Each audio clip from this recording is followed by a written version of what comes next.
You hear me okay, Bill? Hey, Alexander. Man, it just took me forever to figure out the new studio. It's a pain in the butt. I don't like it. I, I don't know why the stream key had to be changed. So I just got stuck trying to figure it out, and I mean, it ended up being simple, I guess, but it's been a while. I set a stream key up 3 years ago and never had to change it one time. Hey, Penny Queen, good to see you, Mama. Hi, Lincoln. 710. Yeah, it's trying to keep it cool in here, so the air. If you guys hear a hum in the background, it's that rollaway. Mm.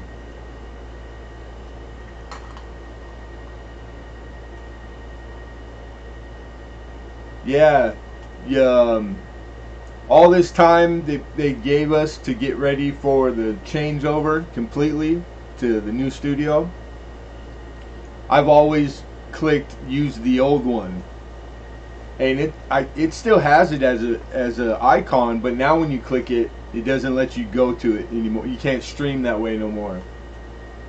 So better now than never.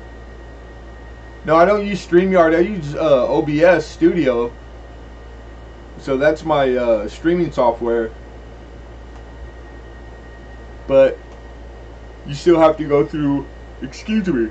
You still gotta go through the studio on YouTube.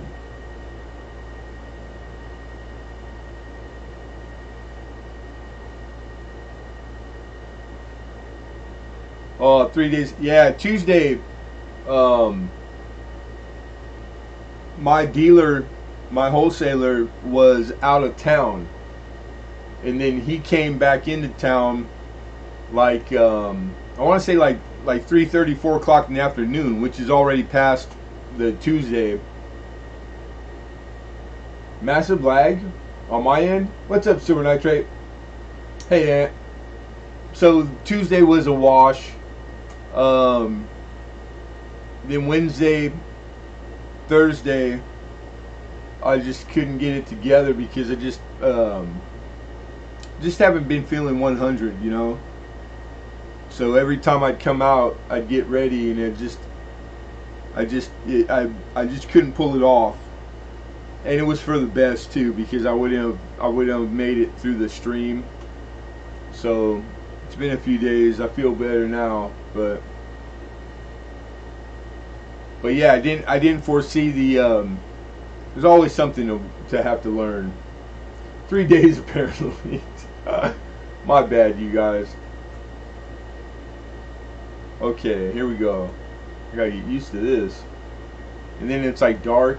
It's kind of weird.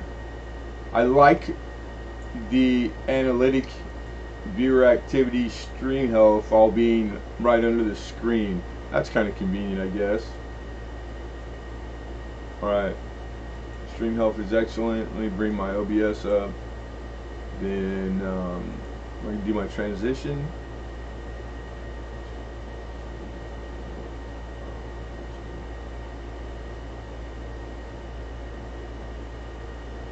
Alright, about, yeah, 10 seconds. That's normal. That is normal. Mr. Hidden, what's going on? You ready now? Yes, I'm ready. God, you're a tough bunch today. Ant, how are you, Ant? Good to see you, man.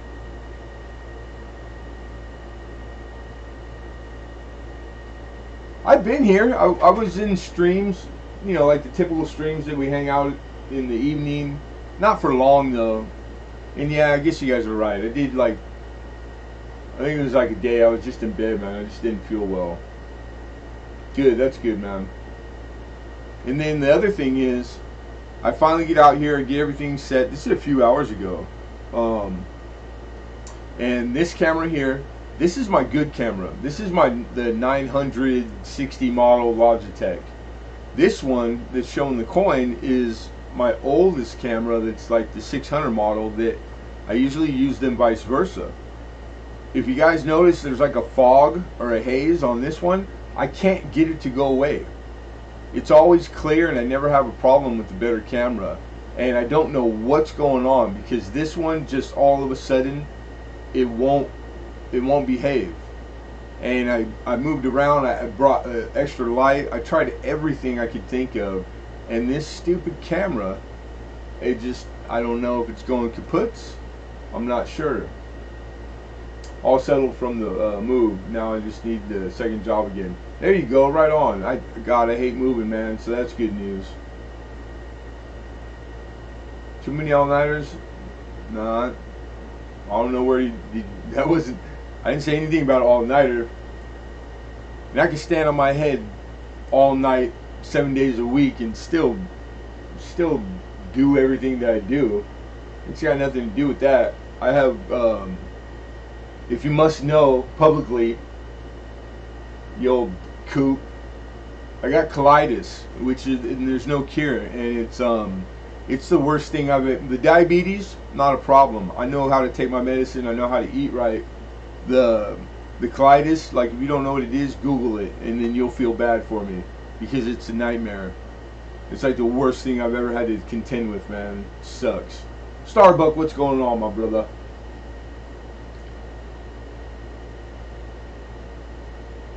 So now I have to get used to this. It's kind of weird. Where does it say how many people are in here? Would that be viewer activity? No.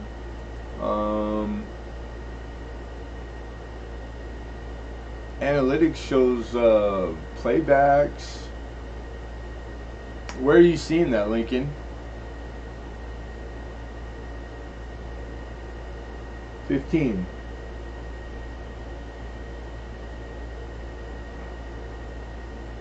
Concurrent viewer, is that the right now? I guess so, huh? So now it says 16. Do you see 16? Yeah, this is a trip. This is weird. I don't know. Do you guys that do the streaming, you like this? Like this? This is kind of, I don't know. I'm sure there's much more that I can like do with it, but what's a stream marker? You could add a stream marker. Crazy. I don't even know. Create a highlight in the middle of doing it. That's odd. Breeze for me. How welcome. Well, we'll start getting into the particulars regardless.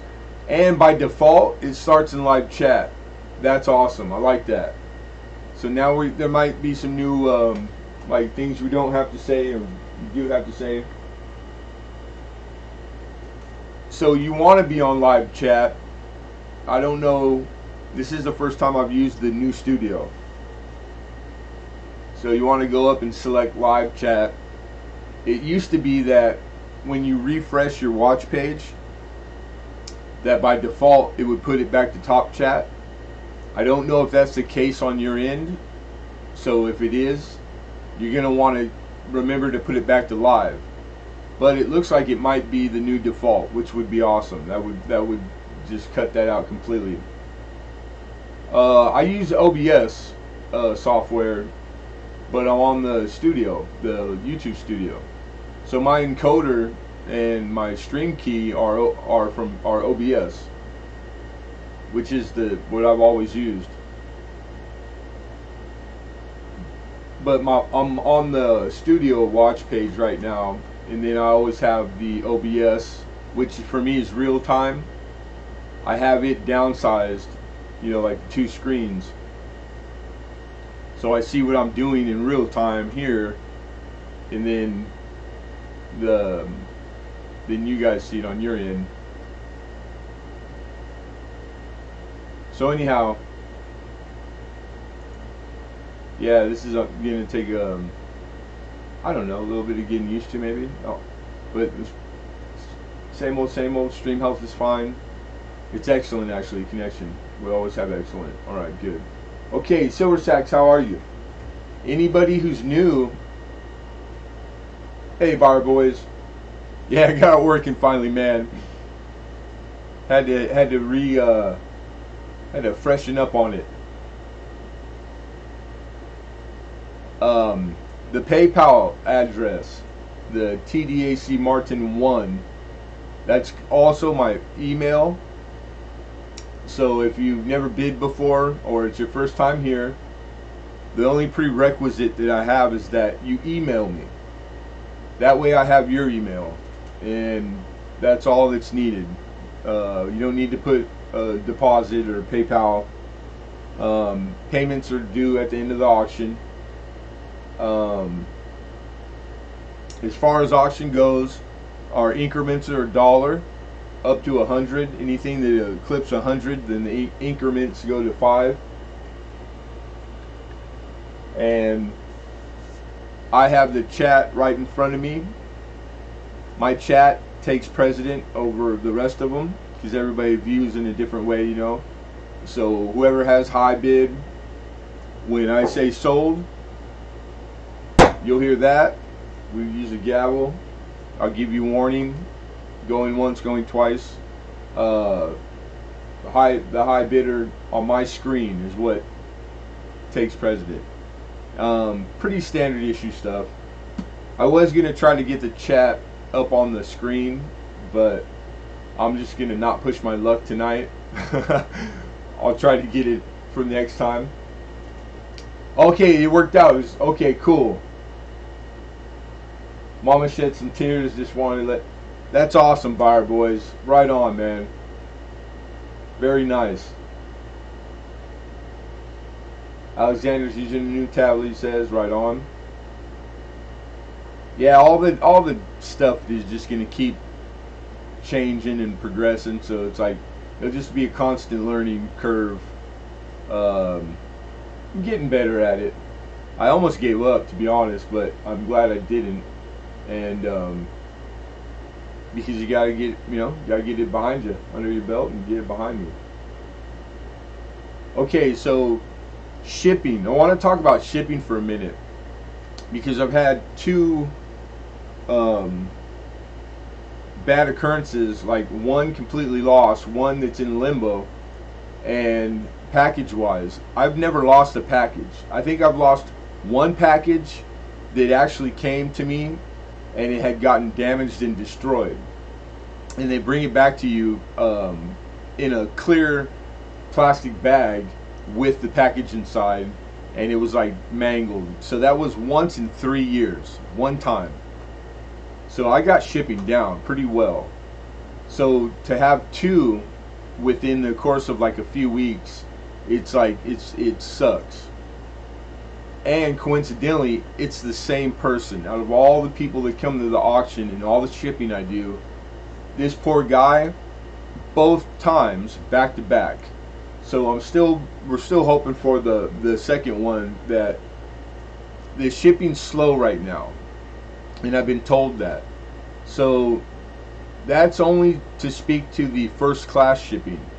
The higher flat rates, as far as I know, and it says on the receipts, it's still business as usual, the 2-day air or the 2-day. So flat rate, it might be something that you guys want to entertain for. I mean, like literally like $4 extra.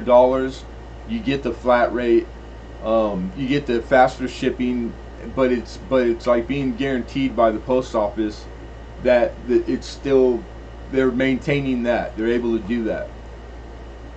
Okay, now lastly, I'm reading an article on Google the other day. This is like 3 days ago, and I came across a local article that was local to me, and it was a security camera caught at nighttime, late at night, caught a mail truck in a random parking lot, and this guy dumped a whole truckload of mail out on the ground in the middle of this random parking lot and then took off. And this is my like one of the local post offices to me. So that kind of freaked me out, and I haven't had a chance to talk to anybody or to let people know. I don't know. I'm going to assume maybe the package that my guy's missing, it could be on that parking lot. And it really ticked me off. But I mean, what recourse do we have? None. there's what could I do? But it's, if you hadn't heard that, it was on Google News. So it's like, I'm still blown away. I can't believe this. Like, that's how bad it is, the volume right now for the post office. So I always rave about the first class because it's where I start my shipping, is at $3.50, because it comes with a tracking number. And then I use the flat rates if you get anything over £1. So that's up to you guys. I haven't had all the first class shipping go awry, just these two anomalies. But I'm just trying to rack my brain to help you guys. Like, I want to make sure that you get your stuff. I'll do whatever it takes. But that's the only thing I could think of so far and come up with, is that, $4 extra, and you guys will get the you'll get the 2-day, which I think it'd be worth it. You shipped one, it took 9 days. Yeah, I mean, it literally says, I have the receipt here, and at the bottom it says, due to the limited transportation available as a result of the nationwide COVID, it impacts the package delivery times, and they may be extended. Okay, fair enough. They don't really give you a ballpark, but that basically just says it's going to take longer, right? But it also goes on to say that priority mail express service will not change. So that's why I'm telling you guys that you might want to entertain just, spending $4 extra, because then you're not gonna put yourself at some crazy guy dumps your stuff in a parking lot. I don't know. It really it pissed me off bad. It's like, all the money that's going through there. I spend a lot of money in shipping. You guys spend a lot of money, I should say, because I don't mark up shipping. I don't make money on it. So it's like, my time, it's local, it's down the street. I print from home. It's very convenient. Like, I'm used to it. I'm good at it. So I don't have any problems with it. But this is something that's out of my control, and it's just, I just thought there had to be something more I could do. So I tried. That's the best I could come up with. Hey, Alden, how are you? Bigfoot, good to see you, brother. If I missed anybody, you guys, I apologize. Hey, Roadrunner, what's going on? Fire alarm, uh-oh.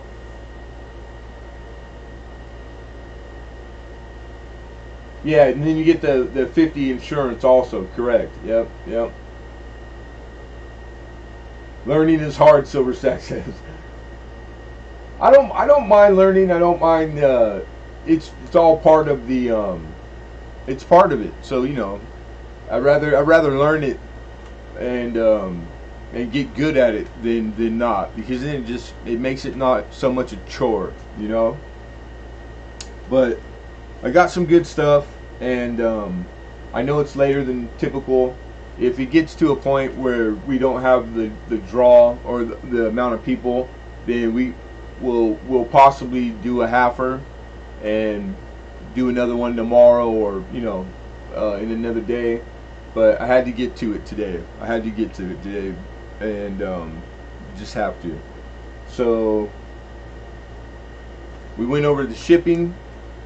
We went over the increment. We went over the prerequisite. Send the email if you hadn't been here before, and then after that, feel free. If there's any questions, now's the time. Go ahead and shoot it into the chat. And there's no dumb questions, anything pertaining to the auction, and we can answer them for you now.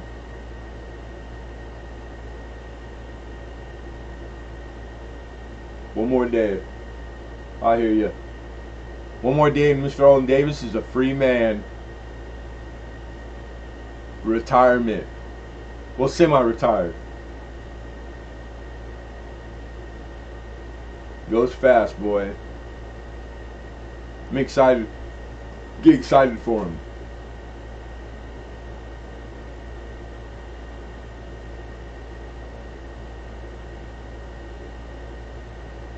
How are you, Rose Dragon? Good to see you, Mama. So we'll start with the coin that we got up there.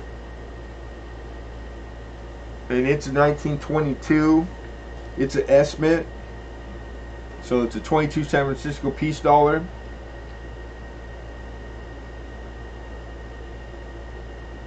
How much for the hat? Right on. I've had this for a long time. You wouldn't want it. Probably smells like a baseball cap. You know what I'm saying? And I actually got it where I used to have my shirts made, and when the COVID hit, this wonderful place, they've been there for as long as I can remember, and they're gone. It's one of the businesses that these poor people, man, like it was a family business, and it was pretty big, and it just completely overnight gone. I drove by the other day hoping that maybe it was they were able to come back, and they weren't. It's something else already. So it sucks, man, because I had dealt with these people for quite a while, and they were really nice, and I got a good price for my shirt. I don't miss the price. I'll find shirts if need be, but you know, like, didn't get to say goodbye, or you know, you have no idea what happened, and that's unfortunate. So that sucked.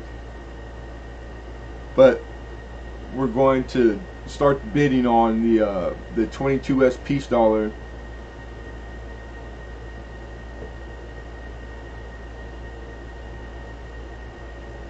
And she's uncirculated in mint state, and we can start.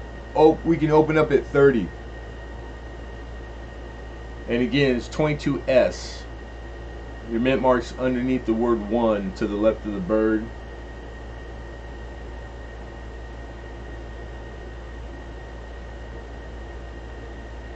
Alright, cameras, and I got my fingers crossed because I don't know what's going on. BC Coins, man, good to see you, dude. Pineapples.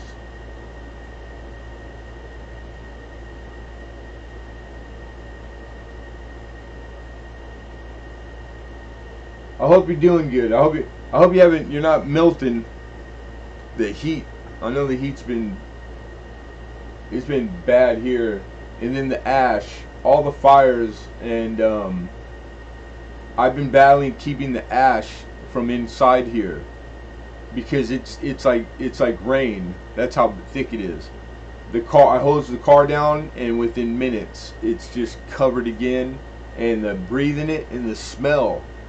Like in the middle of the day when it's warmest, the smell it's weird. It is a freaking weird. Even the hue, like the color in the sky, it's some like movie stuff going on, man. It's kind of creepy. So I don't look. I stay inside, man. But yeah.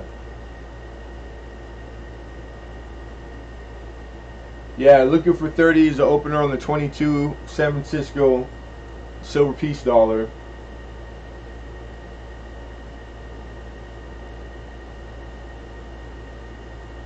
No. Can I still do the popping out chat and all that? Of course I can, right?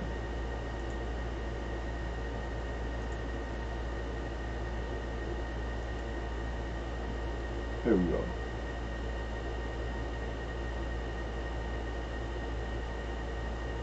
Alright, nobody? Alright, we're gonna take it down. Anything that doesn't get a bid through the course of the evening, I set it to the side, and we can revisit it anytime. You just gotta ask in the chat. If not, once the outlined auction's over, I revisit one time all the things that don't get a bid. So it's not like a missed opportunity. No big deal.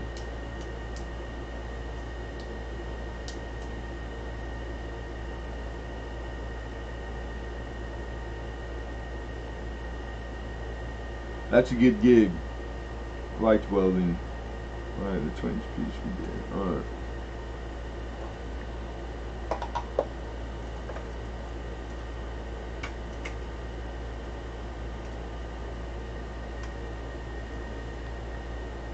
Alright.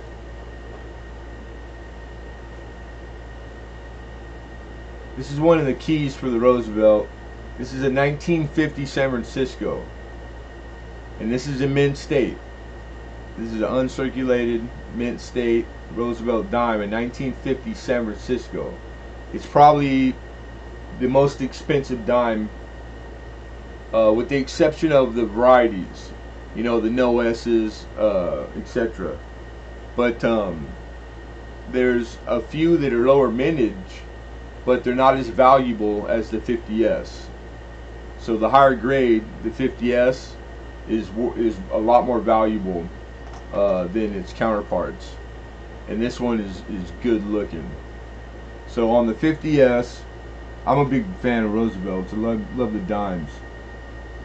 This is a choice, mint state choice, which would be 63. All right, so MS 63, and I'm a conservative grader, and your list price on that is $25 in grade, and I'll take. We can do 18 to open it up. That's a pretty good price. Let me give you the reverse.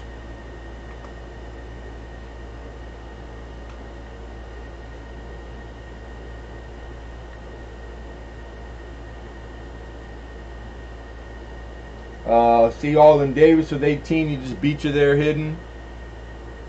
Bigfoot Silver Hide and Seeker says 19. Thank you. Hidden's out. Alden Davis says 20, and he just beat you, VC Coins.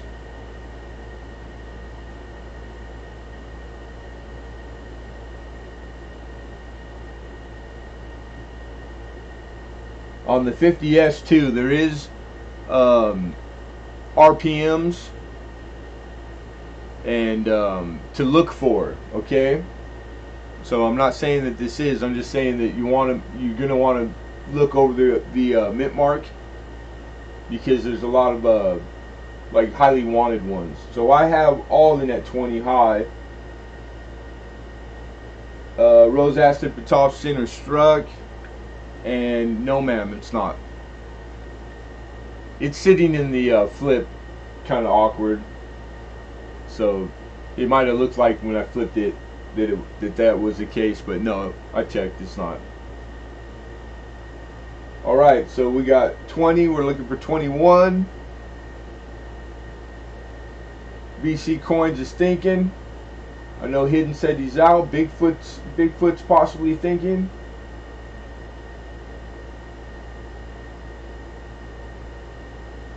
I need quick clarification. The new mail plan is what for that dime? Okay, so the mail, thank you VC. VC's out. The mail is regardless. If you only get this, then it's up to you. But minimum, I start, because I need the tracking number for you folks and for me, because it's just good for both parties involved. $3.50. That's first class shipping. But what was going on in the last, having a few problems, and they were both with first class. But it's, I mean, all the other like out of 15 packages for months, they've all been making it just fine. But none of them were, and because it said, like on the receipt, I was telling you that they told me down there, if for $4 extra, for like $7.50, even though it's overkill, it's more than you really need, but it seems to be more of a guarantee that you get it, and you get it quicker. You get 2 days. So I just thought, you know, if I just wanted to be honest and let people know, like, that I've lost a few packages, and it wasn't by anything I did, but you know that to be careful, because the post office is they're going through a lot of stuff right now. Like, it's bad.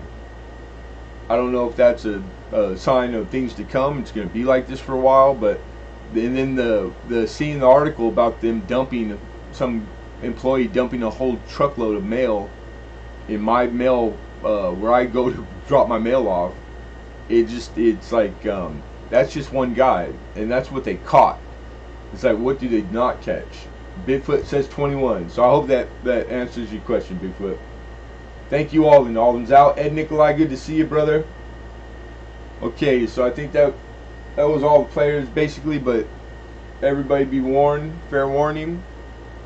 1950S Mint State Rosie Dime, going once, going twice, sold. Congratulations, Bigfoot.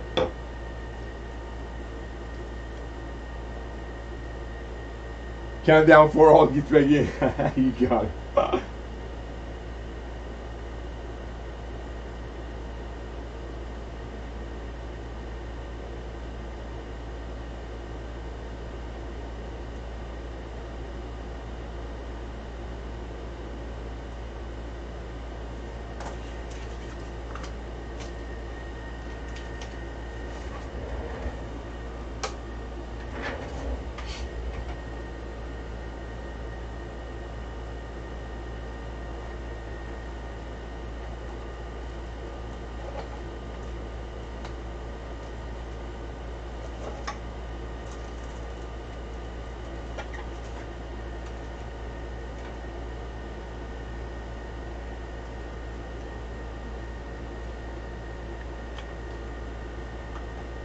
So 1935.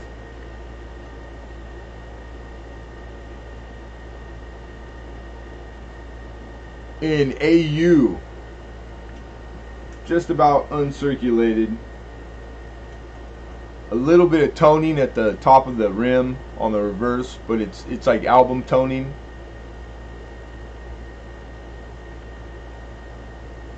Still luster. You can see all the detail in the reverse of the eagle. That's the high point, is like the center feather lines.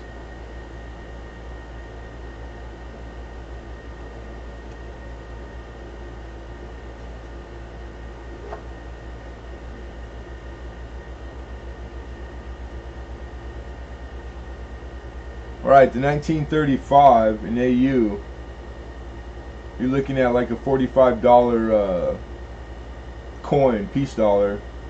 And again, we can start with, I'm looking for a 30 bid to open it up.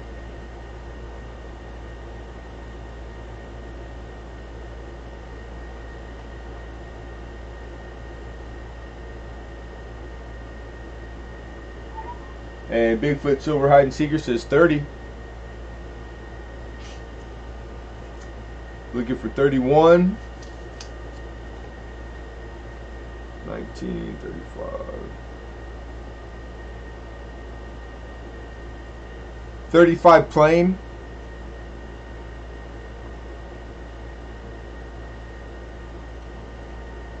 The reverse, again, down at the bottom left under the word 1.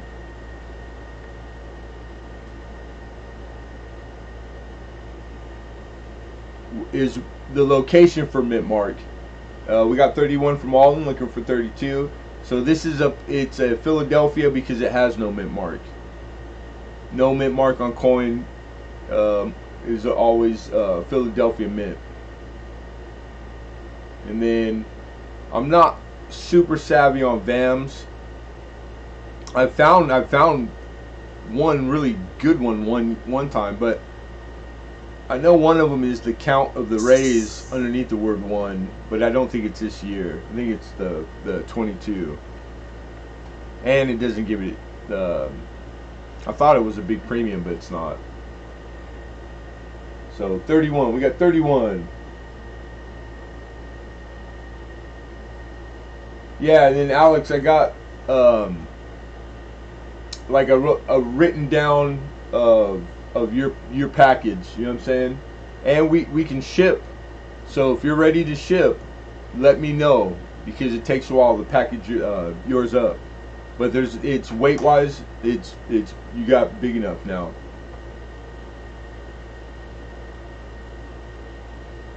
Can you add a P mint mark for me if I win? If that was the case, man, everybody should be buying VDBs and asking me to put S's on them. You know what I'm saying? But no, I can't. No, I can't do that. Crazy? You get me in trouble. So we got 31. Looking for 32. 1935 plain. How are you, Thomas? Tripped on a nickel. Good to see you, man. Fair warning. Going once. Going twice. Sold. Congratulations, Alden Davis. 31, good price. That's a steal right there.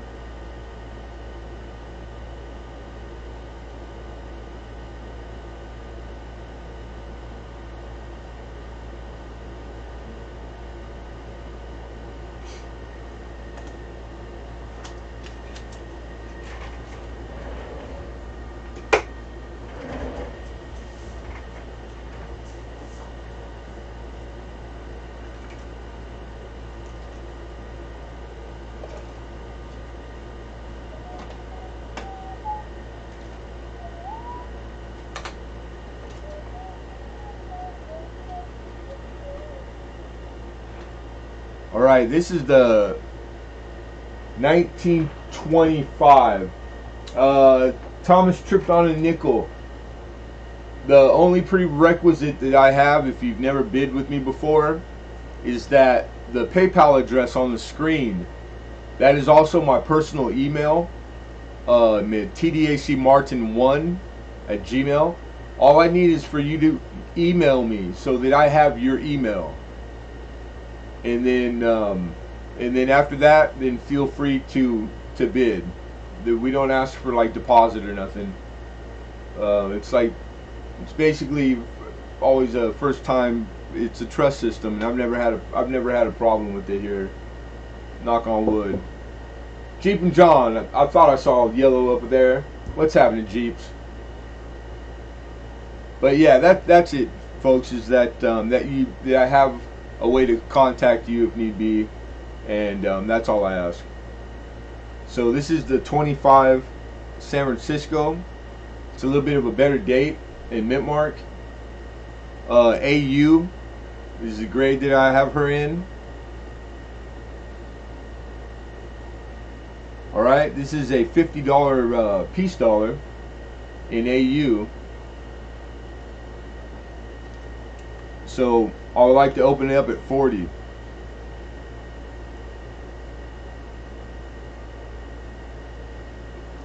Still luster, but not as much luster as you would expect to see. And there, I was gonna say like in the early mint states, but mint state 60 on piece dollar is like a no luster coin. It can be. You can get a 60 grade with luster too, but it's possible. In all the photo grades and in the research of the grading of them, it's just one of those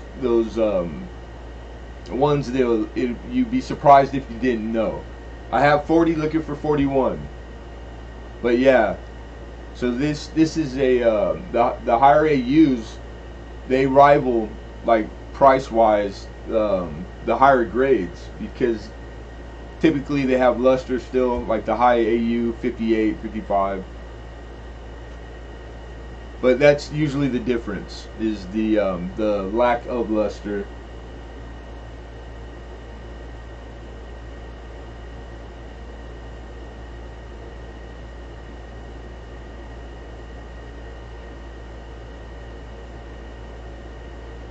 What about your mama? I don't even know what's going on. Looking for 41. We got a bid of 40. Again, this is the 1925 San Francisco. So San Francisco minted. Piece dollar in AU. She's about unk, or about uncirculated, I should say. 1925S. I'm just getting the card ready. And we got a bid of 40, looking for 41. Yeah, I really like piece dollars myself too, Alexander. I like the feminine, how feminine she is. Not to say that Morgan isn't. I just think the piece dollars should way more by far. And like picture a barber next to it.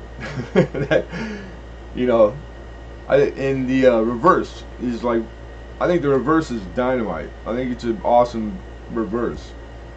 But I like a lot of the American reverses. I'm happy with them. But some of our coin is real lackluster, and I hope these new designs they got coming out are gonna be. I hope they pick the good ones, man. All right, fair warning, all. Okay, email sent. Awesome, you got it, Thomas. Living is a touch conservative on his grading. Yeah, it's a good business practice decision, and I don't get returns. It saves heartache.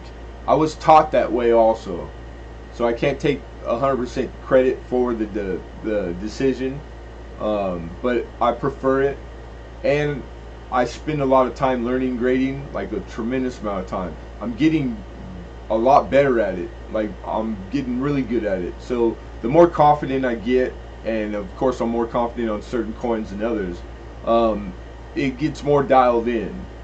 But across the board, it's just if it's close, instead of making the call or half the time going with the higher grade, I'm not trying to let the value or the money or anything sway my grade. I want to be able to grade unpartially. You know, it's just long term. It's a long term thing. You know, like it's gonna pay dividend. It already has, and so it's a good practice. I would suggest it to anybody if you're ever on the side of selling, is that be a conservative grader, because it'll do you well. All right, so here we go. I don't see any other bids, you guys. I'm focused. Hey, you pay attention there, mister. You got 1 day left. All right, here we go, folks. Last chance. Going once. Going twice. And sold. Right on. Hey, Michael Mullins, how are you, kiddo? Good to see you, kid. Young man. I call old guys kiddo. Congratulations, Alden. We got Alden for 40.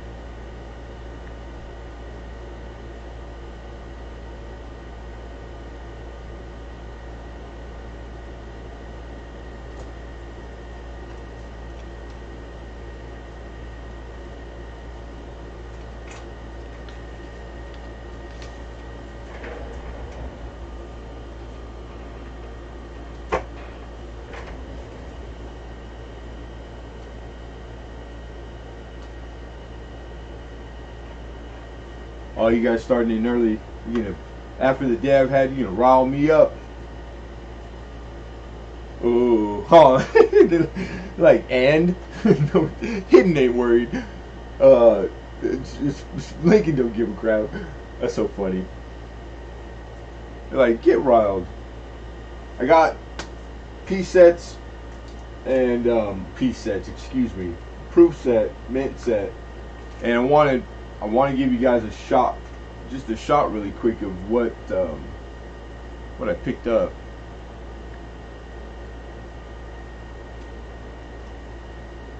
I had seen these in photos and in video, and I've never had a big collection myself. You see how these are original bank wrap rolls underneath, and then they've been foiled and taped off and labeled. And that's like old school right there. Isn't that cool looking?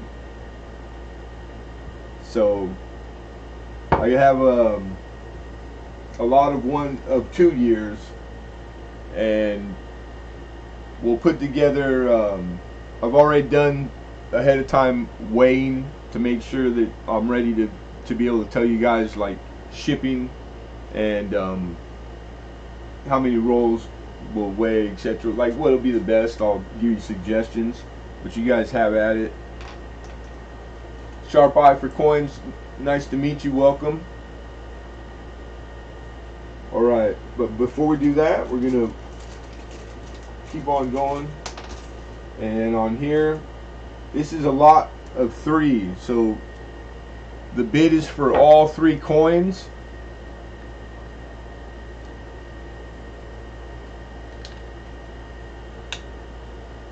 For giveaway? No, we giveaways we do about midway, like halfway through. So anyhow, I got 3 Mercury dimes, 1926, 1927, and 1928. All 3 are they're just goods. So just good 4. They all got strong dates. And this one came out of a flip, and I'm trying to put it back in. There we go. But yeah, 1926, 1927, and 1928, all Philadelphia.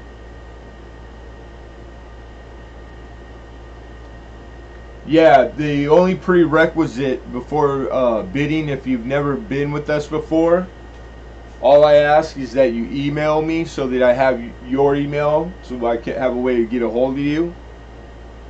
Once you do that, then feel free to bid. 1927. Opening bid, and this is a lot of 3, so it's 3 separate coins.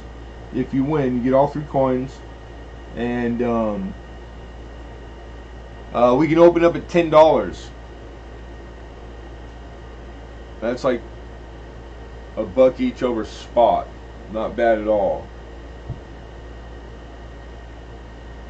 And Penny Queen says 10, looking for 11. Buyer Boys comes in with 13. I see your bid, Alexander. Appreciate you. So buyers high. We got Alexander Smith with 14. And good to see you, Penny Queen. And Penny Queen's out. Thank you, Mama. Appreciate that. We got Alexander 14. So Alex is high with 14.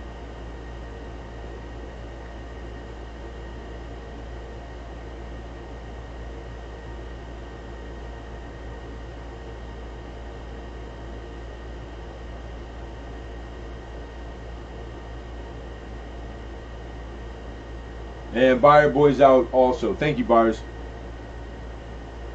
And then last, let's show the 16 one more time.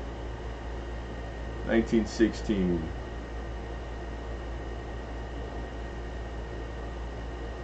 Alright. So we have a high bid of 14. Last chance to bid. Where are we? There we are. Going once. Going twice. And sold. Alexander Smith. Congrats.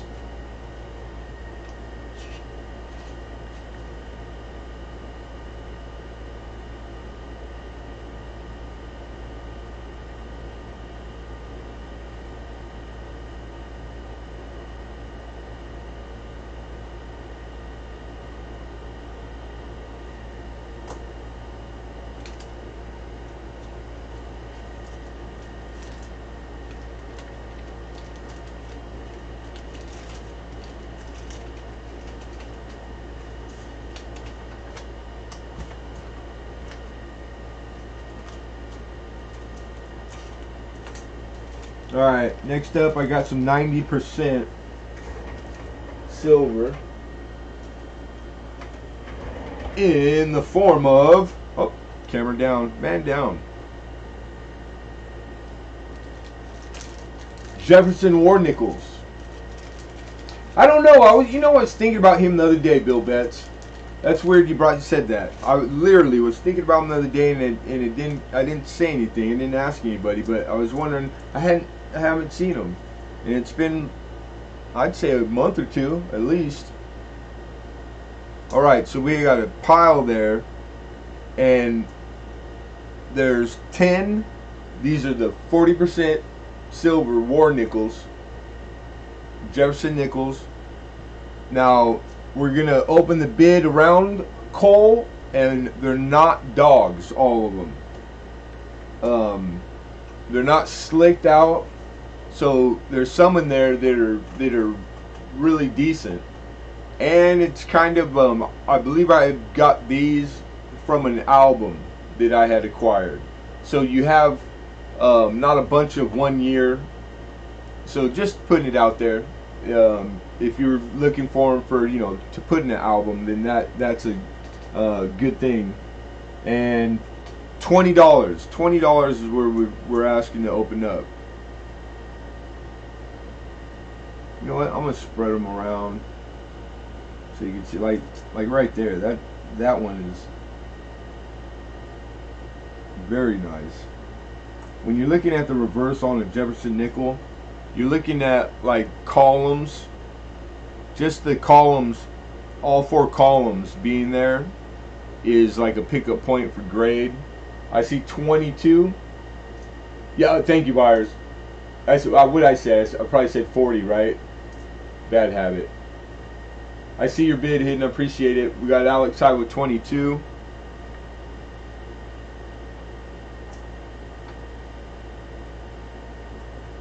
There's another decent one right there. Wow.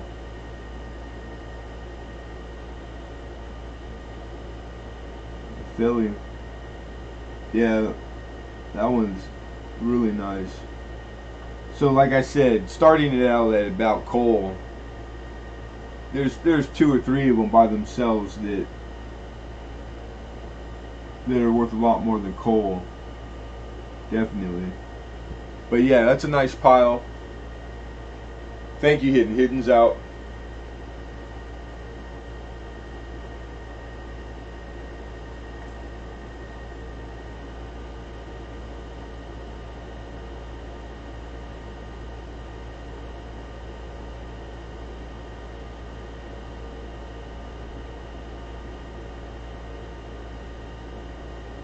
Alright, I think it's stalling out at 22, huh? You guys are first bidding me to death again. And this, I don't like this camera. I don't know why this one. God, I spent time making a stand for it because the threads on it gave. And once I had it fixed, it's got its own, you know, like it's weighted and everything. And then it's taking a poop on me. I don't know what's going on. My luck. Clay Scott, what's going on, brother? Good to see you, my friend. Alright, Mr. Alexander, you're high with 22. Fair warning, everybody. This is a lot of 10 silver war nickels, Jefferson war nickels. We got a high bid of 22, looking for 23. Going once. Going twice. And sold. Mr. Alexander, congratulations.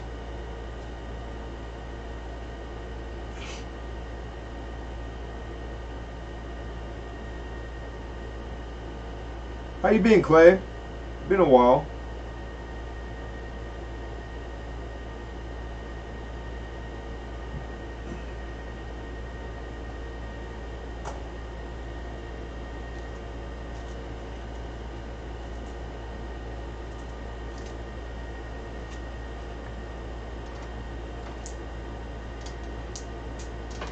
Oh, no, I didn't. Yeah, I did. Alright, it's not the good ones.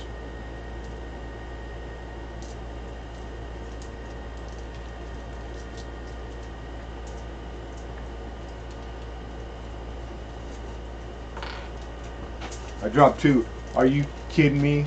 God, my hands are worthless this week. I keep dropping stuff. I keep getting like a fever too, man. I don't have the COVID. I got a bad chopper, and it's like I keep getting infection coming on, and then I fight it off, and I've been doing that back and forth, like every like 2 or 3 days. It's like been a routine, and God, it's starting to take its toll on me. I think it's starting to melt my brain. Lincoln would concur. What do you say, Lincoln? It's rotting my brain. All right, Alexander, I won't miss that one. I promise. If I do, I'll put a mint state one in your bag. Don't even trip. We'll give you a gooder. We'll make a note right now too, not to forget. Dang it, man. Because I have to have it dark, the lighting here, so it's dark right now to show the coin on the floor. That's kind of embarrassing, isn't it? But this way I will not forget.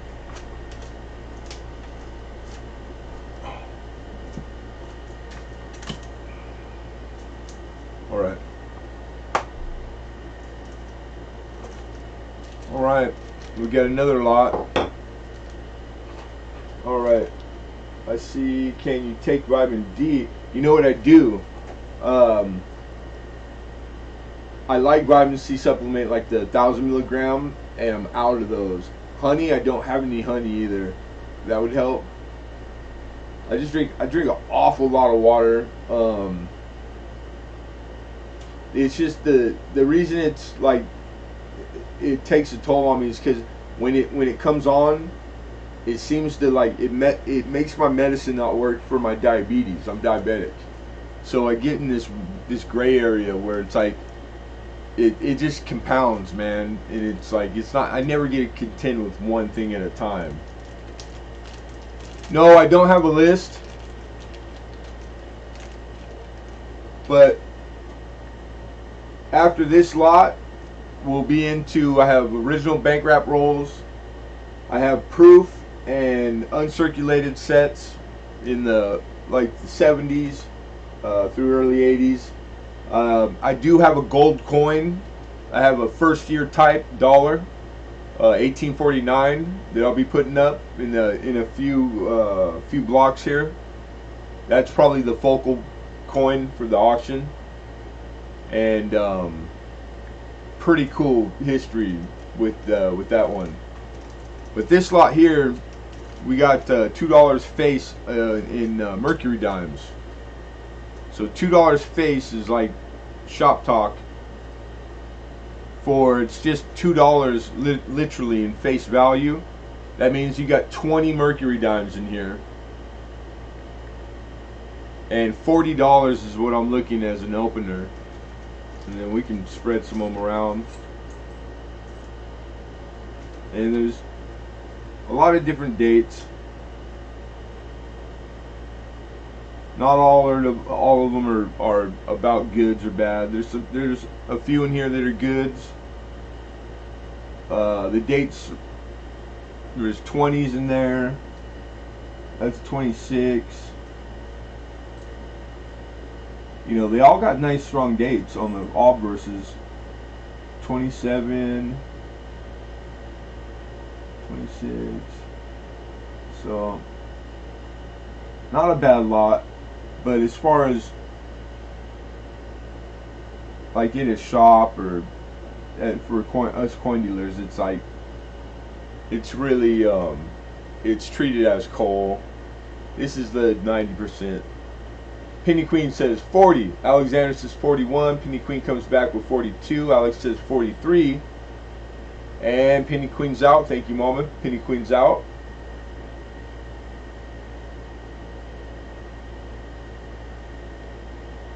Every time my granddaughter gets sick, it whacks out. Yeah, it's it affects. It's like you can't drink alcohol with antibiotics. It'll null your antibiotic, right?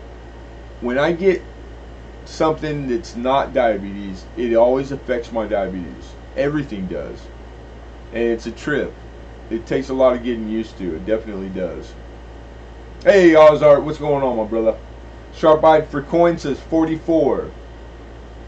So we have a high bid of 44, looking for 4T5. Alexander's out. Thank you, Alex. Appreciate you.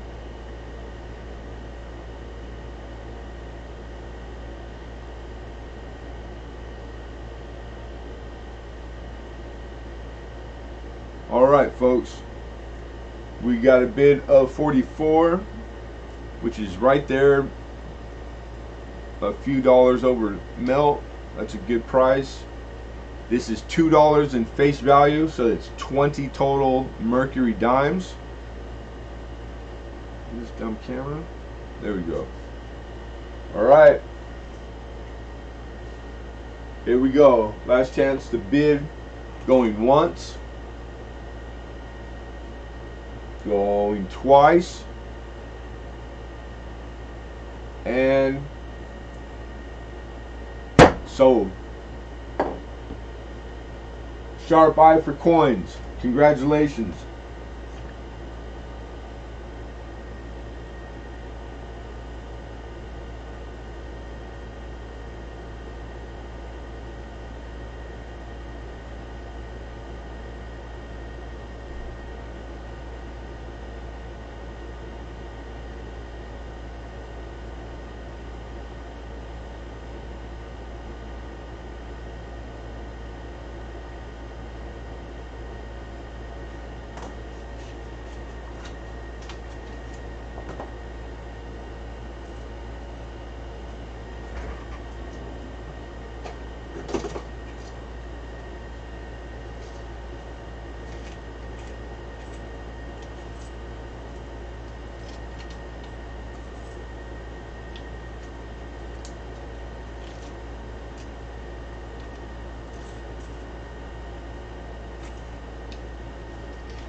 Right.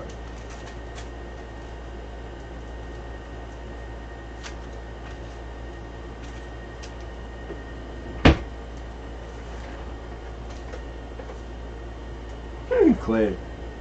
It's been years. I don't think you've ever not asked that. Yeah, that tomorrow's within 24 hours, so that's fine. Hey, Value Hunter, what's going on, brother? Good to see you, man.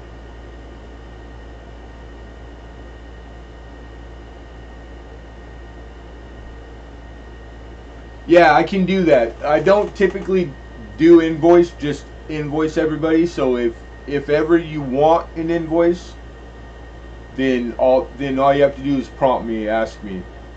Um, and like even as far as like shooting me an email asking for one kind of helps, like that definitely will be sooner than later. But yeah, if that's the case, then I'll make a note and I won't forget, because some people, they like invoices. Paying with PayPal, that's the only way we take payment. That's the same as any. It's a receipt. You're covered completely. It's the same thing. But I understand. There's reasons for wanting invoices, and some people need them, so that's no problem.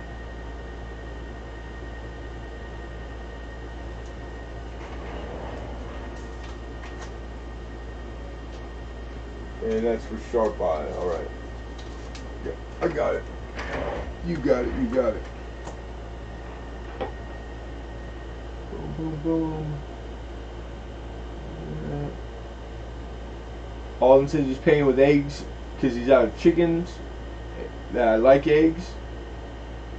And okay, awesome, cool. Yeah, accounting and tax. That's why I love PayPal, man. PayPal, they supply, they do it all for free. It's all part of it.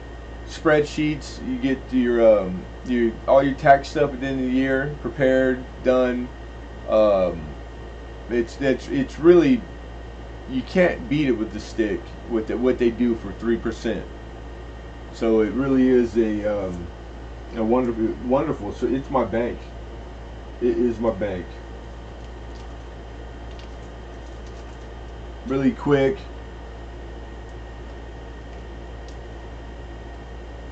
Look, I need $12 for these two 90% silver quarters.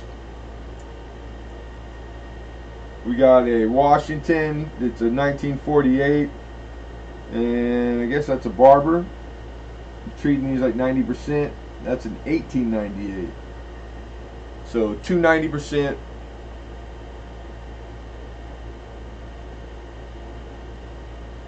Just that coal. And we have $12 looking for 13. Yeah, it's a great value, right, Value Hunter? Fire Boy says 14. I mean, really, for what they do,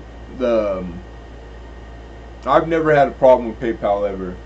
And I don't think eBay owns them anymore, so that makes me even happier, because they used to own PayPal, but they never would tell people about it because it was kind of unethical at the time. I see your bid, Alex, at 13, but buyers already bid 14, so we would need 15. But I appreciate you.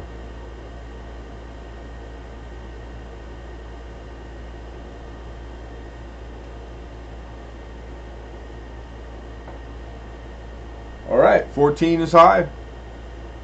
I'll give you guys the reverses just really quick, but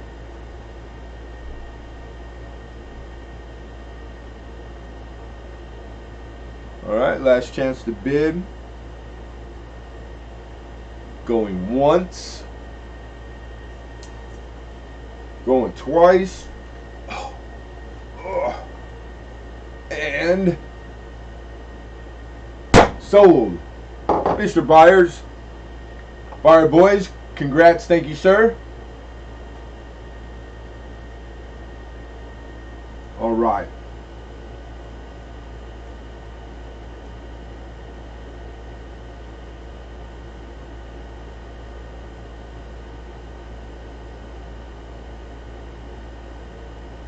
Oh, one other thing, because there are some new folks in here.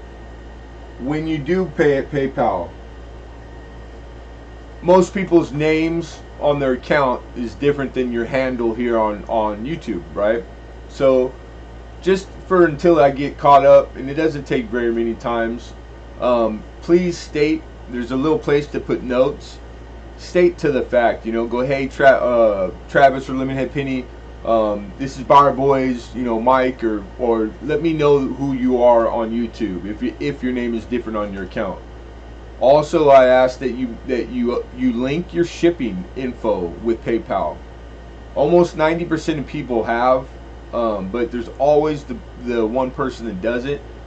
You just fill in what your shipping address is, and because I print from here and it's convenient and it makes the shipping quicker for everybody when I don't have to go stand in line at the post office.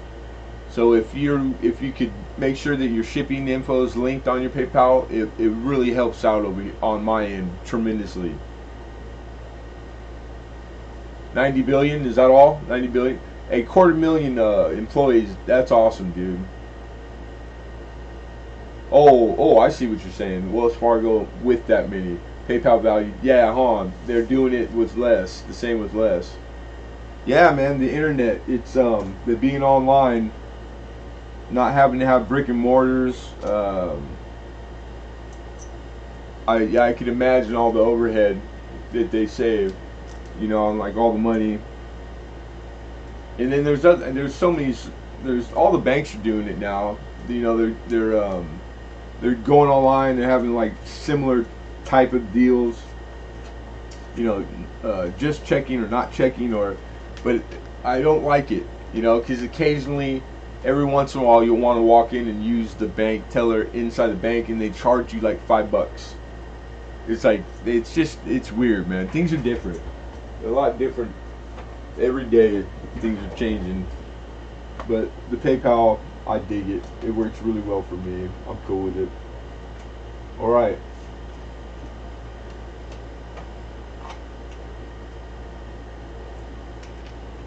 $19.81. I'm gonna go through these quicker because I have like 2 or 3 of a few years.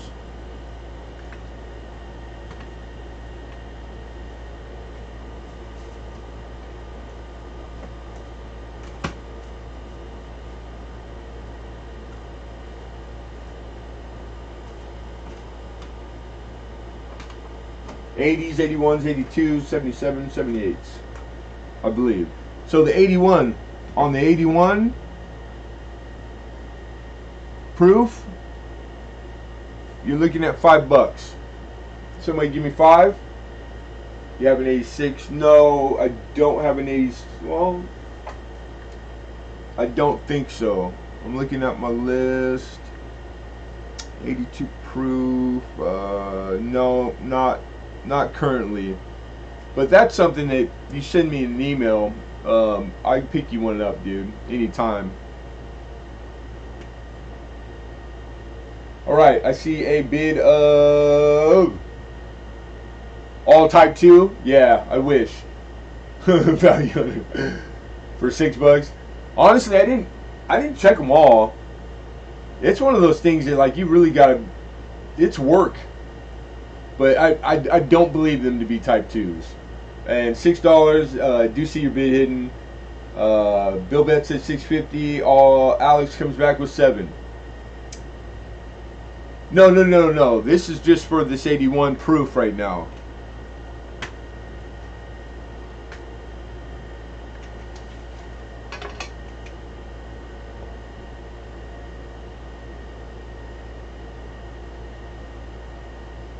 Phoenix Fine, Fire Fine Arts. Good to see you. Good to see you.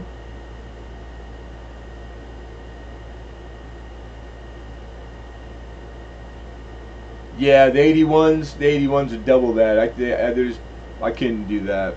I appreciate the offer though. And there's times where I get big lots at a time, and those are things that we entertain quite often. So it's but I couldn't do it on the amount. But we do little deals. Like I'm gonna put together a lot with more than one, etc. But we're gonna call last chance the bid right now, and we have a bid of 7. Yeah, hey, I'd never knock a guy for trying ever. All right, going once, going twice. Sold. Alexander at 7. Congrats, Alex.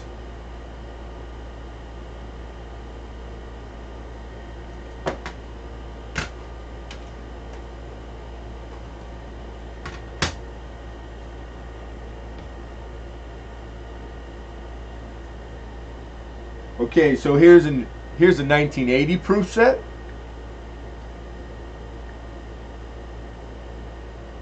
A 1981 and a 1982. 15 to open it up. So the one money is 3 sets. You're bidding on all 3 proof. These are United States proof. 80, 81, and 82. All of them are deep cameo. Good looking coin, man. I see 15 from Bigfoot, 18 from Alexander, and I do see you in there hidden with 15. Appreciate you.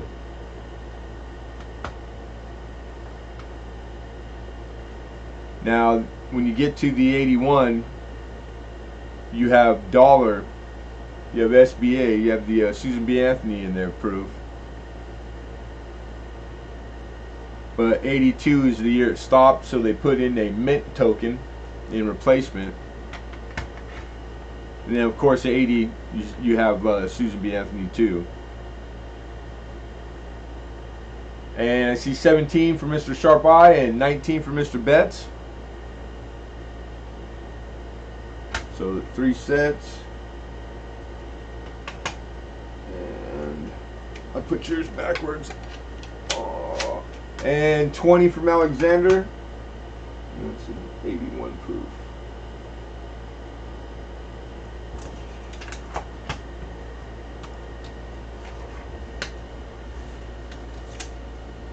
Yeah. It's like what is it? The 77 where they put the slug in for where the Ike used to be. To which is good because that's our money, our tax money, man. To salvage the packaging. Okay, here we go, folks. We got a high of $20 on the 3 sets, 80, 81, 82. Last chance to bid. These are proof, United States proof. Going once. Going twice. And sold. Congratulations, Alexander.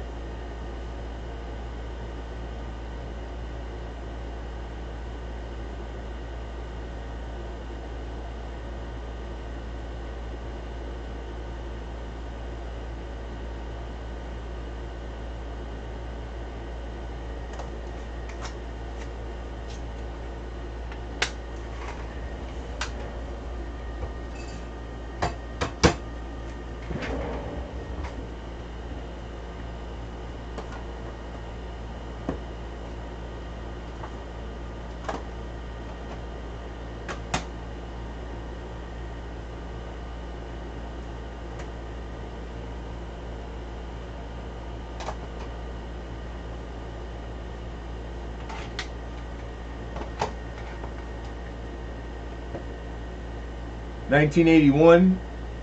Oh, I'm sorry, folks. 1980 and 82. I had equal amounts of them. I did not have equal amounts with the 81s.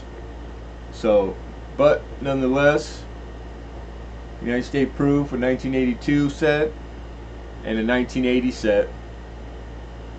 $10. Big Flip, man. What's happening, brother? Good to see you, man.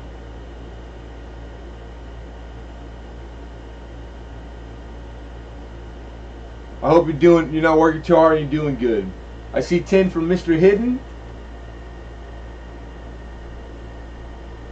He beat you in there, Sharp Eyes. We are looking for 11 now. And Alexander weighs in with 12. And Lincoln had said that you need to get your eyes checked, Flip. But thank you, bro. And 13 from Bill Betts. I always thought that the Susan B. Anthony's it's not one of the most flattering like designs, I don't think. And I think I always kind of jokingly think it looks like the sea hag from Popeye, the cartoon. That's funny. Come on.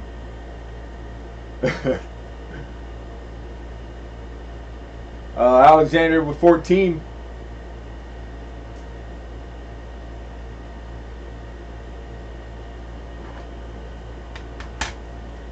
And again, that's 80 and 82. United States proofs, sets. All right. 14.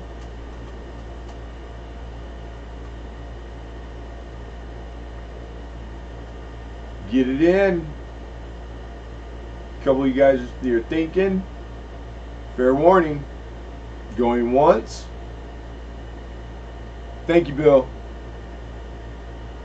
Going twice. And sold. Alexander for 14.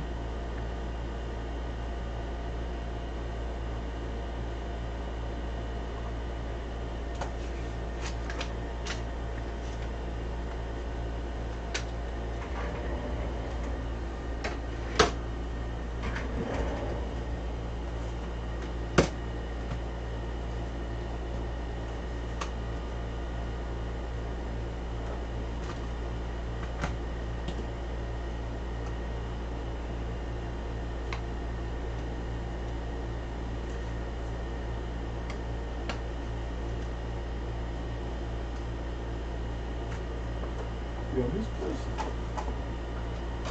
Oh, okay. Okay. That one we're doing so good. This is a 1978 United States proof, original packaging, and this is with the Ike dollar. This is how they come. This is what they look like. And then they made these years to where they had a fold-out plastic covering, and these things are like notorious for like losing their little nubs, the little peg that was the pivot point, but they still clip back on. But anyhow, the Ike dollar in these is worth the set. It really is. But all the coin is gorgeous. I'm a big fan of proofs. I don't get any proof. It's when they're cameo and deep cameo. I mean, it's just you don't get much. You don't get prettier coin. And I think these are I think they're undervalued. The sets themselves. But we'll do an opener of $6 on the 77. So this is 77 United States proof. And those suckers are beautiful. And look at that penny, boy. Ooh, you gotta love a penny. Penny proof. And Bill Bet says 7. Yeah, 77. Did I say 87? I might have. I'm not. I wouldn't put it past me. A verbal typo. I do see your bet. Thank you, Hidden. Bets with 7. Hidden with 8. Bets with 9. Thank you, Lincoln. I see your 6. Hidden says 10. Lincoln says he's out. I appreciate you. Thank you, Lincoln. Bill's thinking.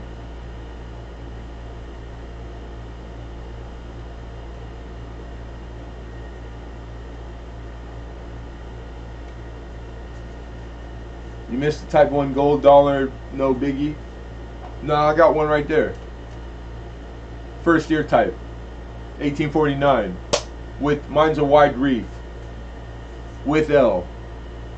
But it's coming up in a couple blocks right now. If you're looking for if you're into that kind of stuff, gold. Thank you, Bill. Alexander with 11.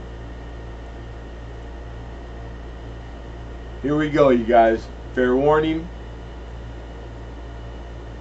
Going once. Going twice. And sold.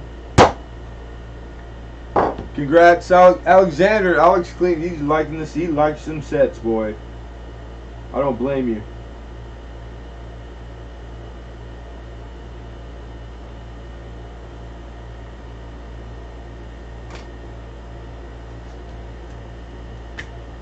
I like it too.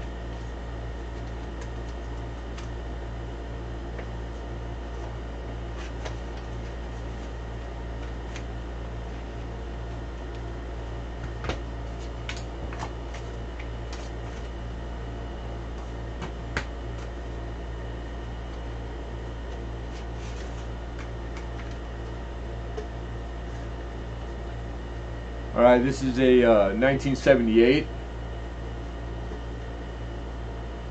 proof.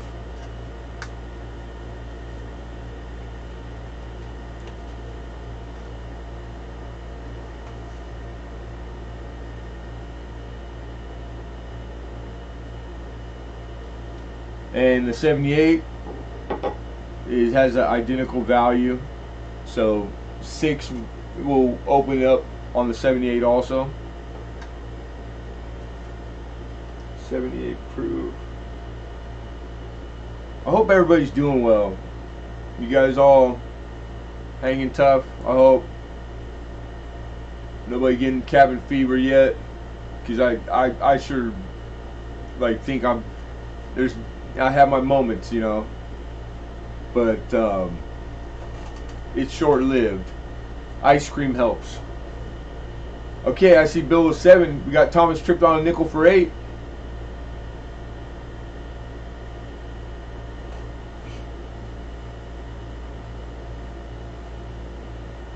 $1978 United States proof. Clay Scott says he's got 3 jobs now. Good for you, man. That's what I'm talking about. Oh, peanut M&Ms. Nice. Good stuff right there. Alright, we got 8. Looking for 9.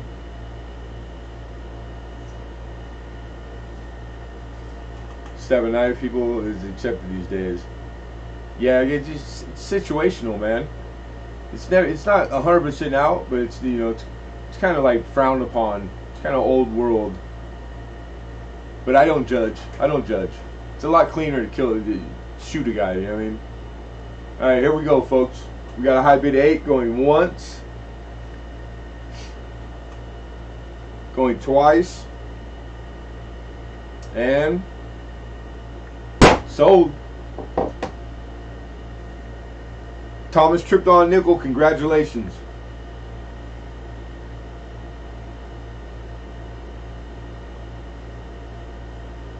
I love that handle too, man.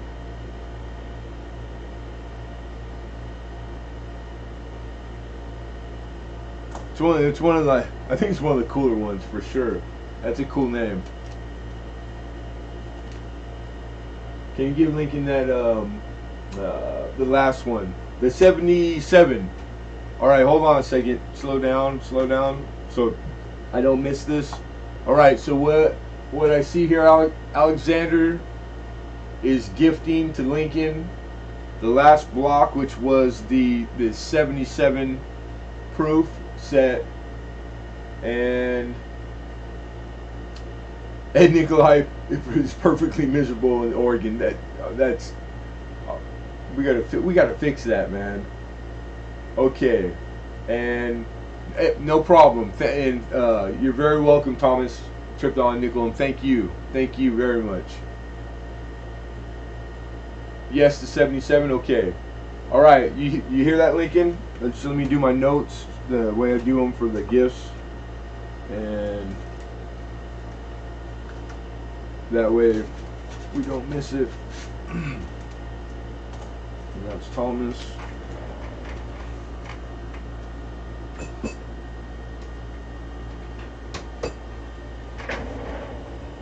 And going to give to Lincoln.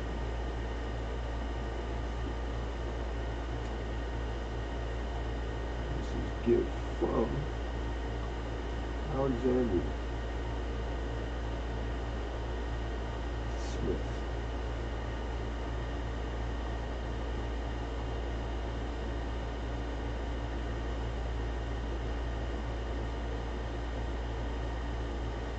All right. You got it, man. Very cool, dude. That's very nice of you. Very nice of you. What kind of car? That's a weird question. That is a really odd question, just out of the blue right now. I don't mind, but I'm curious. Anyhow, while I'm debating whether I'm going to answer you or not, Clay. It's a little piece of junk. Oh damn! What's the name of it? It's a Scion. No, a Scion. Like, you know the little square boxes. Scion. I'm pretty sure it's a Scion. You think I would know, right? I lost my truck. Don't have my truck. But it's a good car. Bought it new for her on Valentine's Day, like a long time ago. I think it's like 5 years old or something. And it, you know, good on gas. It's a good little car. Yeah, I think there's like 2 payments or something, and it's done. Crazy. All right. I have a handful of United States Mint uncirculated sets. Okay, so these are United States Mint uncirculated. I have 2 years in original envelope. Then I have 3 that they're good years, but they didn't have the white envelope. So what I did was I put the coin in an envelope so that it just, you know, it's kept. But the coin itself is fine, and it's in its original CeeLo. The coin is in superb condition. Nothing wrong with it. It's just for some reason no envelopes. So, you know, it is what it is. The value doesn't really change the value of these. And I labeled them so they're labeled, okay? And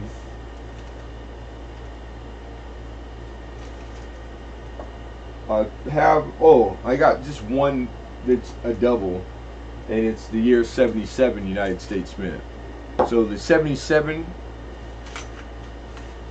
and I got 2,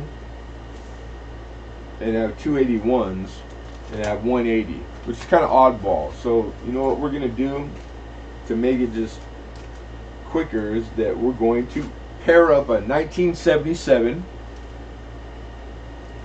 and we'll look at the coin with a 1981, and these are United States mint uncirculated set. So these are the Denvers, the Phillies, and S's. Okay, and it's nice because I believe the 77 is where you get the 82. It's like a big face value because you got $2 in there. You get because it's the uncirculated set. So the 77 and the 81s, you're looking at $17. The 81 set by itself goes for $9-10, and the 77 unk sets are 8. Yeah, so 17. All right. So looking for opening bid of 17 on these, and then I'll show you the coin. You got red and blue is the color code, right? And then it's the Susan B. Anthony's.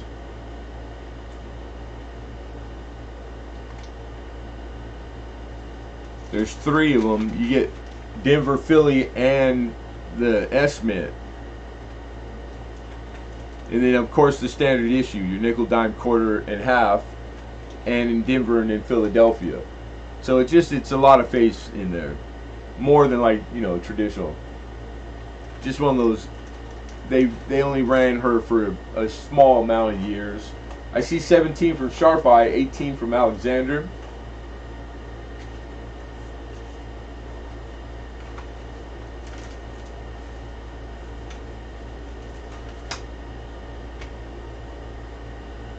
And the 77 has your Ike dollar, and then all the standard issues, right? Which the Ike is too for the year, but the Denver and the Philadelphia. So that's your 77 unk set.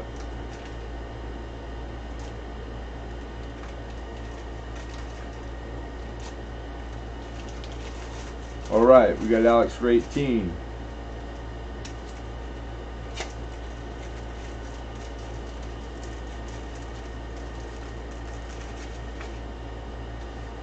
Alright, we're going to run it. We're going to call it as soon as I put these 2 back in their envelope.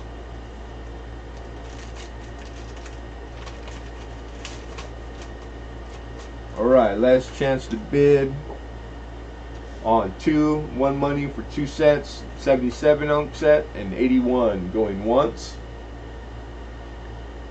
going twice, and sold. Alexander, congrats.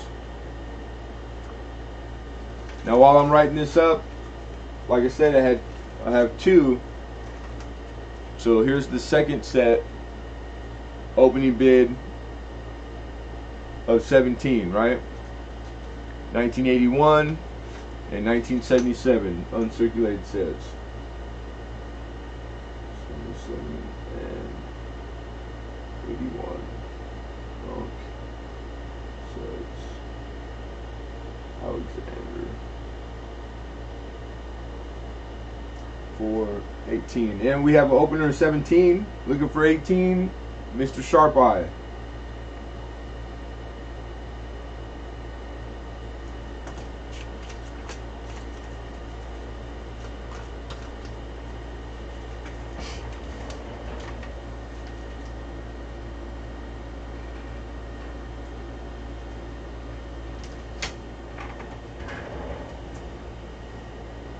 All right. Fair warning. Going once. Going twice. And sold.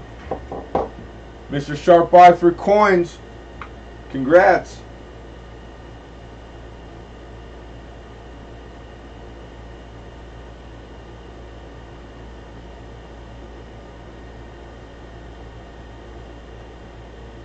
$77 and $81 unk set. Sets plural. Sets. There's 2 of them. For der. Alright, what do you guys think?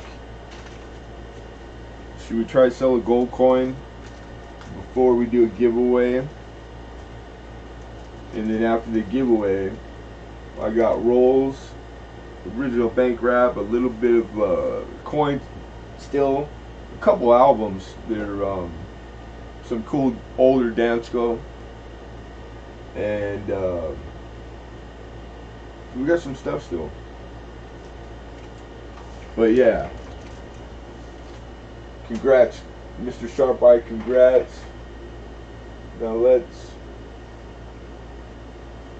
put that there. Let me take a swig real quick for some Gatorade.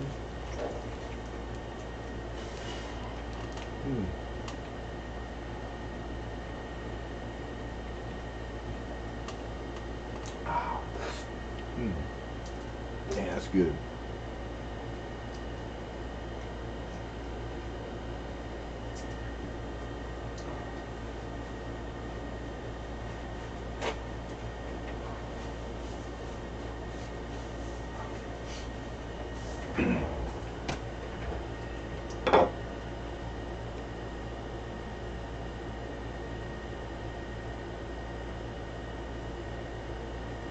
Okay, so I got this the other day, and this is the 1849. Now the 1849 panel beater leader, I don't even know what that is. The 1849 is the first year. This is a first year type. It's $1 gold coin, and that we made, and I think that's pretty awesome. Now in 1849, you have some varieties. You have wide wreath on the reverse, and you have narrow wreath, and they're easy to, just like they're titled. That's how easy it is to know the difference. And this particular 49 is the wide wreath. Then there's also with L and without L. And what the L is, it's if it has it on the bust, on the obverse, that's the designer's initial. I think Longacre. Don't hold me to that. I gotta double check. I'm pretty sure it's Longacre. So this is with L. So you have wide wreath with L 1849 varieties. So like if you're, I know a lot of people like to like look up as they're bidding, etc. But I try to cover all the particulars to save you guys the time.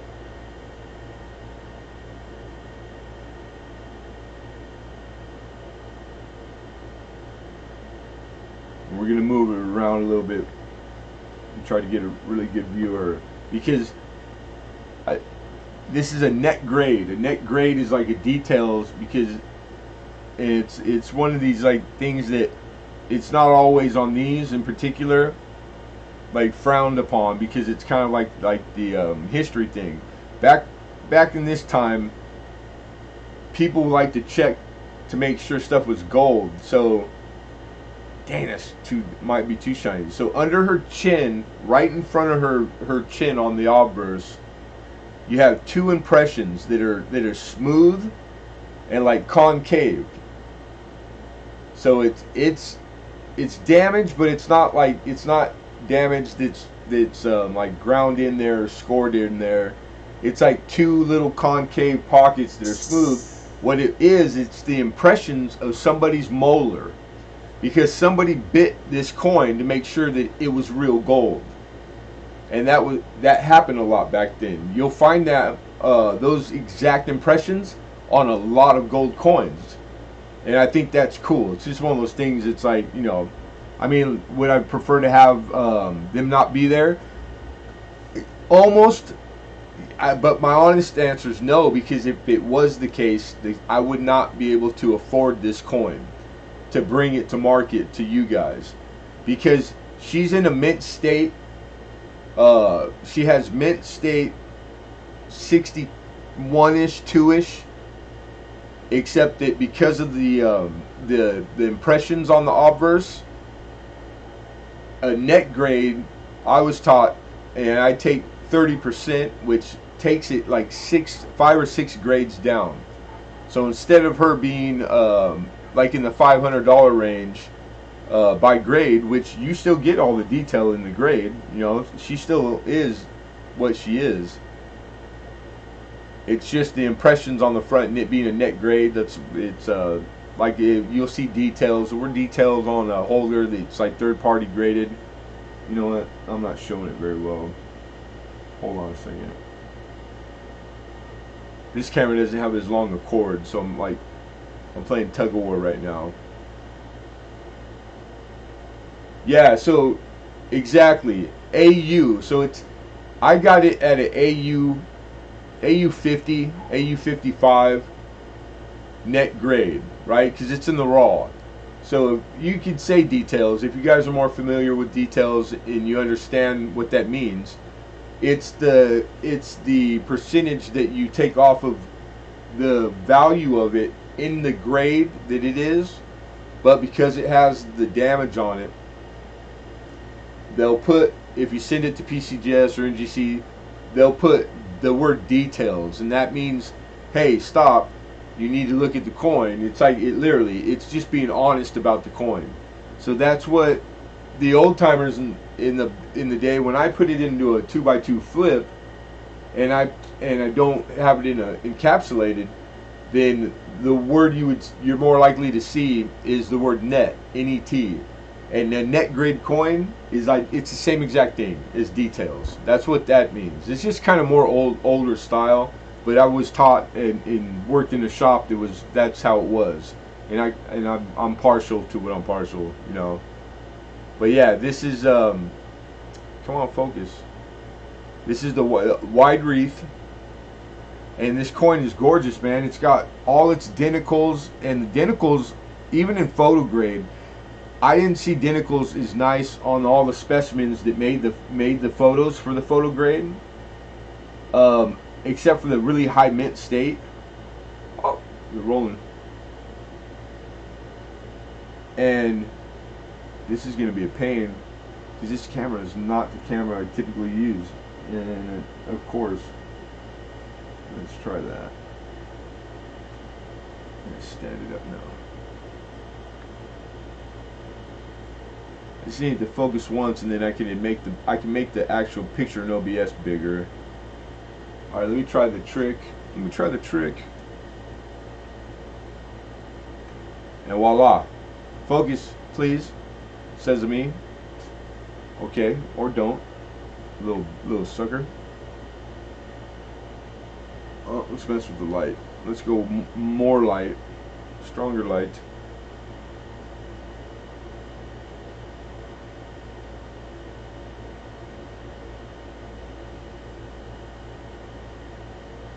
Okay, so anyhow, value range, and I'll get it sooner or later. It was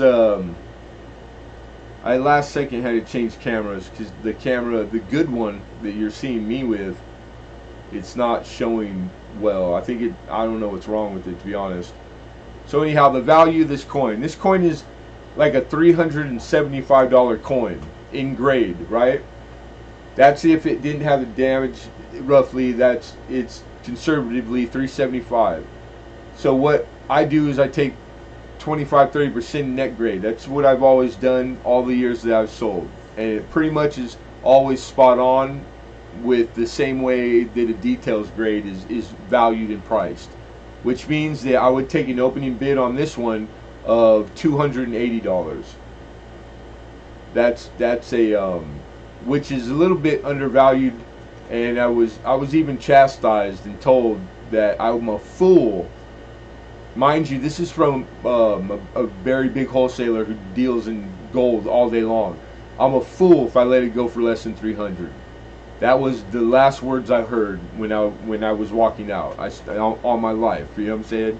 So it's hard sometimes because I don't do gold a lot, and that's kind of but I love it, and getting to learn this coin and all the varieties of it and having it in hand. It's pretty cool. It's no different than any other coin except it's gold, and that kind of makes it nice. And we have 280.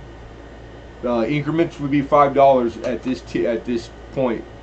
So 285 is what we need next, you guys.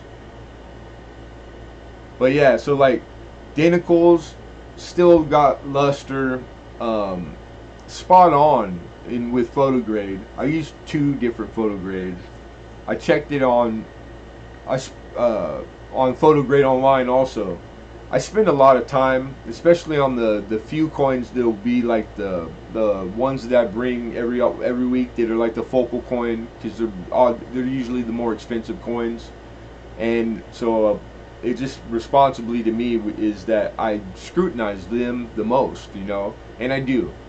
So I spent quite a bit of time on this, and because I like it. Um, the fact that it's the first year, I think, is a big deal too. So it's a type coin, but it's the first gold coin our country made. Like the law written, the whole thing, the whole undertaking for this coin to be around, and then all the ones that came after. It's like, I think it's pretty cool. First year, and it's like there's a first year dollar that if you're trying to get them all, it's outrageous money, and they made them at New Orleans, and there's a C mint mark, a singular C, and I'm not sure if that's where that's at. Chattanooga, is Chattanooga one of them? I don't know them all by heart, but we've had like 13 mints at one time or another. I know New Orleans did gold, like only gold for some years, and yeah, she got all the strong detail in the hair. The Liberty's like strong as heck, and it's just a. Oh, is that it? Thank you, Hidden, or Charlotte. Yeah, because it's a cement mark.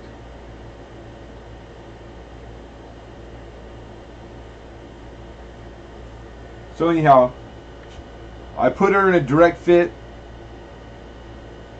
so she'll travel safe.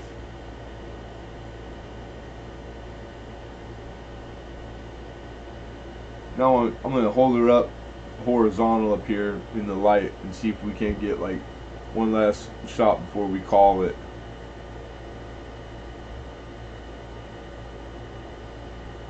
She's so petite, and my hands are kind of shaky. There we go. Come on.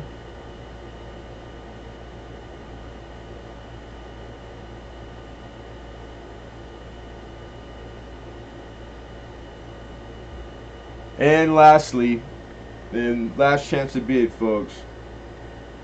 This particular coin in grade is trending right now and has been for a while. Trending means, if you're not familiar, it means like when you go into Price Guide, wherever you look up your prices online or in actual gray sheet in hand, it's green arrows. Green arrows means the coin is appreciating right now. It means like if it's a place that does every 2 weeks or every month, their values. However, some online they do them daily. It's going to have a new number when you go to look it up tomorrow, or at the end of the month, I should say. And these have gained like, it's not 5 and 6% this past month. Like they were like, some of them were like in the 20 and 30% range. So they're really popular. And I'll let you know that the estimated existence survival rates, the rarity scale for this particular coin in all grade, it's like 2,000. In mint state through mint state 65, there's only estimated survived like 1,700 of these coins, and that's it. And the mintage started out with 670,000, so it started with a pretty low mintage to begin with, but less than 2,000 coins. I know there's more than 2,000 people doing typeset, gold typeset, etc. So it's like that. It'll always be that. It'll always be driven by all these great, wonderful things that make it special. It's more special than just because it's gold. The gold is cool, but it's like, if you really keep it in context, if you're a coin collector, it's like all the numismatic and all that stuff. To me, it way supersedes the gold, the factor, But the gold is cool, I get it, and gold is expensive, so you can't knock that. But it's like, I really I enjoy, and This is what you get when you come to Lemonhead Auction. You're gonna get me telling you as much as I know about whatever I'm selling you every time, no matter what. Last chance. Anyone? No, no, this isn't the C. It is the wide wreath with L. Yeah, with L. Alright, going once, you guys. Going twice. Right on, value 100. Yeah, that one's pretty expensive. I think that's like one of the big ones, right? And sold. Congratulations.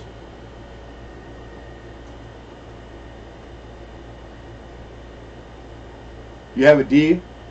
Right on.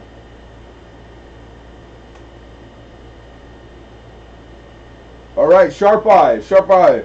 Congrats. Pardon me.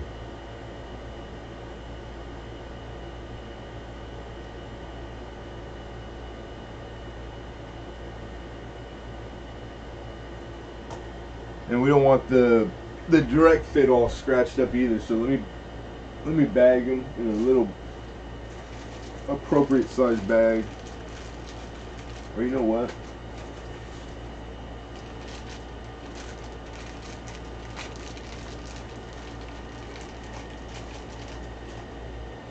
Hey, what's the shell? I was 40 friendly. I'll take a tooth mark. Yeah, I'm not putting it in there. But yeah, it's like it's perfect too. Somebody just went. They just put it out on the side right there, and they just gave it a just to see if it was soft. I'm imagining. I've never done that myself, but it didn't cattywampus the coin, because I mean if somebody really did it hard, I'm sure they could. The coin's still perfectly flat. It's right there. It just sucks that it's in the field on the obverse in front of her. But it's such a petite coin that, like, when I'm looking at it right now in good light, naked eye, it almost looks like two toning marks. You know how the gold gets like the darker tone, like random spots? It's really not, yeah, it's hard. It's hard, like naked eye, it's hard to even like really go, what is that? It looks like dark spots, and it looks like toning marks. But man, it's pretty. Damn, it's pretty. It's one I would have liked to have kept, but this is what we do. We buy and sell coin. We gotta keep it going so we can keep it going. Yeah, beautiful. Just beautiful. So there it is there. Congratulations. I hope you like it.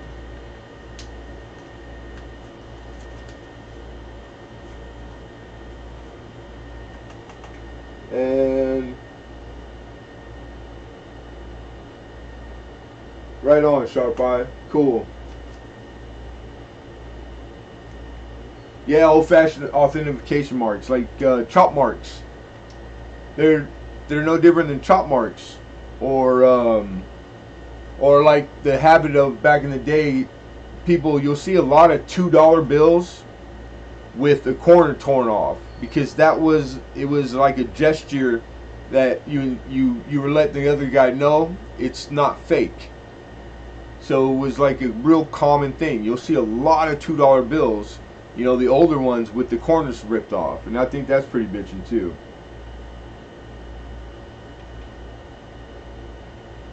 Like turn of the century, and yeah, a lot of things that aren't around anymore, you know. So it's like learning it. A lot of stuff that I'm sure it's in some books, but it's like I'll listen to anybody if they know what they're talking about, and then even then you gotta hope that. How do you know until you find out that SOB gave me the wrong, taught me wrong? I've been there before. That always sucks. Type 2 head is the prettiest girl, but I would not kick any gold out. Huh. For eating crackers. Yeah, it's got like closer to star. You're talking about the dollar still, right? Like the slightly bigger head and this a little smaller. One's kind of close to the stars. The other one isn't. Then it's how the stars line up to the chin, or no, to the bust. One's like dead center, then one's just slightly off centered, and that's how you know if it's the variety. Like I'm not joking. I spent a lot of time on it to make sure that I graded it proper, and that I got the right info as far as like pricing. It's all part of it. It's fun, man. Edward Morley, good to see you. Need a time machine to know for sure, right? That's true. That is very true. So we're gonna do a giveaway because we're halfway. All right, little more than halfway we are, and all giveaways are sponsored 100% by Lemonhead Penny, with no association to YouTube. All right, and all the particulars and legalities, etc., should be in the description. So I would encourage you to read the description. But if not, you've been told these are totally free, and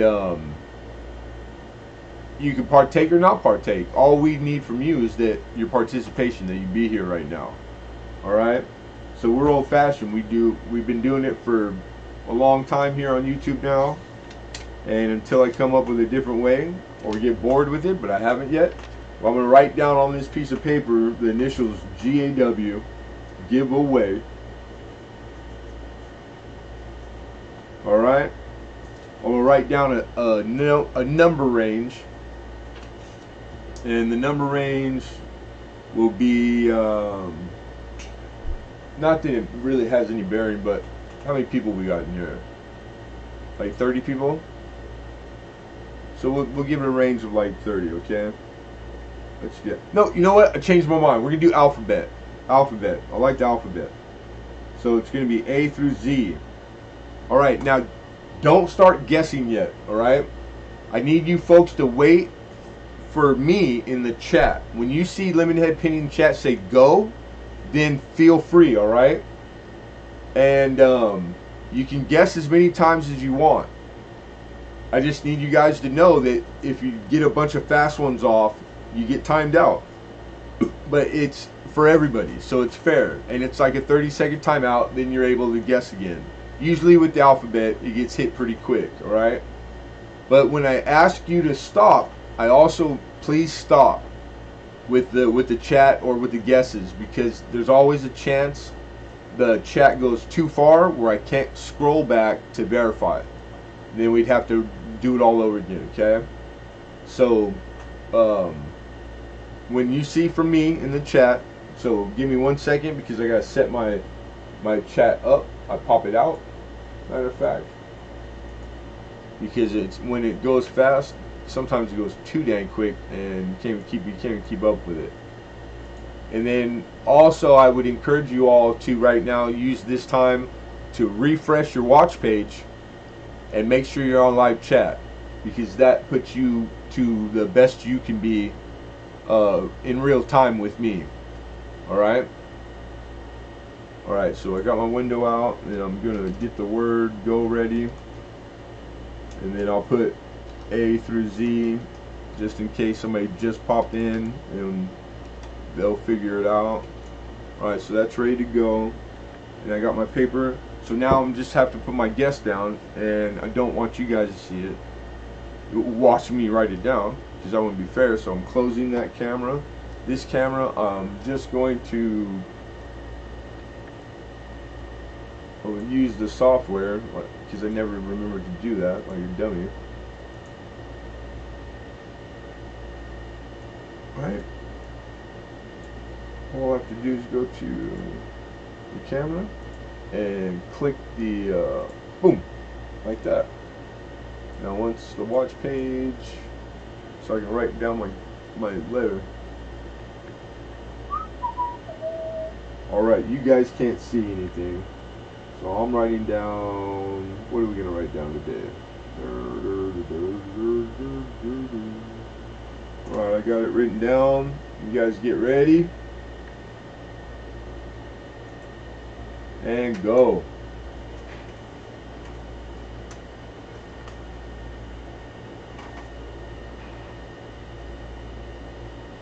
Whoa. Alright, I saw one, I saw it.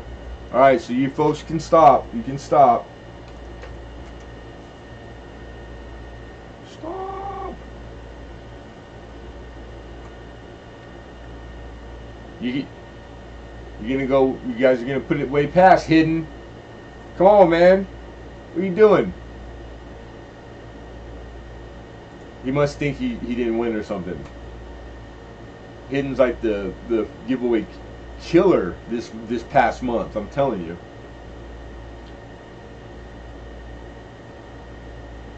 Alright, you guys. Now hold on, because we're gonna look at this together so you guys know that it's legit. It's, you know, it doesn't matter. You should take my word. It's a free giveaway. But this is how we do it. We've always done it, and we're kind of like into traditions.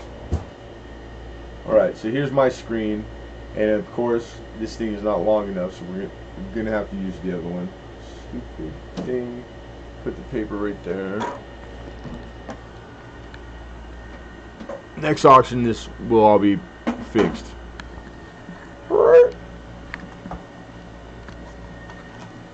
This is the camera I typically use now.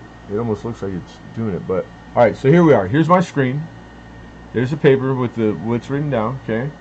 So what I'm going to do is I'm going to scroll back until I find, we'll make this big for you guys, until I find the words where I say go, because that's our benchmark. That's how we know. Right? There's the word stop, so that's where we stopped. And alright, so it's up there a ways. Here we are. So here we are, Lemonhead Penny with the big go. And there's my giveaway through Z. What do you write down? He wrote down an S? What's the S? Not the best handwriting, but it's an S. Alright, so now we're just going to scroll real slow until we find the first S. Hi, Ho Silver, what's happening, brother? Good to see you, man.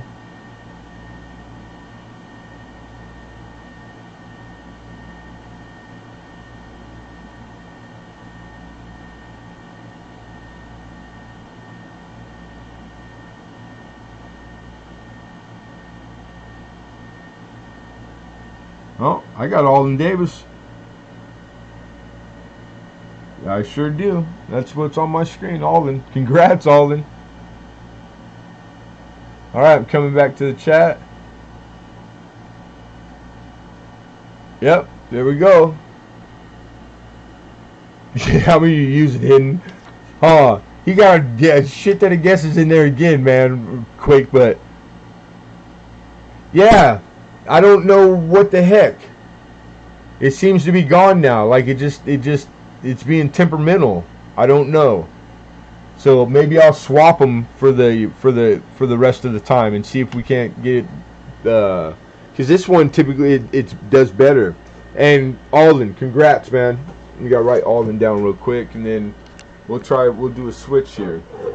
This will be our showing camera, and then our little guy, I can clip it on anywhere. That's what I like about these. Sorry about the bouncing around and whatnot.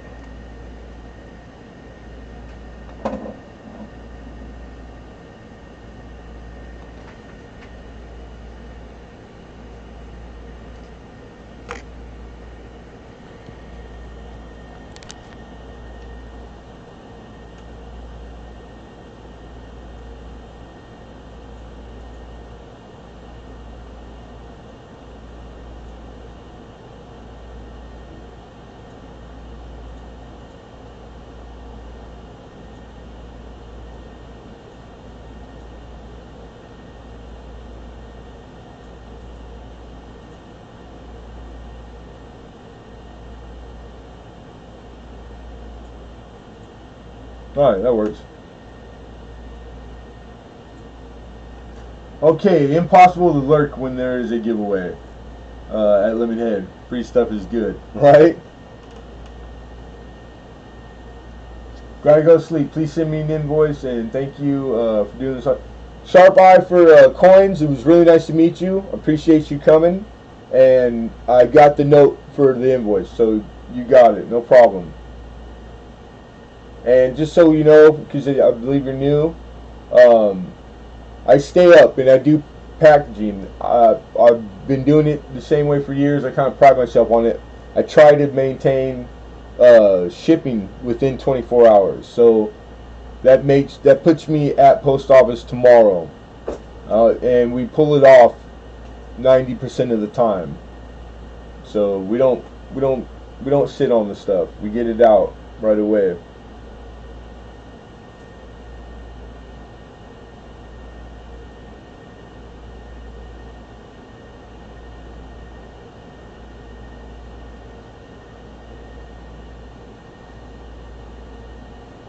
What's up, Terry? How are you? Alright, I don't think I missed anybody else. And alright, cool. I was just catching up on chat. Hey, congrats, Arlen. I think you've won some good stuff, but I think it's been a while since you won here. So that's awesome, because I always watch you giving stuff away, man. So there you go. And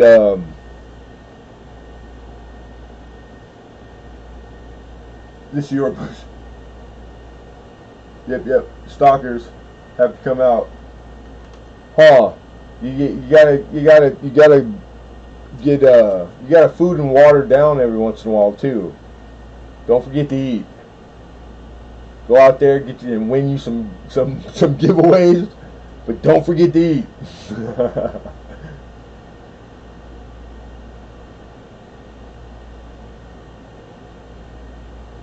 Yeah, hi ho hat. Yeah, I know. And I still got the two Australian coins you sent me, brother, that you gifted me a long time ago. But yeah, I've known Hi Ho Silver for quite a while, for as long as I've been on here, almost, I think. Like, shit's been 3 years already, Hi Ho. 3 or 4 years, man. Goes by quick, bro. Okay, I was using that to set the camera, but this is a proof Benji, a 57, and it's been cleaned, but it's uncirculated, like no damage, no circulation, but it's got, somebody had to clean it really hard, so you just got lots and lots of fine scratch all over the obverse and reverse, but right there, that's how it looks in hand. So that is a fair representation. Sometimes it's really tough to show these properly. So good hole filler, and but I don't have the. It's not quite coal, even though it's kind of one of those places where most of the big dealers, they're just gonna throw it's a problem coin, so they're just gonna, it's coal. And they melt them. They send them off to be melted, and that's a shame to me. So it's like if I was doing a Benji album and I didn't have a 57, this bad boy would be my 57 until I upgraded him. So with that said, I'm asking an opening bid of just a few dollars over spot, which is a damn good price, I think, for a 57 Benji proof that's been cleaned. So $13 is what I need to open up for the Benjamin. 90% silver.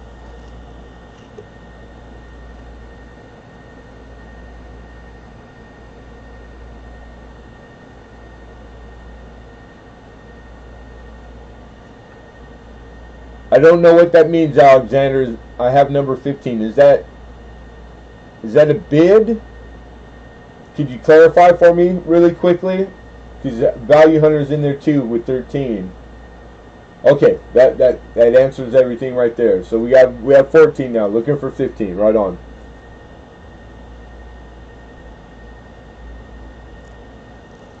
Razor sharp reading, beautiful font. I mean, it is what it is. It happens.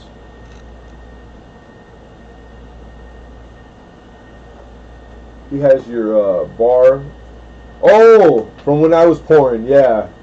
Right on. Yeah, there's a lot of people in this room right now with bar. They have bars. Shit, Value Hunter got my very first ever pour, and yeah, very first.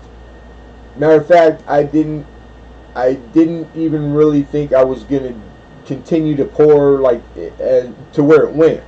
And Value Hunter encouraged me. Like, I don't know if I would have ever done the bars I did do, and I want to get back to it. It's just it's gonna be a little bit. And yeah, if it went for Value Hunter, so kudos and shout out Value Hunter, man. Right on. It's always cool to hear people like talk about the bars, because I liked it. I enjoyed that, and I tried to do as good as I could. So yeah, thank you. All right, so we got 14, man. Oh, Rose Dragon Coins. Good night, Mama. Take care and be well, okay? Yeah, I traded with VC, traded with a bunch of pours. Yep.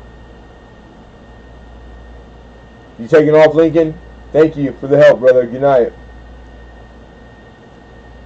Alright, last chance, you guys.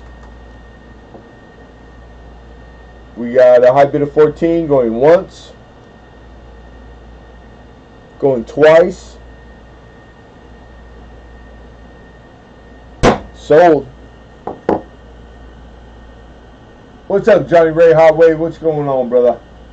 Alexander, congrats, Alexander.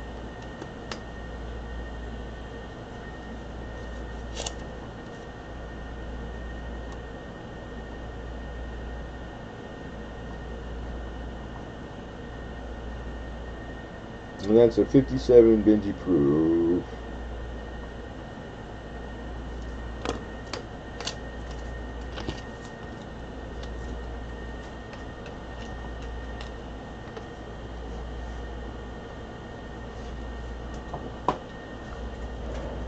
There we go. All right.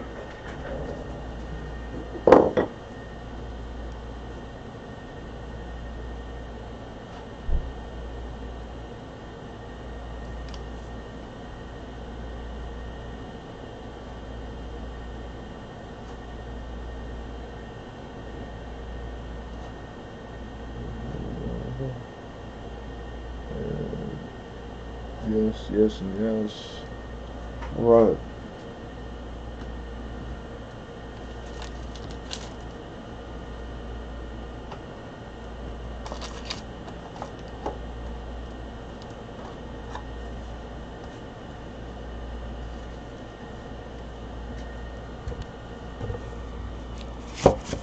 Look at how they did these bad boys.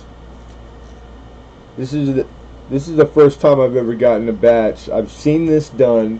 I've seen maybe one roll that had the foil on it like this, and then taped off and labeled. But this is my first like big amount collection. So I got the call from my guy who is always gives me first dibs, and I was able to pull trigger, which I'm not always able to do, which is nice. But yeah, so it was I love getting that call. You know, you get excited. Now these are original bank wrap. I kept one for myself and cracked it open to make sure, and these are the papers.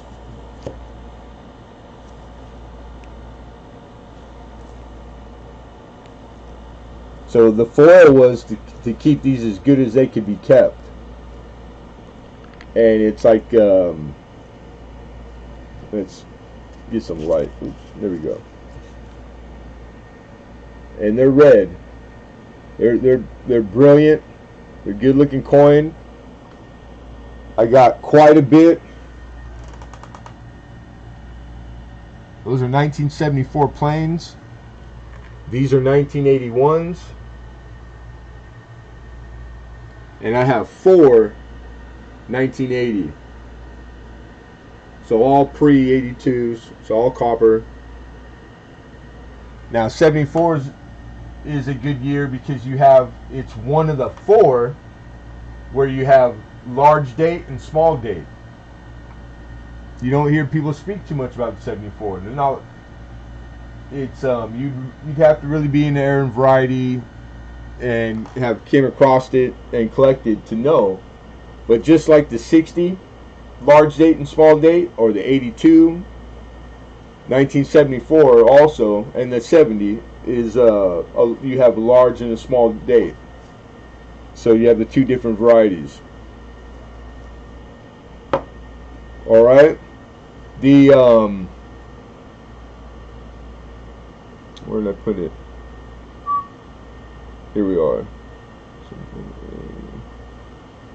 Since there's only 4 of these, I'm going to start with these. These are 1980.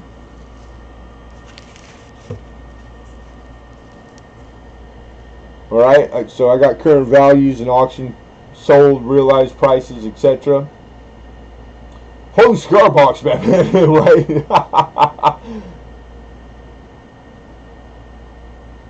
Yeah, I don't know how airtight foil is. I don't.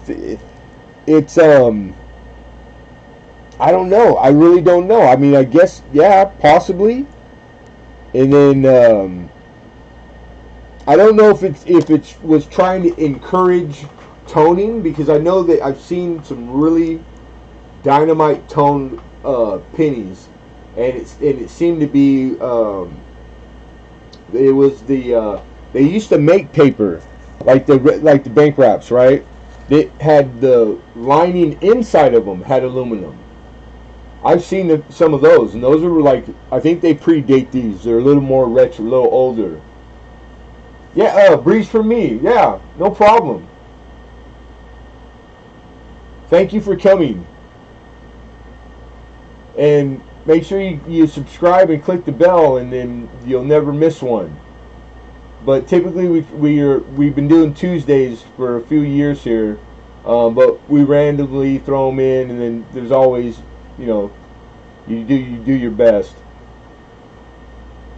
And then we do coin topic streams away from the selling part, just streaming occasionally also. So if you really like coin, you know, we'd love to see you guys, all of you. All right. But yeah, it's cool. I can say that I've had them now, and the foil, like, this is like beautiful and smooth. These are really rumpled, so I don't know if it's just because they've been handled a lot more, or if it's 2 different styles of foil. I think it's different foil. So this person, because this was all one collection, they obviously were partial to keeping them and wrapping them like this, because these are really tight, and I mean, there's not even a crease in the foil, and you can see how this looks like it came from the barbecue, you know. So yeah. All right, so the 80s, I want to do, because this is what I was getting to earlier, folks.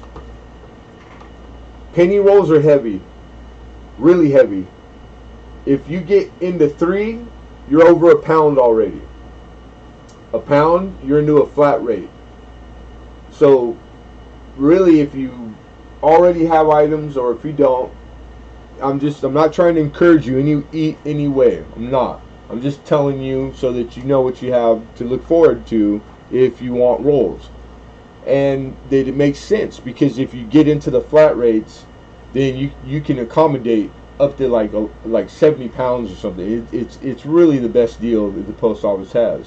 So what I'm going to do is, I know there's people who just want one roll, and then there's people who don't mind. They're addicted to it, like me, and you might want like 5 at a time, or who knows. So, but I only have 4 of the 80s, and I'm going to do them 2 at a time. So the opening bid on these is $10 for 2 rolls of 1980 OBWs. Okay, these original bank wrap rolls that were also wrapped on top of being in original bank wrap. So I mean, it's like galvanized. There you go. Let's just call them galvanized rolls. We got 12 right out the door from Bill Betts. Right on. Looking for 13. Galvanic Galvanic. Is that how you would say that? Vanic. Alexander Smith says 14. Oxygen binds to aluminum more easily than copper is the basic reason. Cool.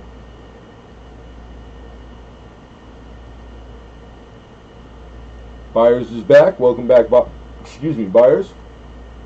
Awesome breeze for me. Appreciate that, man.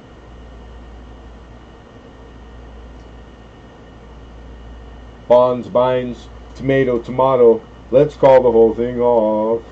Well, you say either, and I say either. Neither. Oh, we know. You got me in the sense I was nickels. Yeah, Bill Betts is a nickel guy too. So 14. Looking for 15.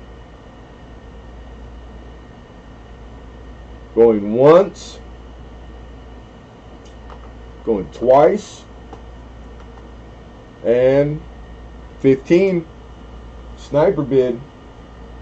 Looking for 16.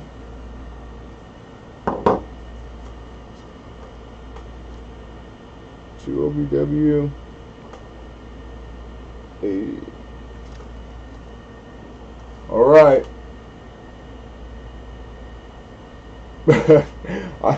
I like to sing.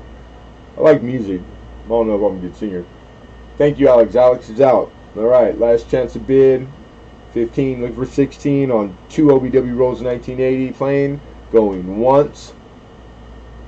Going twice. Sold. Bill Betts.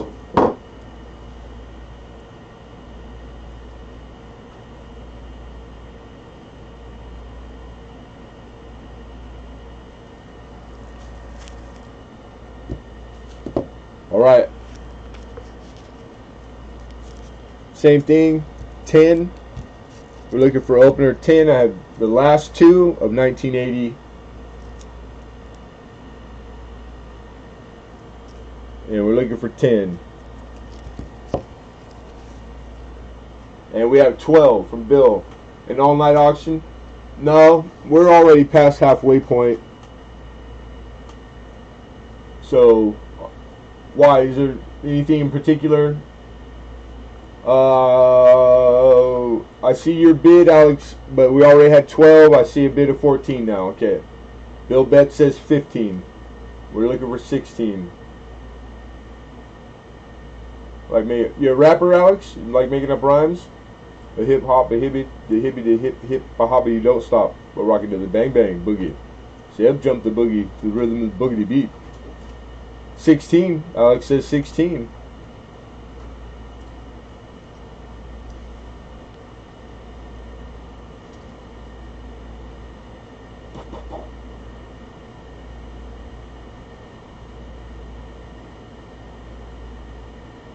Thank you, Bill. Bill's out. All right. Fair warning. Last chance to bid. Going once. Going twice. Sold. Alexander for 16. Congrats, Alex.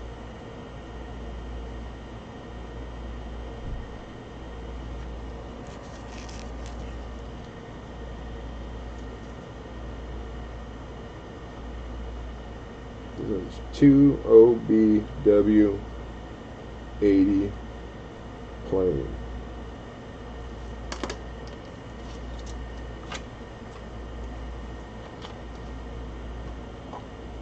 Alright, I don't know where you guys are at, but I come across these, I won't say often, but maybe, you know, like, you'll find them at the shops. They're really nice. And they're Dansko. And it's like, you know, as far as books for your press-in, this is a Dansko.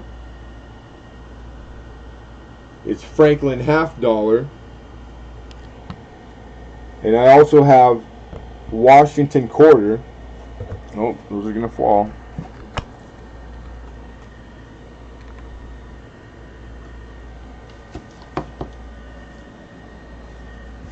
The Washington quarter covers more years, so it's a bifold. It opened up twice. And It doesn't look to be used. A little on the, like, you can tell it's got patina. It's got age to it, but as far as like damage, none to speak of. Pretty pristine. These are like press-ins. This one's model number is 141. The Franklin half dollar is a 165. Yeah, it's probably pretty hard to see that. So for the two of them, I'm putting them both together. One money. There you go. Fullerton Coin Shop. That's in Southern California. That stamp. They put a stamp in there. They must have stamped all their stuff they sold. But yeah, for both albums, $10 opening bid. Looking for 10 smackers. $5 a piece. These are a lot nicer than the old school Blue Whitman.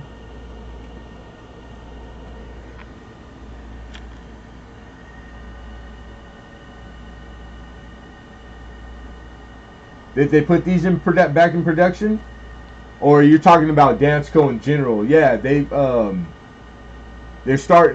finally starting to fill order. But what I heard and read was that they've only gotten to modern, so they're filling order for modern Danskos, like the quarter, etc. The backlog on orders, like nobody's getting a typeset for a long time, dude. It's still, and that's what everybody wants. And I keep getting asked for them. And I can't believe how much money people are getting for 7070 models. Like I've seen used ones, and it's all over the place. But like, there's been people on eBay getting over $100 for a used typeset Dansko. That's crazy, man. But that's the market. It's supply and demand. I know where a couple are in the cellophane still, but they're expensive. So it's like I'll wait, man. I'll wait it out. All right, we got a bid of 14. Going once. Last chance, folks. Going twice. Sold. Alexander Smith, congratulations, bro.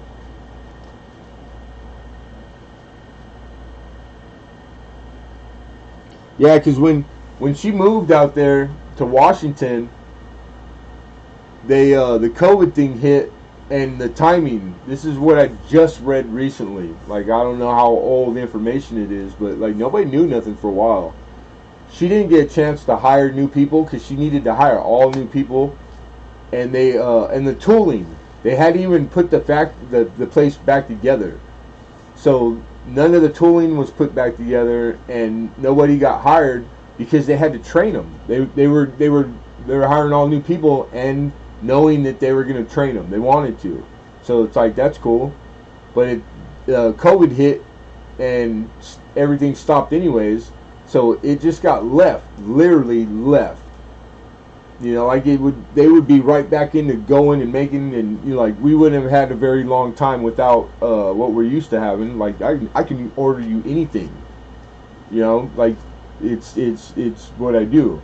But you can't find nothing, man. So the Danskos are out there because of the stocks that everybody had. I remember when they started disappearing. Like people knew before I knew. It took me a minute to get savvy, but I did. I knew something was up when old girl at Transline. Anyhow, congratulations, Alexander. Though it's going to be a while if that's the one you want. Unless you're down to pay for it, which most depends what. $100 for a Dansko, I don't think it's crazy. It's quality product, and they do what they're supposed to. So it's like, it's really not outrageous. It's double. It's probably double. Most Danskos are in the $45 all day long. Where do I want to put these rolls? Right here.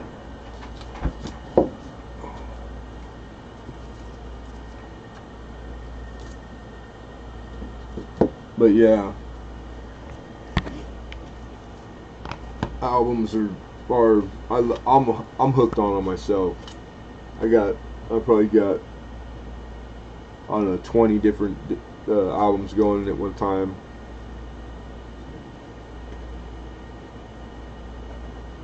Some will never be ever done because I didn't realize the undertaking that I was undertaking, like the seated dime and the handful of CCs that and some of the earlier dates too. They're really hard to get.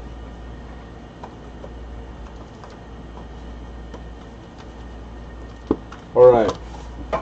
Before I jump back into the next, we'll do 81s, then we'll go to 74. I doubt they're all going to go, but I'll give you guys a shot at unopened 2012 Unk set. These are super, like, the ones you want as far as satin coin. Everybody started getting these when they were coming out, cracking them open and diving in for the halves right away and sending them off for grading and making good money on them too.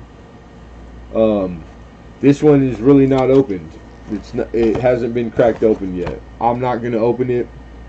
I got this at Starbucks auction, and these list for $60, and I got a good price from Starbucks, and nobody else bid against me, which I was super surprised. So instead of going for, which you should always start minimum at list on proof and unk sets, I'll take $50 as the opener. We can shave off $10 off of it. Blanks in my barber quarter, and yeah, there's a few. Yeah, the key dates and everything are pretty crazy. I've actually had the the 93S. I had one, dude, early on and didn't really know what it was, like the really like crazy barber corner. I had one. I had no clue. It was like first year, just got into collecting. Didn't work at the shop yet, and I screwed it off. This is 2012. This is a 2012 uncirculated set. This is how they came. They came in these, because these are the ones, the big ones, where it's got like a lot of face in it. You're going to have all the Sacagawea and the presidential dollars. It's got like the city skyline on it, the red, and then the other one's blue, the Denver and the Phillies. And because they're so big sets, this is how they were individually packaged. And most of the time, they're almost always open. You know, they just cracked them open to look at, to make sure that they were like satin. That's what everybody was looking for, because the satin ones are nice. They get a premium too, and there's not a lot of them. The populations. So everybody just, you know, that's what guys do. They want to get them in first to grade, because that's the time you get the most. 01S is a pain. Yeah, 01S too. Yep. Can you show what it is? It's the year 2012. How do I explain this? Right here. This is a 1980s. This is the same thing as this box here, except for the year 1980. Okay, Alex? Or for anybody. So what's inside of that one that's not open is the same thing. It's going to have all of the year 2012, all the coins represented that are minted at Philadelphia and at Denver. So these are identical, the packages, as far as the coin, but they were made in two different mints, so they have different mint marks. So this year, in 1980, you had $1, $2, $2.50, $2.75, $2.80, $2.91 times 2 in face value. So just in the coin, what the coin's worth legally, because it's still legal tender, that's what face value means. It's a lot of coin, right? Well, in 2012, it's even bigger because you have the inclusion of the dollars. I forget what it is exactly. I can look it up if you guys need to know. 2012 is, and 2012 was a better date too. It's probably the most expensive out of the like that set of years. This list today, current market is like $60. So it's a it's a more wanted set. Let's put it that way. Ed Nikolai says 50. There you go. Looking for 51. Yeah, and I got it for a good. I got it for a good price. I don't know if it was what price the auctioneer got it for. I wasn't really sure. I didn't ask him. I was just happy to get it for that because I knew I could bring it here and start it for less than what it lists for too. Because that's always, you know, it's like everybody gets to get in on it and save money. Alex at 52, he says. And I've had these through the last few years. I had a nice big old block, like what I brought like a bunch of them to auction once, and I had only like one or two that weren't opened, but they command the same money. And 55, Edward Nikolai says, share the savings. Yeah, it's like I know listing it at 60, putting it in 60, I'll get it, but it's the one thing being my size, small. Still very small. It's one of the things that I try to use as they'll come back.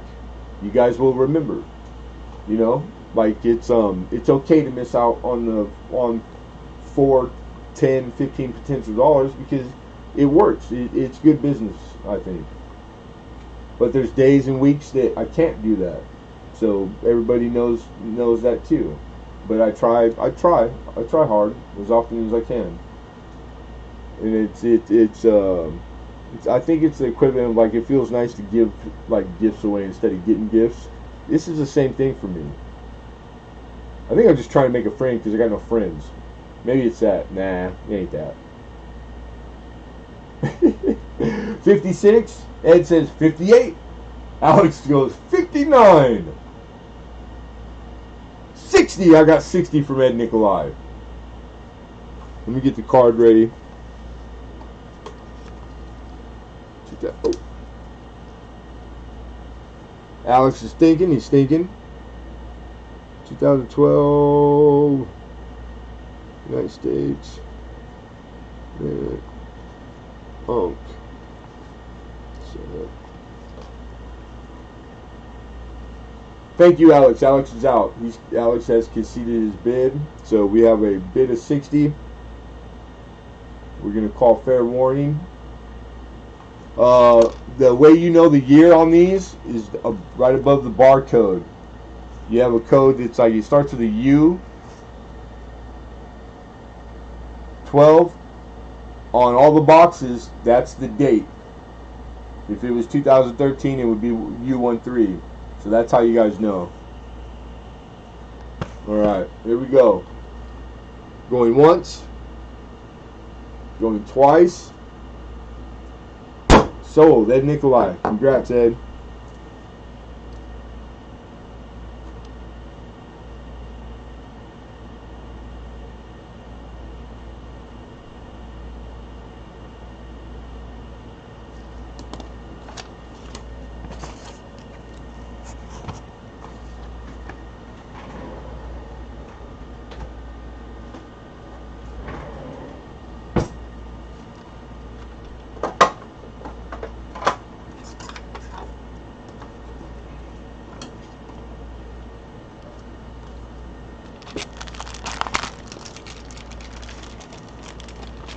Yeah, it is a 1980 set. This is a Unk set. I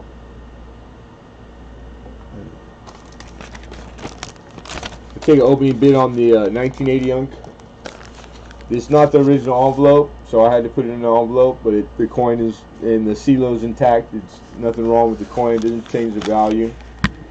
So if anybody needs 80 Unk, we can open the bid at $5. And this is the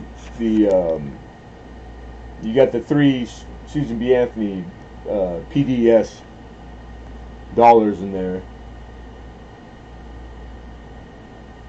Poor sir. Hey, thank you, Ed. You're very welcome.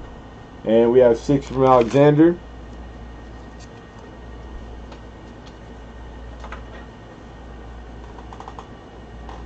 Hey, it was good to see you, bro.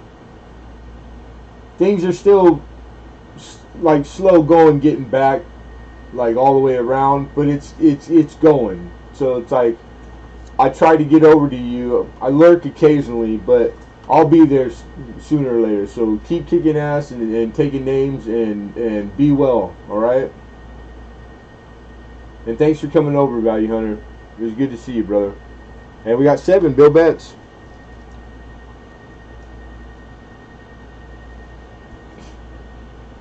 Alex says 8, Bill says 9.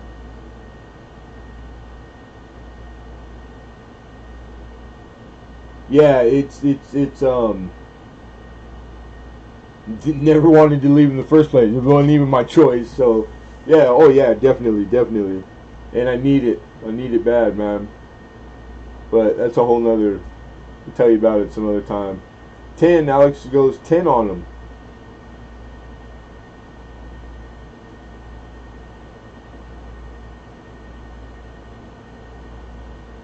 Bill is thinking. Get the 80 unk.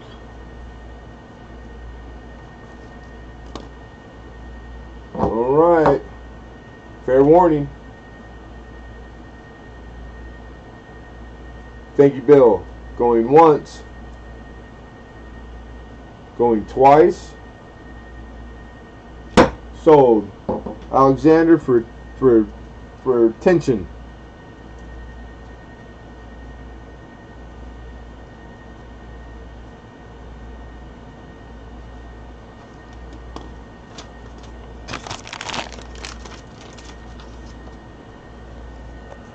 This is the bicentennial. Oh, I'm sorry, Lewis and Clark bicentennial silver dollar. This is a commemorative. It's a United States Mint commemorative. All right.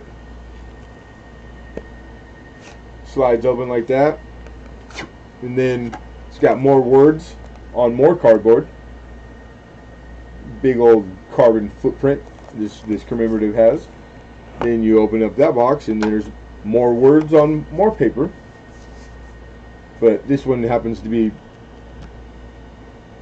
that cert that tells you all about the proof silver dollar that's inside. And this is from the year 2004. Alright, that's all of that. Then you got this pretty velvet lining inside, and this big old, all that hoopla for this size. It's that big, but it's gorgeous.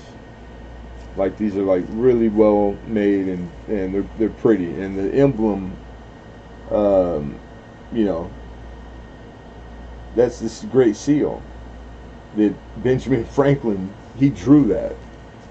That's as good as it gets. It's like, I just want that thing sometimes. So I had it tattooed on my chest. It's on the center of my chest.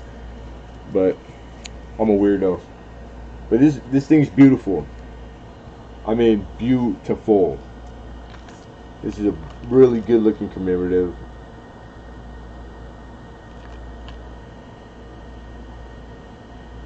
Super day and night. You know, the black watery fields opposed to the devices. So it's like proof. No doubt it's a proof. That thing is ultra cameo. It's in a direct fit. So let me give you the reverse real quick, because it's equally, I think it's good looking. It's a good looking coin.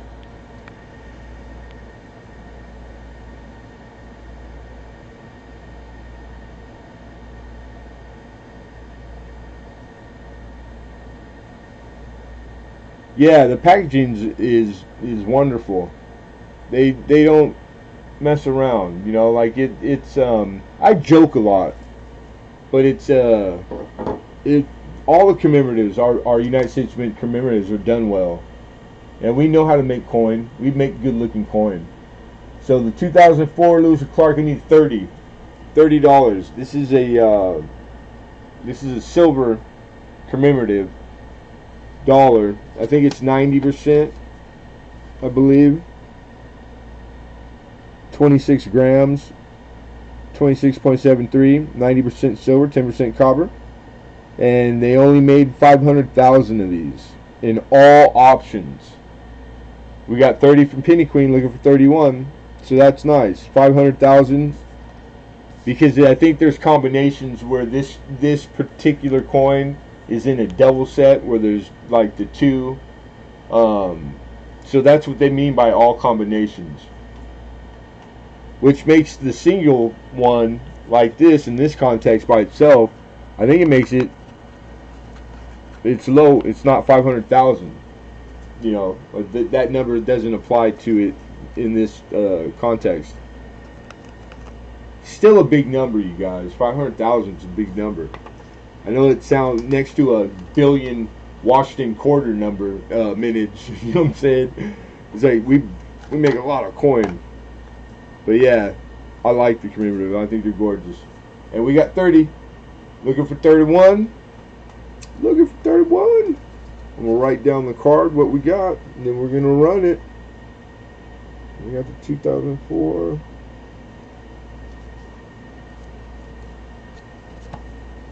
The loser card, God dang, like 5 seconds ago. Lewis and Clark. Silver command. Alright. Here we go.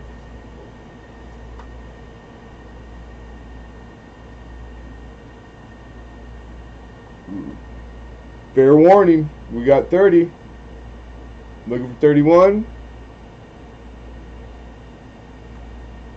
Going once. Going twice.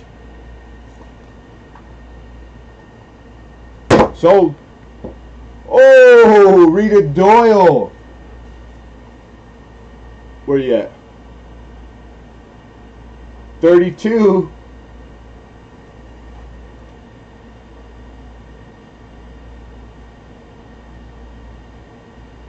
Good, and good to see you again. Thanks for coming. Penny Queen, I have a feeling she already had 32 typed at the ready. That was that fast. That's crazy fast.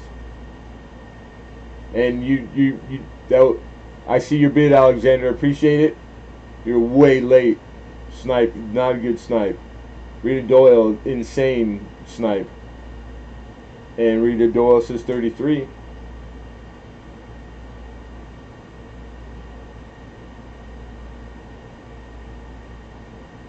You think she did? Penny Queen says 34.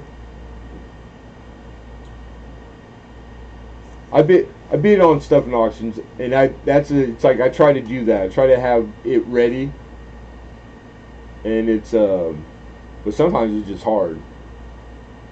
Late here, I send the email, so I'll be good to bid. Yeah, definitely. And I see Terry. I see you around all over the place, so I think you're good. And be well. Tuesday's not far away, so Tuesday 3 o'clock. Hope to see you. Hope to see you there. If not, I hope I see you guys in the in between time. You know, on all the streams or.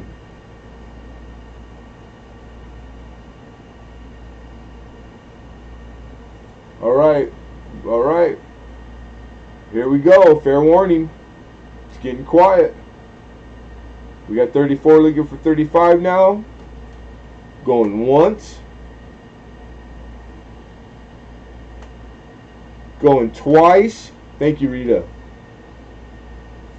And sold. Penny Queen, congrats. Rockzilla, what's happening? Welcome. And good to see you, Rita Doyle.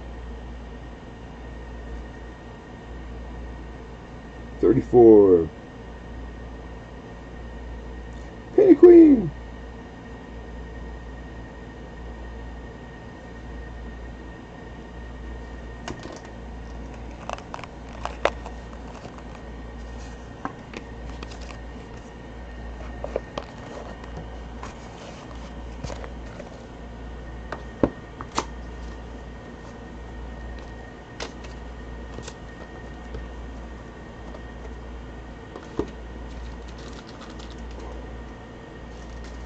All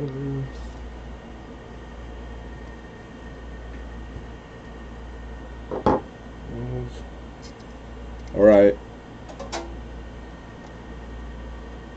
Because I only have the 2 different style of OBW roll left, I'm going to do a little unconventional for us, but I only have 1 item that didn't get a bid, so I just want to revisit it really quick, and then that way we can exit stage left just with the rolls, so it'll make it convenient because I'm having like a staging, like where to put stuff. I'm getting kind of tight quartered here. So this is this was just the first thing up, but this is a uncirculated 22S piece dollar.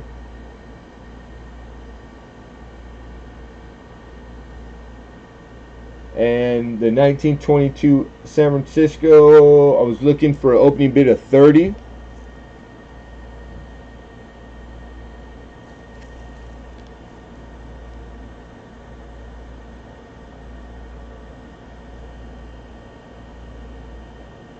So if anybody's in the ballpark to open that up, that's that there.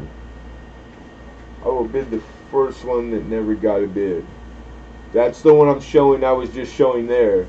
But all right, Johnny Ray jumped in, and he's on my screen right before you, Alex. And we have Thomas tripped on a nickel for 31.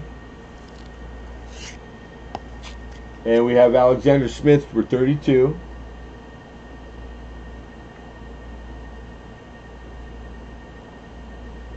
Johnny Ray Highway says 35.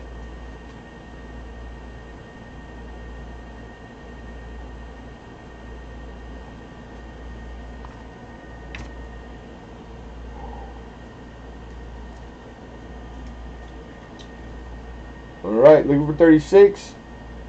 Thomas tripped on a nickel, and Alexander Smith said 36.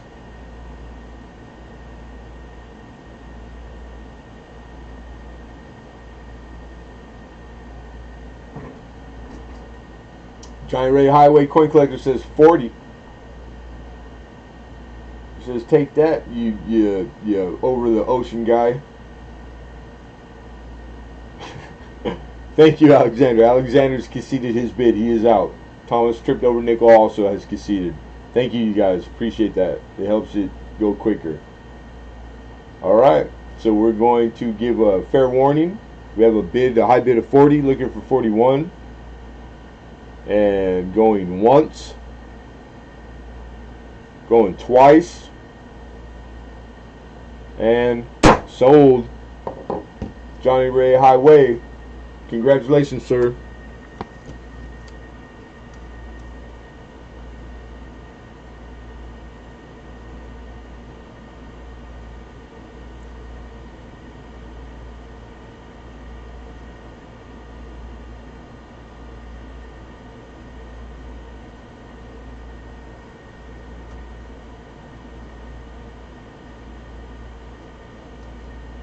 $22S piece.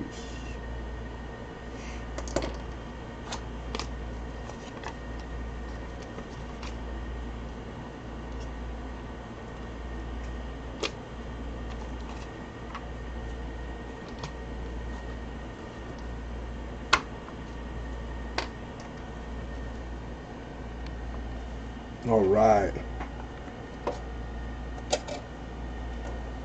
Look at this. Even got this groovy lockbox. Look at that. Old school? That's old school. Like this metal box full to the rim. This thing was so freaking heavy. I mean, like literally, this thing was heavy. So anyhow, these are 81s. Those are 74s. And like I had said about the flat rate, like 3 rolls, I already weighed them.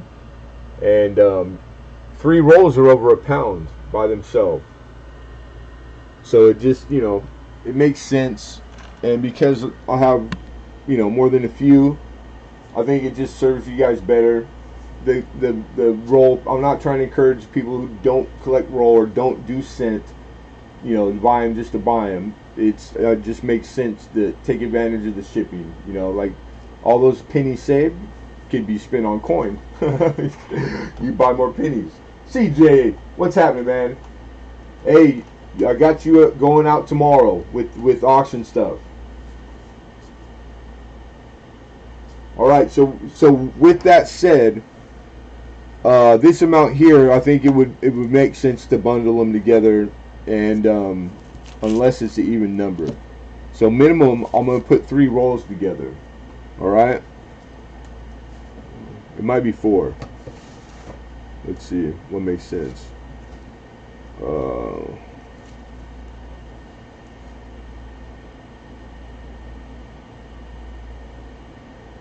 Yeah, we could do. I think that because you get that flat rate box or bag and it's big, it holds everything, so they'll accommodate anything if you got something up till now, and it really is the best deal. So anyhow, these are original bank wrap rolls underneath these being foiled and labeled.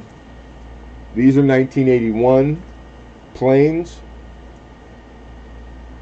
and I'm going to put 4 rolls in a lot and ask to open it up at 20. Brian Hooper, what's going on, man? I saw that you had said hi when I didn't know how to work the new studio. I could not get the encoder and all that stuff. It took me a while, brother, but I appreciate you. I saw you in there, and I think I was trying to talk to you, and you probably couldn't hear me. But I saw you. All right, I see a opening bid of 20 from Bill Betts. We have 22 from Alexander. 710, what's happening? Ed Nikolai says 25.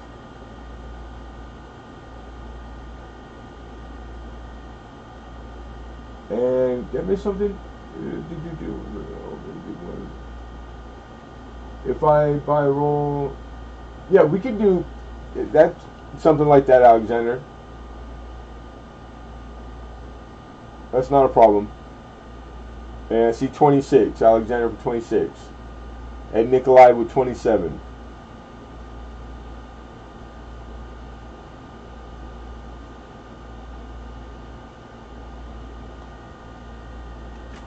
Let me get the paper ready, and then we're running it. This is for a lot of 4 OBW rolls in 81 year of our Lord. Alright, ready to go. We got high 27, fair warning, going once, going twice, and sold. Ed for 27. Congrats, man.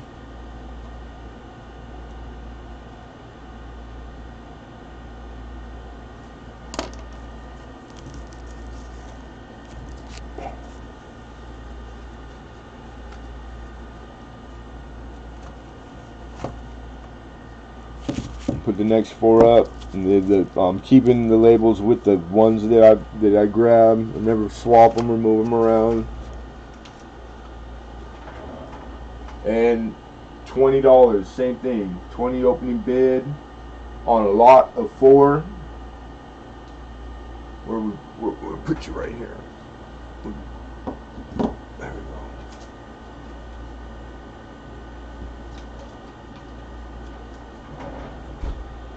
Hey, no problem, man. Thank you, man. Alright, so 22 from Alex. Looking for 23. Lot of 4 BW rolls 81. Looks like dollar there. That looks like year. Okay. Excuse me. Fair warning. Going once. Going twice. And sold. Alexander Smith for 22. Emmitt Smith.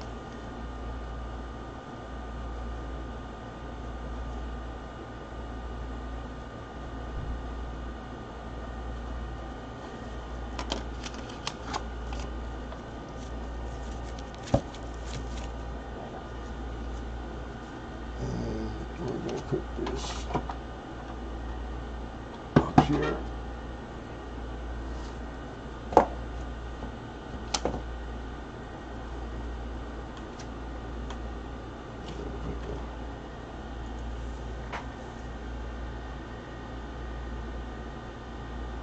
Yeah, penny rolls are 50. Count. There'll be 50 coins in a 50-cent penny roll. And I didn't mean that to be smart. I'm not saying it like a smart ass. Not all would say 50 cents on them. You know what I'm saying? But yeah, 50. Okay, I will. I'll leave. I got them right here to the side. They're not far. And I saw what you had said. We could do something like that.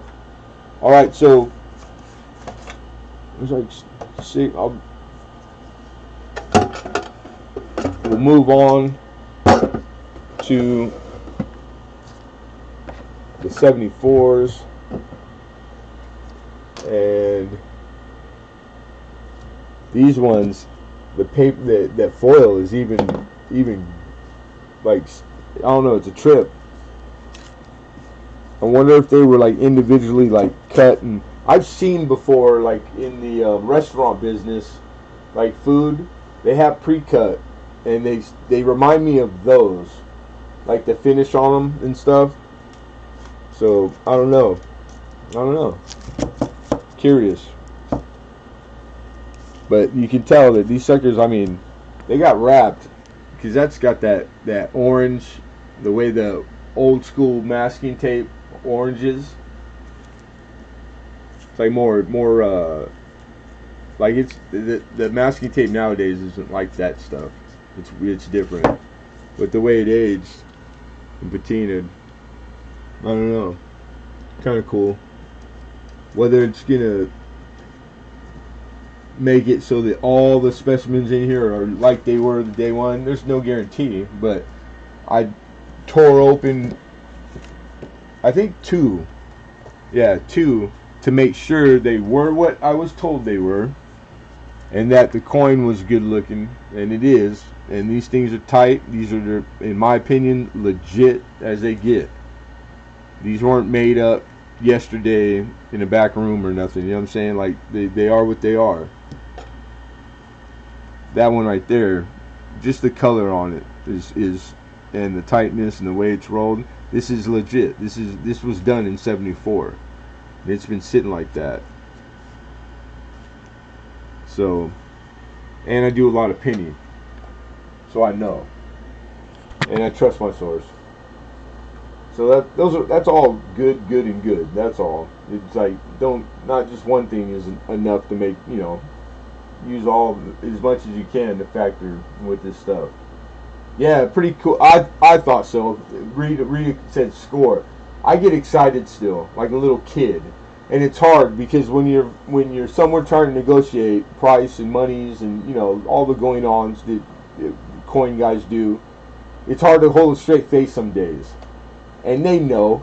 You know what I'm saying? So it's like sometimes you just go, oh hell, what do you want? You just pay whatever they say. So it just is what it is. But it's pennies, like it's not rolls of like Morgan dollars, because it gets crazier. It gets crazier. It's everything you can think of. I'm just gonna catch up on chat real quick. Roadrunner, what's happening? And what if you open them and they end up having Rolos in them?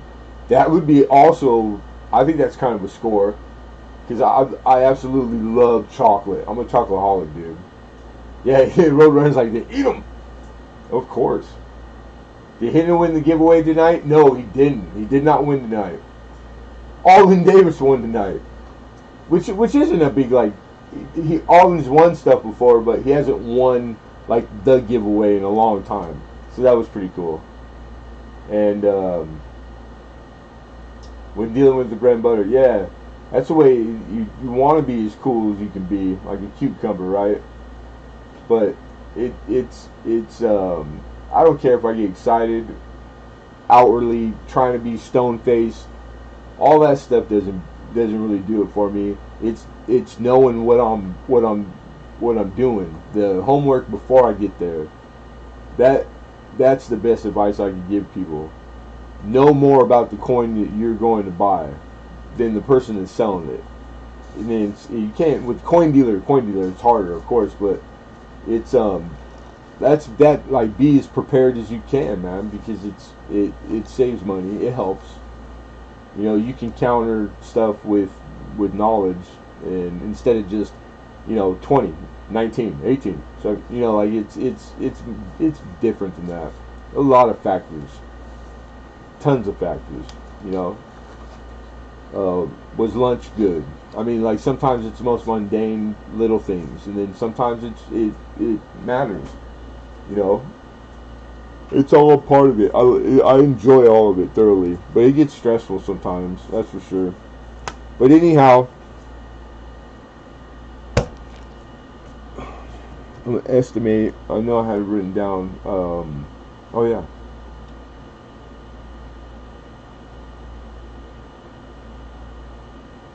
No, I wrote down the 81. I'm gonna put these ones. How about because the 81s had a premium, like $1 premium. So I'm gonna do 5. 1, 2, 3, 4, 5. 5 lot. That means 5 rolls, 1 bid. All right, and we did 4 at 20. How about 5 at 22? When you start the opening, I'm looking for $22 on these 5 1974 original bank wrap rolls. 74 plain. Bill Bet says 22. Check out my SLQ. I just bought Lemonhead. Brian Hooper said. You put a video up, I will. I'll watch all your videos, dude. I'm surprised that it's not. You bought something besides a really high grade Morgan, huh? How did you do it? Was it hard? Did you have withdrawals or anything, or I bet it was tough. But I love Stan Liberty quarters, dude. Alexander says 24.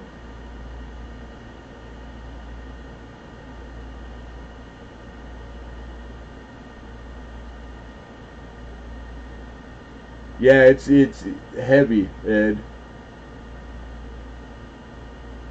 But they hold a lot. 20 pounds or something. I thought it was heavier before. Alright, looking for 25. We're going to run this because I have a few lots of these. So we don't have to like wait around. Not that we try to wait around ever. But fair warning. Going once. Going twice. And sold. Alexander. Thank you, Bill. All right.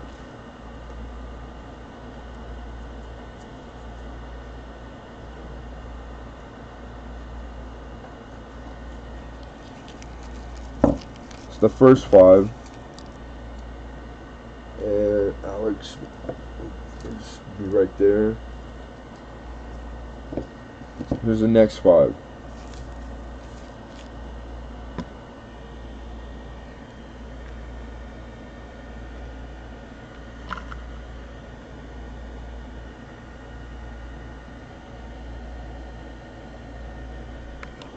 Same thing, 22. I think that's a really fair. I did do the current market on all the rolls and prices, so it's a damn good price. Bill Betts in there for 22. Alexander, it's a lot of 5. 74 OBW.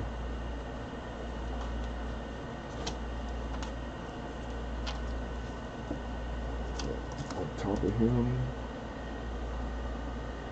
And heavier the better. Yeah, heavy equal more. Yeah, you know what, Alexander? You bought quite a few rolls. Bill Betts has bought quite a few rolls. Bill got all my good nickels too. I love nickel rolls, and they're harder to find in the. Well, they're both equally hard, but nickel is even more so. I find. I know where there's some, and I still haven't been able to get to them, but I'm gonna get them before I'm done selling coin. That's for sure. I just can't tell you when, man. I ask every time I do, and it's been so busy lately. There's no doing it. All right, we got 22. Last chance. This is a bid on 5 rolls. These are cent rolls. They're original bank wrap underneath the foil and tape. And here we go. Going once. Going twice. And sold. Bill Betts, congrats.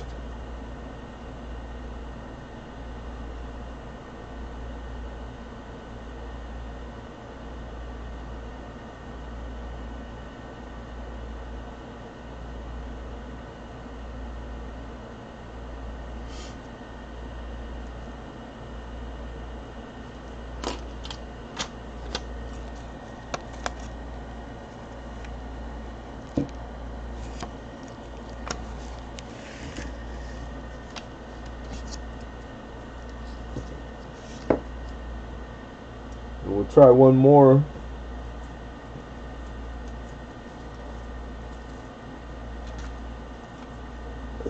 We'll save some for Tuesday.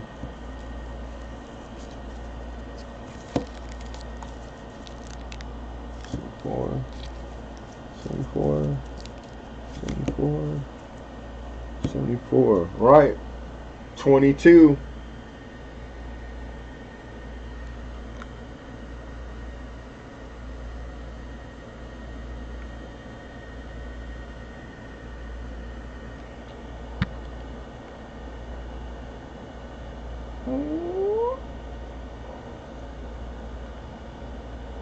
Clay 37 says 22.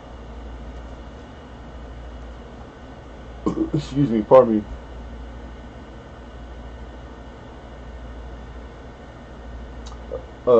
Polo mints, the way they're wrapped up. Polo mints. What's polo mint? I'm curious. A lot of 5. OBW. 74.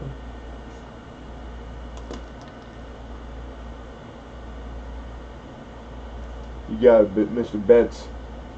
I'm thinking good thoughts too. Your pack, the second package is coming. The first one, friggin'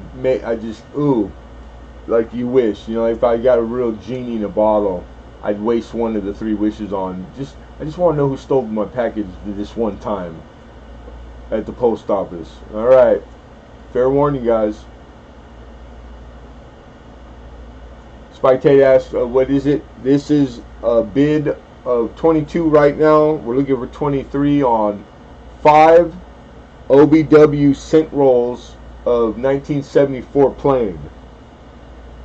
74 is one of the 4 years where you have large and small date varieties. It's the biggest that pops out in my mind that you stand to get in here. Might have been on truck they stole. It could be sitting out in that parking lot. I hope that, but I'm assuming because it made it on the TV and in the news that they got the packages. If they saw them, they got on video, dump them in a random parking lot, then shouldn't they have got them back? So I don't know. I don't know. But last chance, going once, going twice, and sold. Congratulations, Clay 37.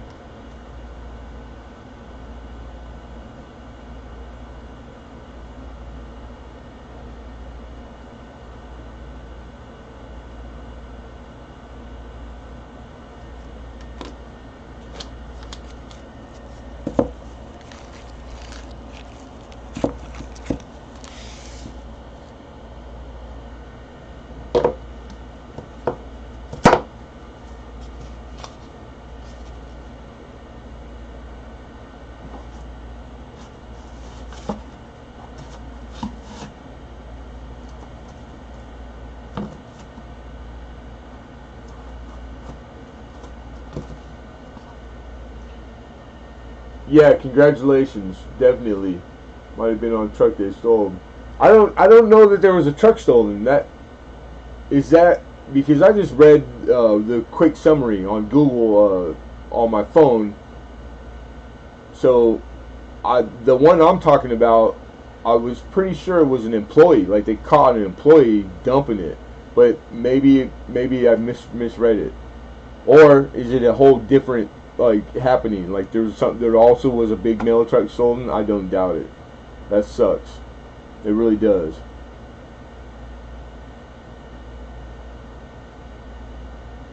Oh, meant with a whole like a lifesaver. Right on. 7 a.m. Well, it's late here. Well, I'm east. I'm Pacific time, so it's really not late. It's not even 11 o'clock here yet.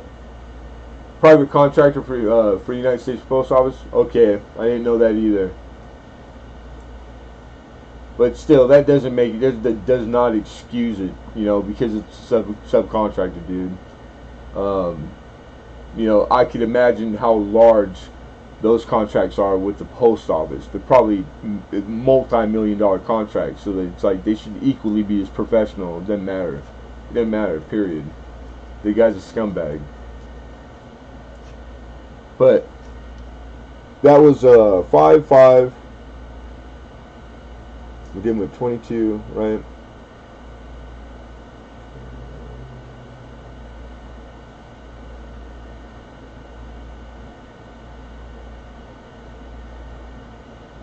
Anybody up for entertaining 10 of them? Will you please send those rolls to Rita Doyle? She will throw some at me. Oh shit! I can't condone the throwing of innocent pennies or cents, I should say. But yeah, that we can do that. Now, the question before, so when I put the note down is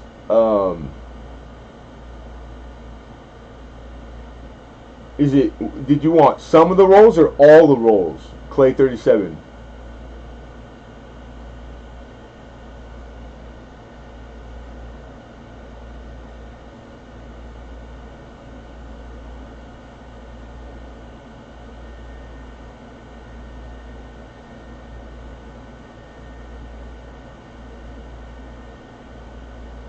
Yellow. All of them, okay. And secondly, I know. I think I know. Rita, did you win something? Just if not, just the first time, then you're on the hook for the shipping. Clay 37, and the 5 rolls. So the shipping's going to be like 750. Just so you heard it once. But if she already won something, then she's shipping. If it's already a flat rate, then you'll save the shipping because I can fit it in with her package. Whatever makes sense, we try to do whatever makes sense. I don't mind doing the extra. It's fine. But we got Clay, gifting, Rita. Clay 37, right? Yeah, Clay 37. Gifting to Rita Doyle. And where did I put you? Clay, I put you right here, right? Yeah, there we go. Alright. Alright, man, I got you, dude. Very nice, very cool. So, you guys she already knows. She already said thank you. Awesome. Yeah. Awesome, brother. Thank you, man. I just state it because most people, it happens a lot. It's cool to see. I still never not get tickled when I see it because it's not something I saw much of growing up or ever in my life.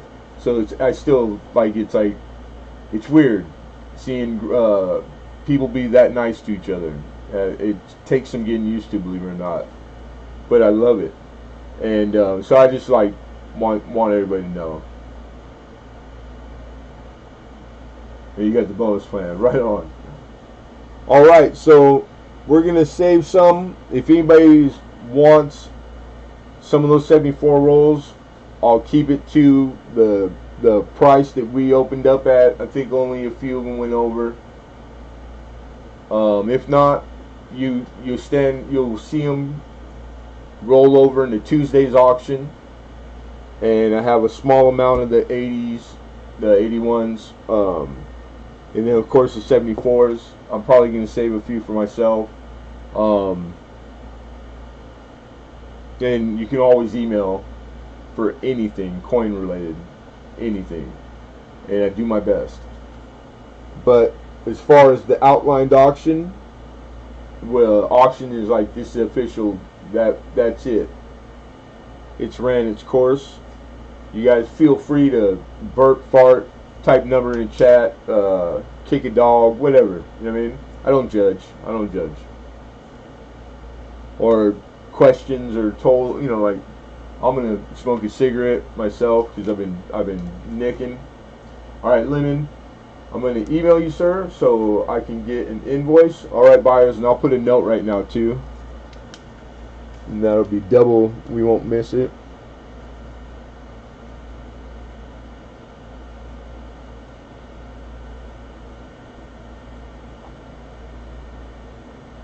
Fire boys. Alright, I got you. I'm having tomorrow with Cajun, right on in Badger, cruise over. Yeah, dude, yeah, I will. I tried to make it to the last one, and I can't remember what happened, but like, you know, we talked about it before. Like, it's hit or miss, man. The days that I get in a row of feeling just kind of well, you know, like, it's like, it ain't. It's. I'll be excited when I can get it 1 week, 7 days straight of feeling like normal. It's coming. It's getting there. All right, hold on. All right, we got Bigfoot needs one. Bill wants his total now. No problem. Hold on. Rita Doyle. I don't understand the question exactly. I think I do, but I'm not sure. You'll have to elaborate. And invoice for Bigfoot.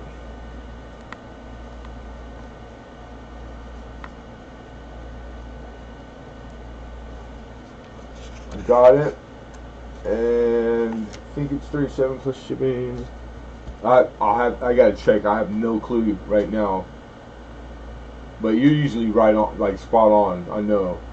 And then 10-4 on the invoice. You got it. Yes, sir.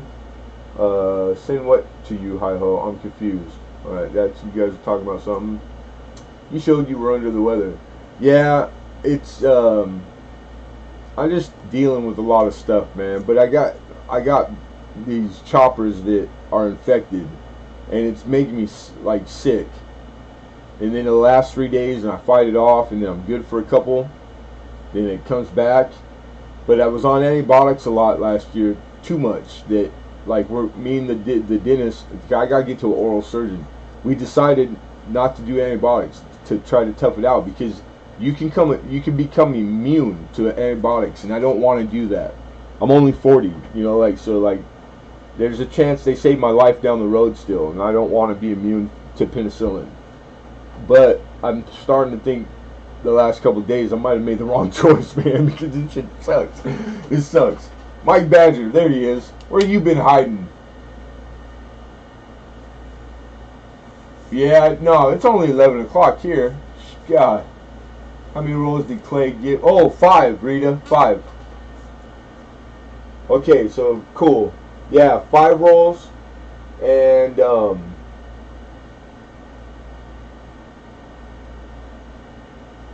cool, Badger. That means you got a place. Nice. Okay. Get rid of that. Listen to Mike Wolf. Mike Wolf won it? Mike Wolf wins a lot of stuff. Alright, I gotta get a total for my man Bill Betts. I got one right in front of me. And I thought I saw something else. Yeah, and then you got 2 rolls over here. So we got those 2.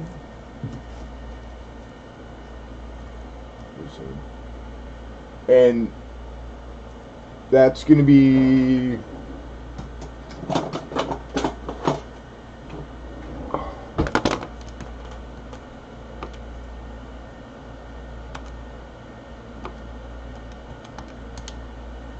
I come up with $44.50, and I knew that was different than what I saw with the shipping.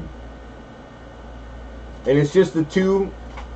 You think, Bill? Or is there possibly, because it's dark over here, I gotta turn the light on. Or is there gonna be something on the table over here, possibly? I don't think so, huh? I think you're one of those guys. You're like me. You keep track while you're at the auction. But last week we missed something last week. You know what it was last week? I don't know if I sent you an email because the discrepancy. It was a 50 Denver 2 nickel, man. I hope that package makes it. I just remembered that right now. Just the 2, okay. Yeah, because that week you got a really nice mid-state key date, Jeffy, man. There's a 50 Denver in that pack. Damn it. It's coming still. You're gonna get this one. I got a feeling. It's gonna be there in like a couple of days or whatever it takes. Like what are the odds, man? It's so like mathematically, it's so unlikely that it happened that way. But then again, like that's my kind of luck. Maybe you got that kind of luck. I'm not trying to will bad luck on you, but it just I feel bad. I feel horrible. But it was nothing I could do. But I could always go down there and like give all the girls behind the counter a dirty look. They used to give They used to put me through hell, learning. I'd do everything wrong at first, or I just didn't understand, because it wasn't really easy at first. All the different the particulars and the shipping, how you got to do it, and so it just always and the dirty look. One of them would give me the most dirtiest look. I'm like you don't even know me, lady. God, wait till you know me before you give me a dirty look. Then I deserve it. That's different. But yeah. And so now we're good. They're my girls. You know what I mean? They're always nice. They always say hi. They know.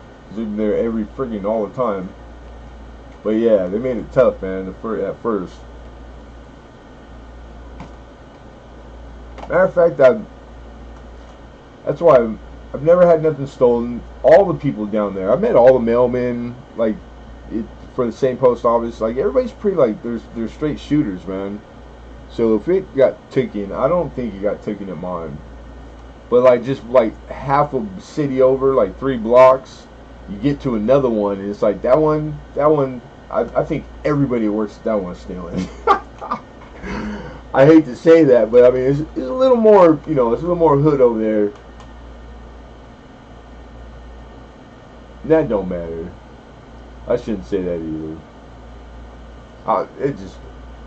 They pay. That's a good job, post office, man. Nobody should be freaking stealing. Alex, I might don't know what is going to happen yet, but you got a place, right? You found a place, Mike. That's bomb. Looking to buy an RV. Okay, yeah, RVs are nice, and you can, dude, your home's wherever you want, every day.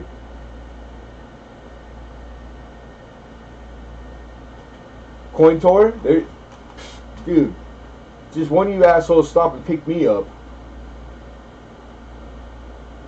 Oh yeah, right on. I forgot. Yeah, that'll work. Thank you, Bill. I appreciate that, brother. Thank you, Bar Boys. Yeah, I'm not gonna be on too long.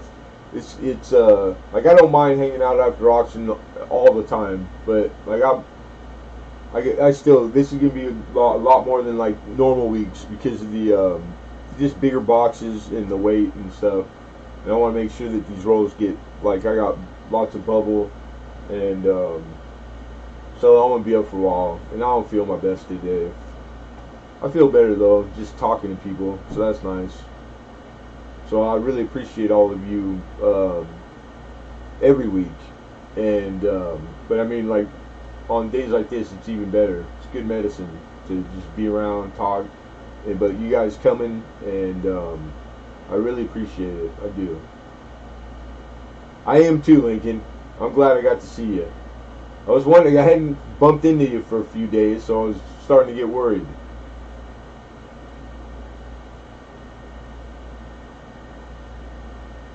And don't you love saying that? I know you do. You're hooked on it now.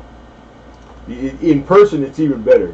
You say it with the right like ring, and it's like occasionally you get the funny look. It's like, come on, it's a joke. But it, man, it's when the old man, the buddy, he was a lot older than me, and he used to say that to me every time, and I laughed my ass off, man. I just thought it's just so funny. So it's like one of my favorite sayings. It really is. Mm. You take her off, but you're coming back, hi ho. Thanks for the warning. Mm.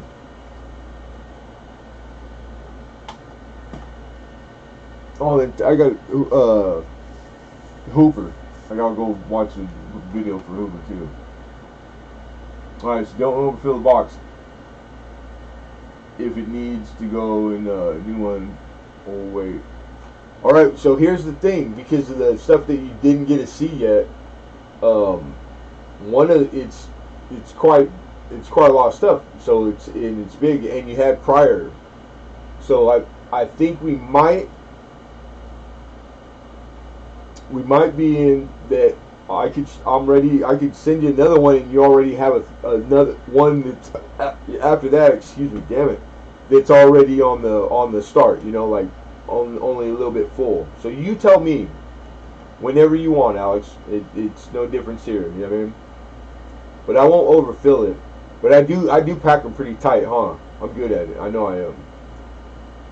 I try to pack them good. This last one I sent you, brother, is packed. I couldn't get no more stuff in it.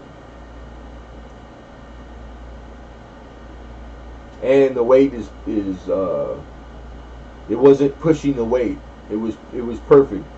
It almost was identical, like right down the middle, like pound wise, because it got heavy with the last when you bought all the wheat cents, man. That right there was like 7 pounds by itself for 1,000 Wheaties. Pennies are heavy, man. Just 3 rolls over a pound. It's like you misjudge them just looking at them, you know, because they're not big size. These are copper, all copper too. I mean, it's not a tremendous amount more, but it's enough. It's enough. That was quick.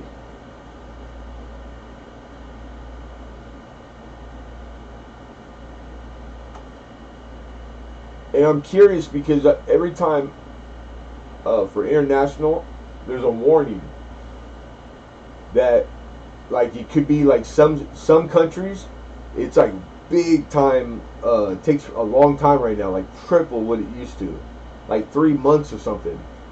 But I know you're always buying and getting stuff shipped. I'm just curious, like, are you getting it like you always do, or is it taking a little longer, or is it taking a lot longer? I'm just curious. Yeah, yeah, the medium's what I sent, because it's 20 pounds. And I don't know why I was remembering it 70, but that's here for us.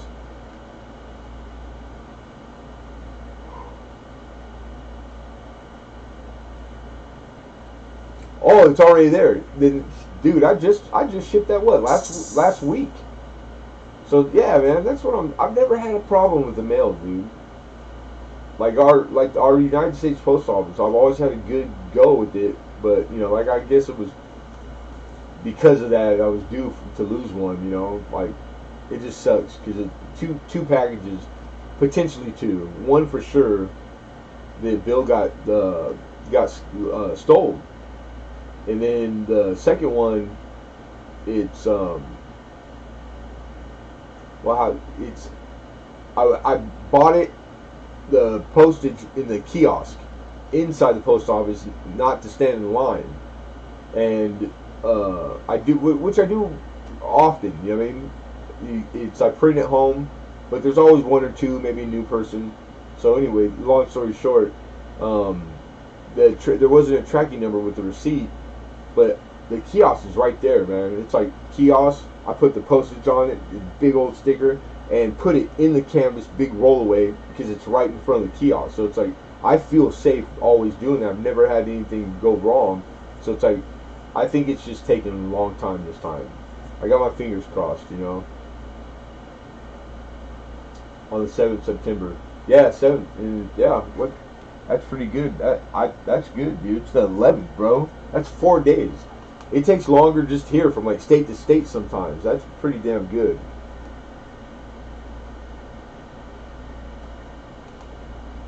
Well, the duty's based on value, and I do it the same way. So you should, unless they raised it. I know they're always raising prices, but it couldn't be that much more.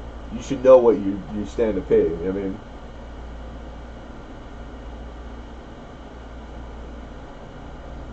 Had to pee a puffin and puffer from the stairs to the bathroom. Some things are quick. Some things are quick. Yeah, I hear. I'm trying not to paint a picture. I'm trying. Oh.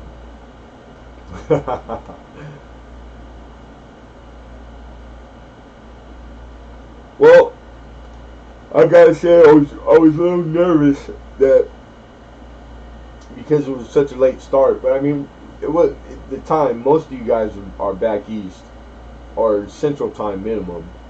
So the 2 hours at like evening time, dinner time.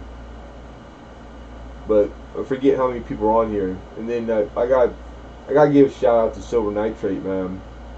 The giveaway that we're doing, and I'm pretty sure all of you heard, but if you haven't, make sure you check my videos.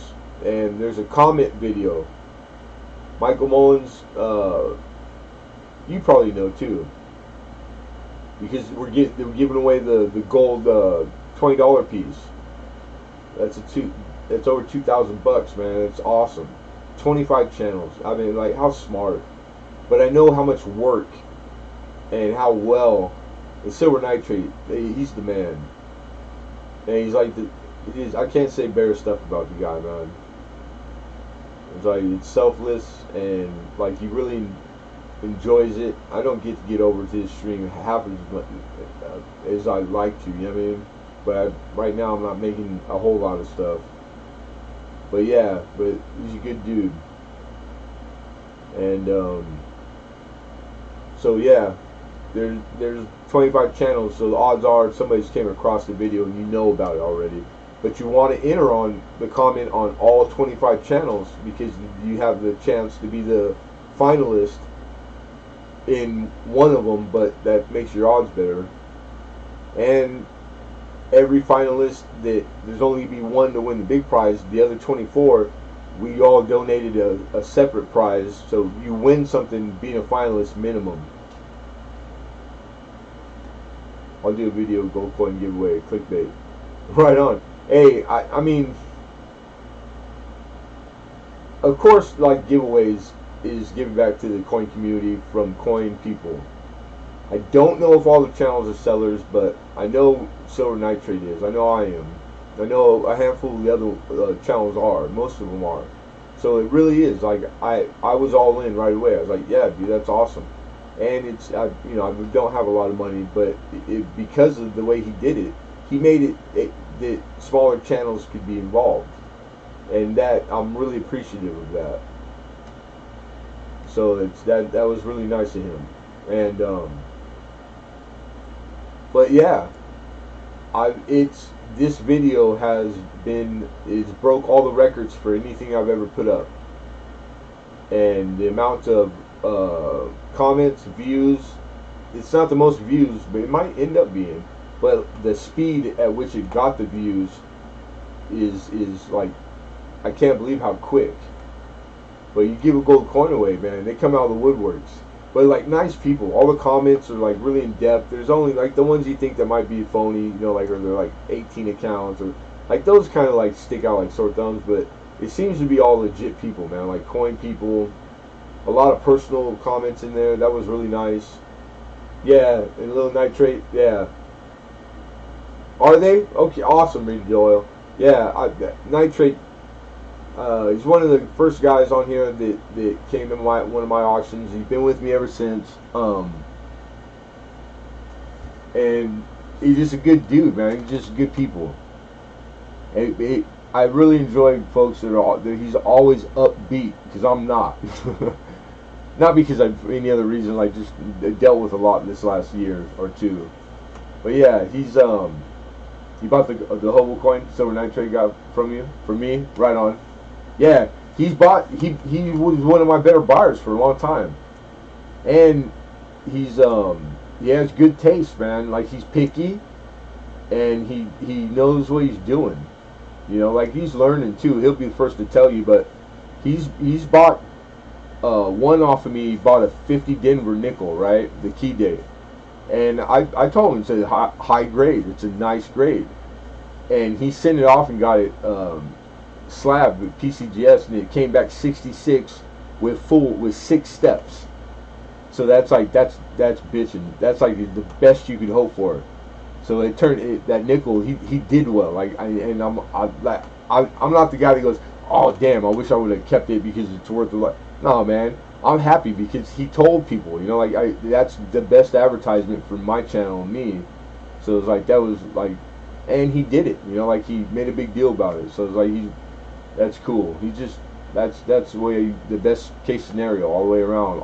Every time dealing with him, he makes it easy. Guys like that make it easy. There's lots of those guys too, though. He's not the only one. I gotta give everybody credit, but then you got the ones that are a pain in the butts.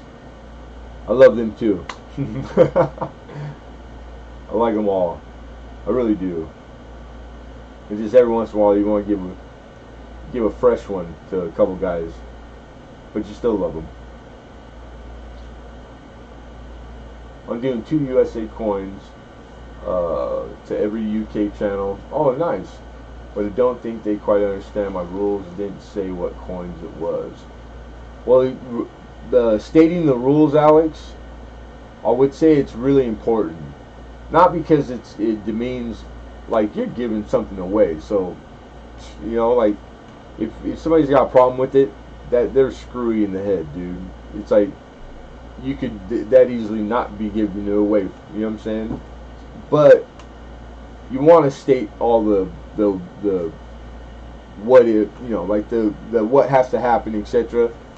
Just on the chance that, like, somebody that might have had a chance to win it misses out because they didn't know or understand. So, like, be real thorough. Try to make it, like, really clear. That way it's fair for everybody. You just want to always have it 100% fair. That way it stays what you meant it to be the whole time. You know, it's just a good thing, dude. It's a bitchin' thing. That's all. So yeah, like, make sure you state the rules. That would be my advice. I mean,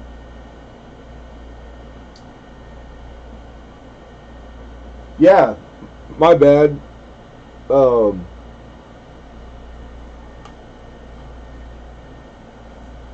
Like, I'm sure there's people that aren't here now. Maybe, how about you do it? I always have rolls. We could do it next time, or this Tuesday. That way, everybody that's there gets one. You know, like, I'll try not to forget if you remind me. You know, like, email me the day before, and I'll set aside time to make sure that I'm ready to do it, so it doesn't take a long time. I'll have flips ready to put them in flips. You know, like, we'll make it convenient for both of us. Hey, Thomas tripped on a nickel. Thank you for coming. Appreciate it. And how much is shipping? If you got any one of the rolls, then $7.50.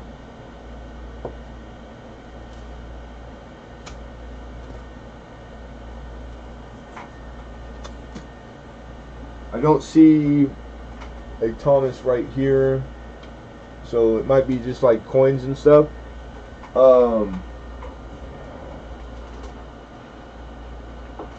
If you want to hold on a second, I just gotta turn on light so I can, because it's dark over here where I stage stuff, and then I can give you a just proof set. All right, just one. then it's the 350. Even if it was just a combination of two, but if it's three, then it gets into like $5. Which I would encourage you to go just a few extra to get that 2-day shipping and not have to worry about your package.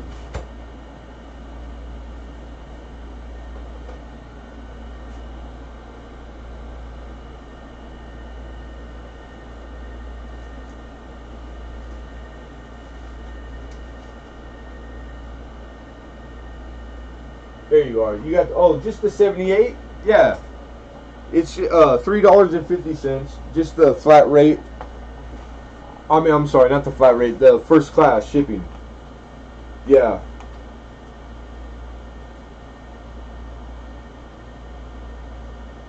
$3.50.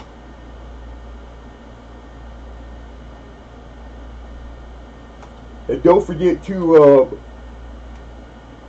make sure your shipping wherever you want it shipped is linked on, you know, like on your PayPal. And if your name is, which I'm assuming, if it's Thomas, then that probably it'll be easy. But you'd be surprised, man. Like, there's people who have like just regular names and their handle on here, and it's not even, it doesn't make any sense. That happens a lot. I can't explain it. Lemonhead should have a FD on PayPal. That's me. B. Should have a FD. I don't follow. Are there more items for auction? No, Mama, that's it. I'm okay with, because I have the rolls. If you wanted more of those rolls, then we could do just the buy it now at what they went for, and that's fair. But if there's something in particular that you're looking for, there's coin within reach. I don't mind selling coin. That's what we do.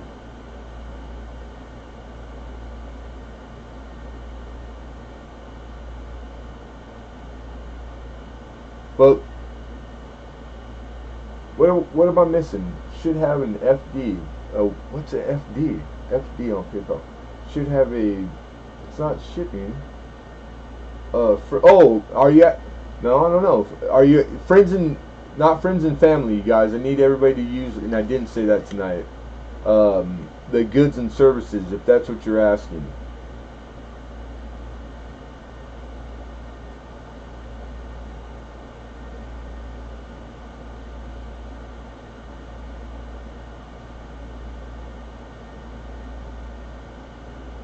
But if you're saying just like literally FD is going to be like the name, then that's you, Clay37, then okay.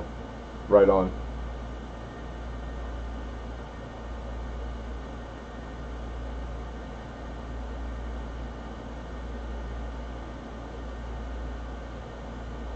$29.50 on PayPal.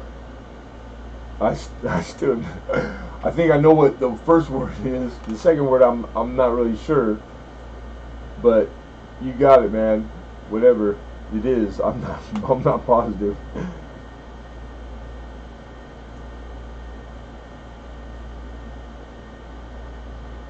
That's one thing I never had a bad deal off Lemonhead. I appreciate that, man, Alex. I try, dude. I really do. Why don't mods call your auctions like the Durbins or coin op?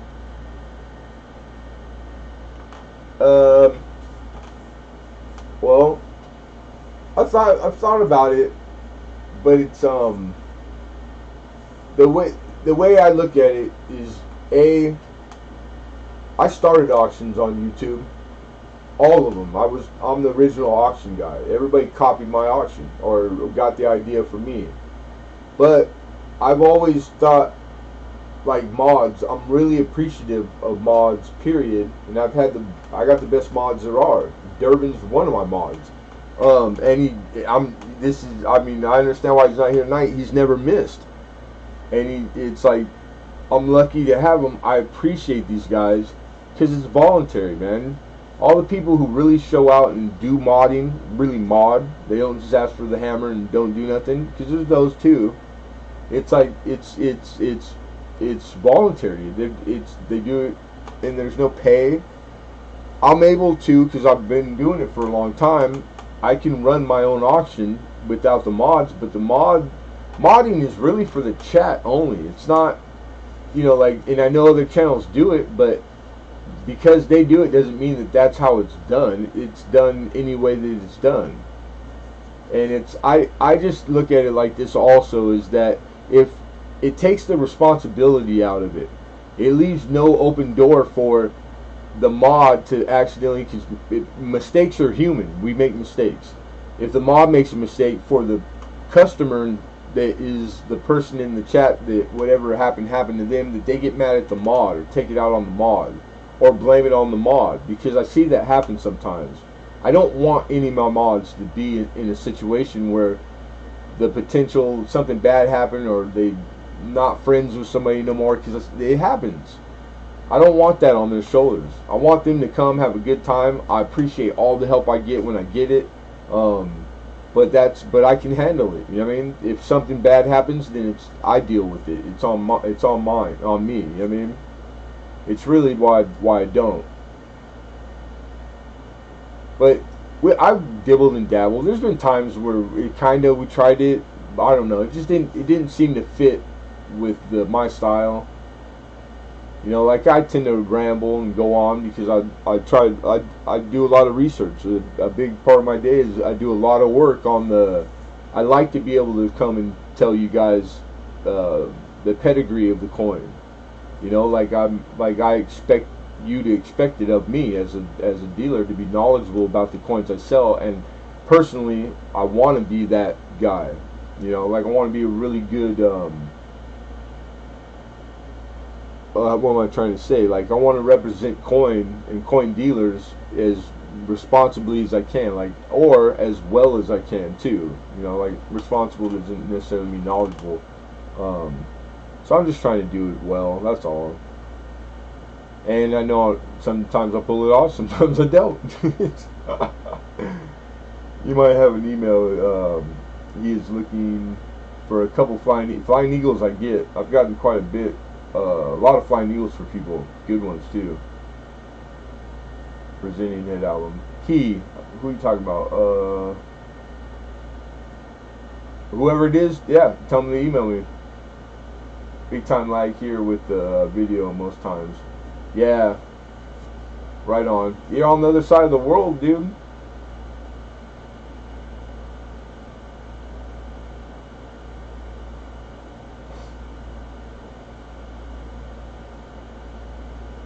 But yeah, I don't know. I lurk on everybody's stuff. I keep tabs. Not in a bad light. Just because I wish I could be buying from everybody, but I can't. Like, I don't have the money like that. Maybe one day, but yeah, I do what I can. I try to support as much as I can. So my watch time is free, so I try to give that minimum. And it works for some channels. It works well. And then there's all kinds of, like, there's a lot of guys out here now.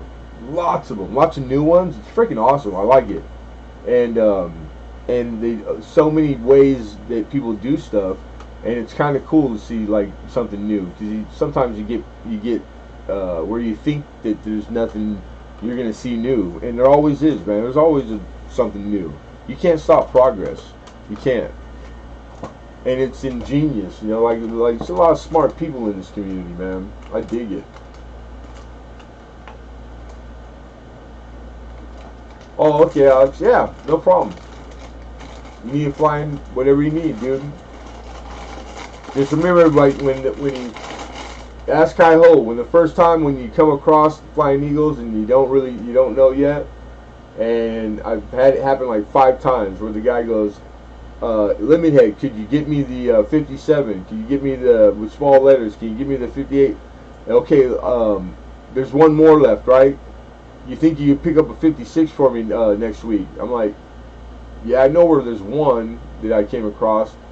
It's like in a good 4, and I think they want $9,000 for it. It's expensive.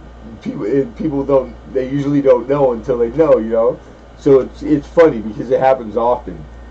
So I always get to tell people, oh yeah, the 56. Well, yeah, I can. I know where there's a few. You know, like I know big dealers. And when you give them the price, they think it's gonna be the same price as like the first two they got. You know, 50, 60, $100 or whatever. So when you give them the price, what are you talking about, Willis? It's like that's it's a 56, man. You got to go do your homework. It's funny. It's funny. Yeah, I think you did, hi ho. Yeah, right on, man. It's been a lot of people. I've tracked down a lot of stuff. I got a full list in there now for like four or five people that, and some fun stuff to look for too.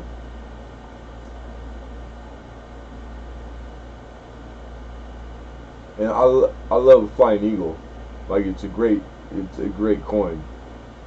Part of the Eagle sense, I mean the Indian sense, and I still need one or two. No, one. I got one in there, but it's got counter stamp on it though. It's not the ideal one to have, but it was, I could afford it at the time.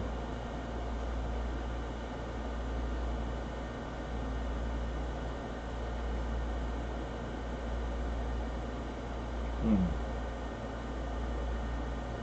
There you go. Yep. I think I would do the same thing. I would still enjoy the putting, collecting and putting stuff together, and yeah, because it doesn't change the accomplishment and the, like the whatever you enjoy about it. It'll still be there even if you're rich. You just get by. Not only would you be able to pick up that 56, you'd be able to pick up a nice one. You know what I'm saying? You win the lotto. Heck yeah. Imagine how much fun is that shopping for that coin.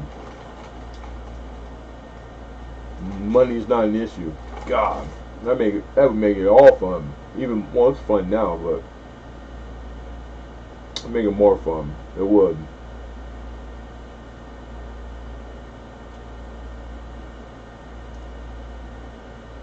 Mm. I love Scooby snacks. They're just cinnamon graham crackers, but they're made like the shape of a Scooby snack. Like a 4-year-old. They're good though.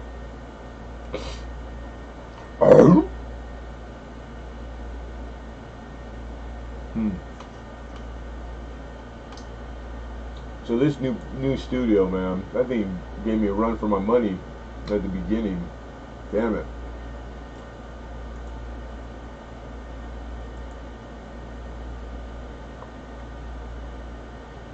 But it's got all this cool stuff that, like, I can check right now. Yeah, see, I never could see before my likes or concurrent viewer, the playbacks already, watch time, the average watch. Yeah, it's got all the analytic, like, right now. Viewer activity, stream health. Well, that you did see before. Yeah, I kind of dig that stuff. But it just, I don't know, it's just different. Takes some getting used to. Yeah, easy to complete a set with dough. Yes, sir. That's for sure. That is for sure. But I'm curious, like, I'm still not positive on, like, is concurrent viewer the amount of people in the room currently? Because I don't see anywhere else where it says like that number. Rita Doyle, good night. Thank you. Awesome. You enjoyed the stream. Well, cool. That's what we're always shooting for. And thank you for coming. Appreciate you. I hope I'll see you soon. So okay, so it is that number then. Thank you, hi-ho. Right on. Yeah, be well. Right on. Nice. Right on.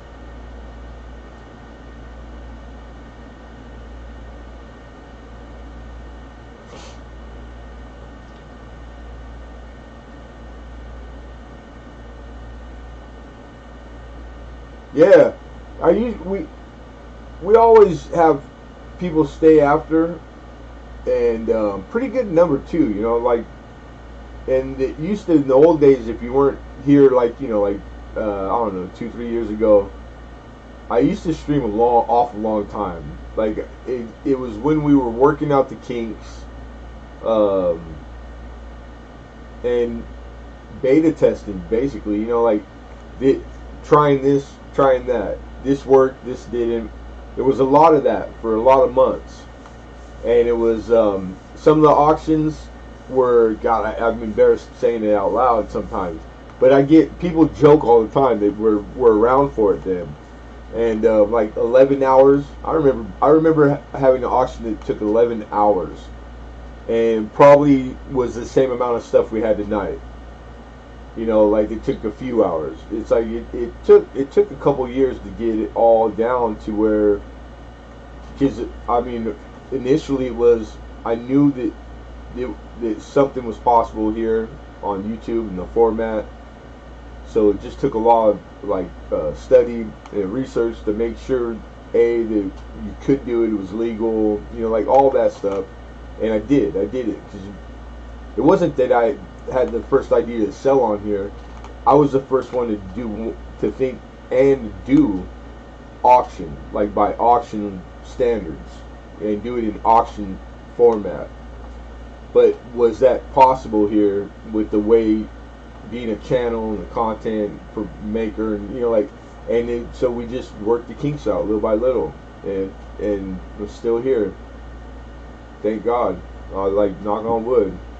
And it's gotten easier every week, you know. And I had to take a little time off in between, but we came back, and it's great. And all these people that are here now that do the same thing, and, like, it's just it's gotten, like, to this big old place for coin people to hang out.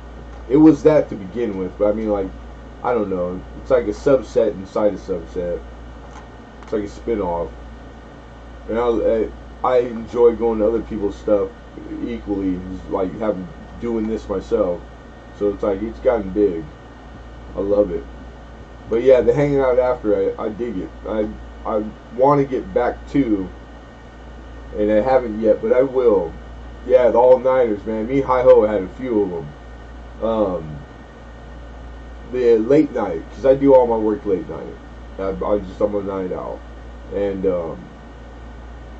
what was I getting at? Oh, I used to do pretty regularly. I would do, like, twice, 3 times a week. I called it Late Night Coin Talk, and it was good. And it would roll over to the morning, and we'd always bring the sun up. You know, it'd start at coin, lead into always, you know, a bunch of room full of grown-ups. So we'd talk about everything, but it was good medicine for a lot of folks, and me included. So I miss it, and I want to get back to it, but I haven't been able to pull it off yet. But I will. But this is, like, what we do. The way we're talking now, hanging out, coin, reminiscing, shooting the breeze. It's like, it's nice to have somewhere like that to go. K Watt, what's up, Mama? How are you? You been lurking? No stabbings. Good to see you, girl.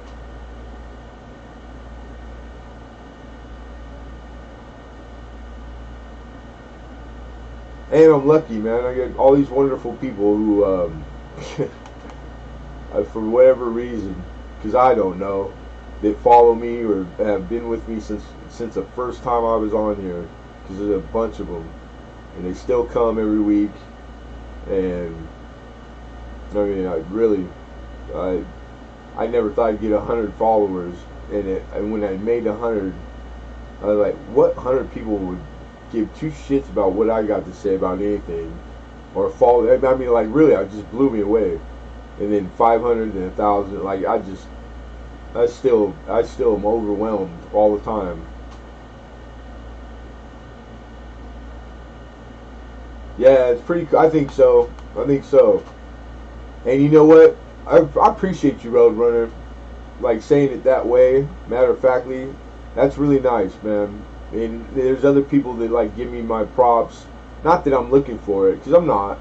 But there's times where it's like, like people forget, and that, it is what it is, man. It's like everybody has a different speed or pace that they. And I'm sticking to the organic, the I want to grow at whatever rate it grows, because that's like I get to be able to handle it and learn, because it's still learning curve all the time, just like today with the studio changing. If it was any faster, I think it would be harder, be more room for error. Like I wouldn't be able to learn at the right pace, and because I'm not the most computer literate guy. Like there's a lot of stuff I still contend with that I should have be already done with. Like understand or be able to work better. But it's all, it ain't going nowhere. It ain't going nowhere. I'm not stabby.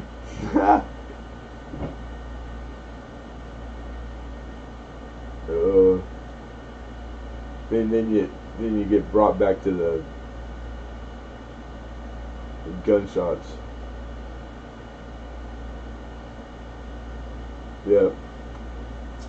Did you see the machete someone sent KY? Nuh-uh. I got the bell clicked.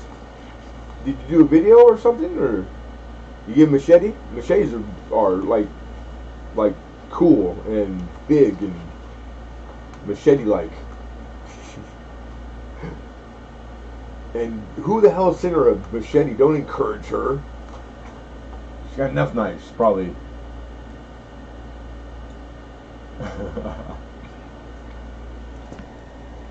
You know what? We don't need... These cameras get hot. Yeah, I think so, Clay. I like Roadrunner. He's coin. I think I've known Roadrunner as long as I've been on here too, like the whole time. And then, yeah, I think so, dude. It's got to have been at least a couple of years. And Roadrunner's coin. Like he's always having fines, and like he does cent. Roadrunner's OG. Hey, he's California, man. We's California guys.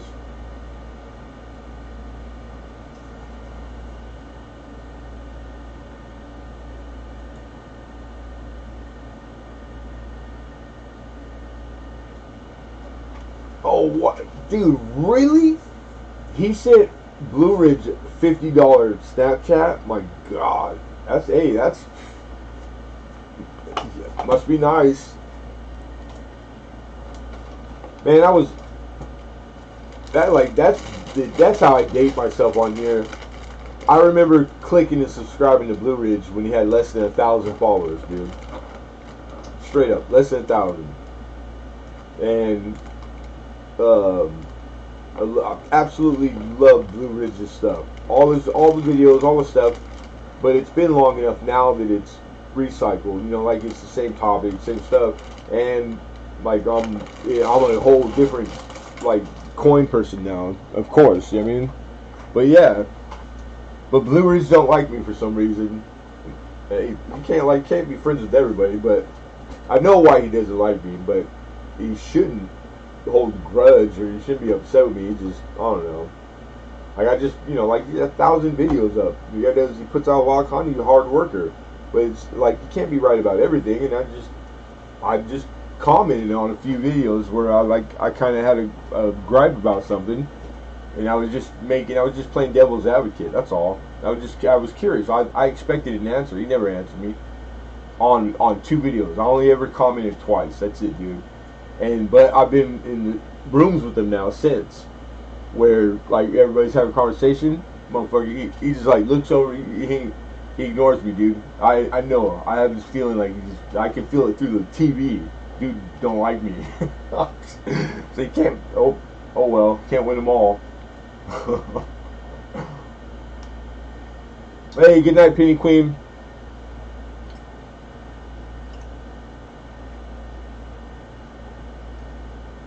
Oh yeah, man. Yeah, I know where you're telling me up north, but Manhattan Beach, yeah, dude. You lived right here. I'm born and raised in Long Beach. I live in Long Beach all my life. KY used to fall asleep here all night. Soothed me straight to sleep. Right on. Me talking too much, huh? Put you to bed.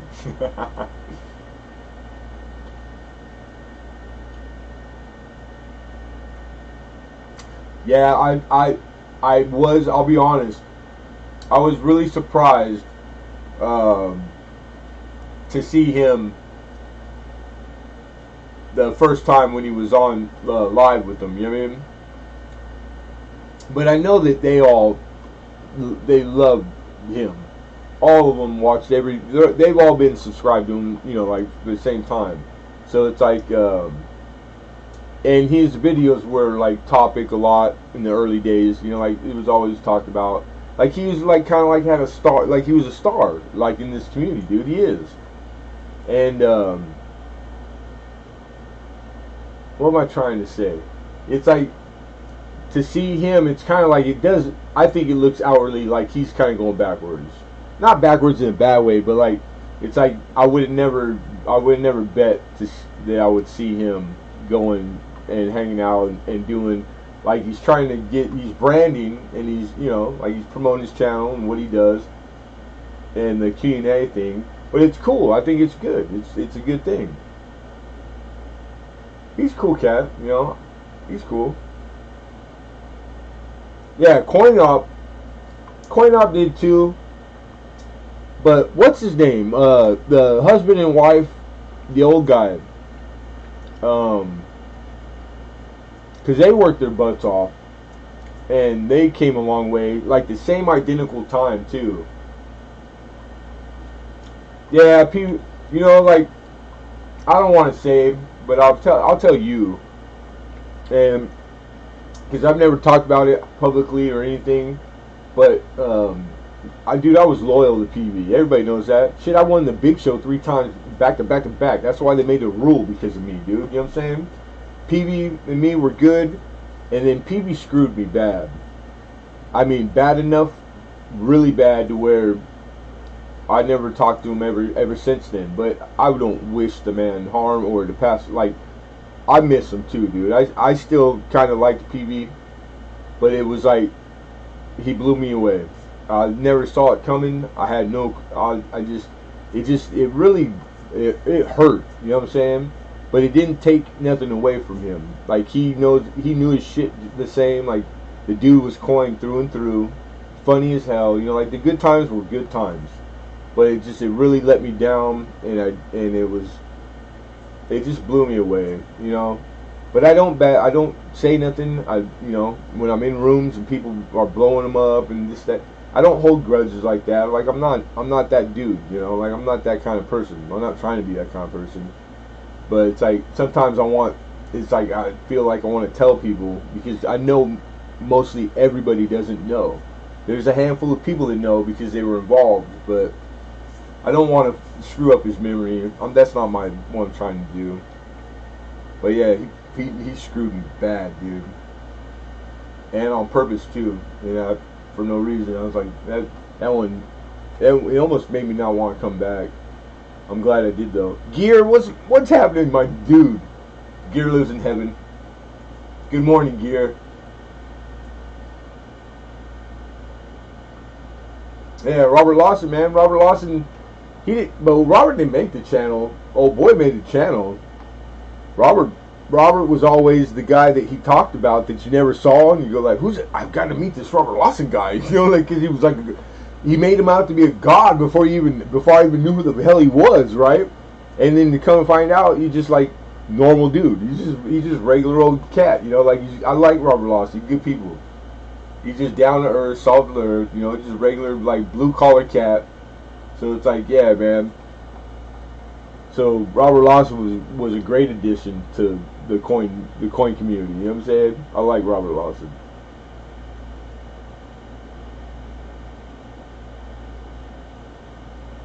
Now that part I'm talking about isn't Robert. I'm talking about PV.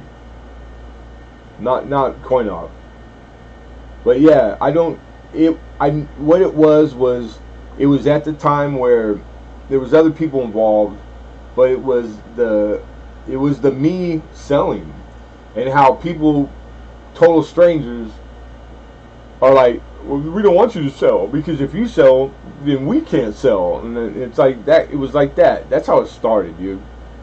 And when I started doing well, because I worked my ass off, people took it like a threat. Like they thought they weren't gonna sell stuff because we had the people that came to them came to me. Like it was our community. It's the same, and it wasn't the case. And I knew it. I went to college of business. I've owned businesses. Like I knew it was gonna be good. I knew it'd be exactly what it's turned out to be. I knew tons of people would do it. I knew that competition would make it grow even bigger, and everybody, there's plenty here. I used to tell them over and over, there's enough here for everybody to eat. Everybody can be successful here. It's that tremendously big. It's the whole world. You know what I'm saying? And the more people, the more it spreads faster and bigger, and like it'll become this thing, this wonderful thing, you know. And it just no one took my word for it, you know. So it was sad because it came to a time where there was people that weren't PV, that it was really them that started the stuff that was over the line, you know, like bad stuff like you don't do, you know, like it wasn't warranted, shit like that. So it started getting ugly, and like I'm not trying to go there, but I'll go there like if I'm forced. I never publicly talk bad about these people, even though they badmouthed me every chance they got. Like I just did it as good as I could, and I know by not partaking, that's how it goes away the fastest. Is you just don't entertain it. You know what I'm saying? And I didn't, as hard as it was, because like every day, it took a few months, dude. Of like it was like the hardest thing I ever went through on YouTube, and it almost ruined everything. And I almost didn't come back a couple times because I just thought, I was like, well, screw this shit. You know, like I just didn't see it coming. But it's the only thing that you truly like. It's always going to be a part of it. There'll always be the 1% or 10% that they're hustlers. They're there to take from the community, and they're here. I keep lists on people, dude, and it's like it needs to be protected from these people. But there are always going to be people that are trying to get shit for free. You know, like crooks in anything involved with money, you know. But yeah, so I think he got a lot of this at him from all different angles, and the people that it was at the time, it was people that like the loyalty, dude. Like we were all loyal to each other, like very hardcore. So when it came to a point where it was like pitting people against each other, that no friends don't do that. So right away I knew this one and that one ain't my friend, because the friends don't pit each other, like make a decision. You know what I'm saying? Like make a decision. Like we're all friends, shut up, leave it alone, get over it. That shit didn't work. It's because the real problem, the poison in the community, is so good at what they do, they got most people fooled still. And it's like, but there's enough people out there that know. Hey Marley, what's happening in T? What does it say next to my name? It says Marley and T. Oh, next to your name it says, what does it say next to my name? Lemonhead. Question mark. I got the proof coin from E Pluribus Unum's channel that you gifted to me. It's beautiful, thank you. Me? Did I do that? Are you sure? I want to see this list.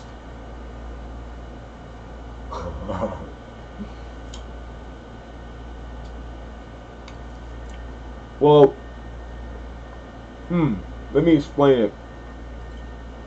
I started keeping a list when I was going through it myself, right? To combat and like to not like get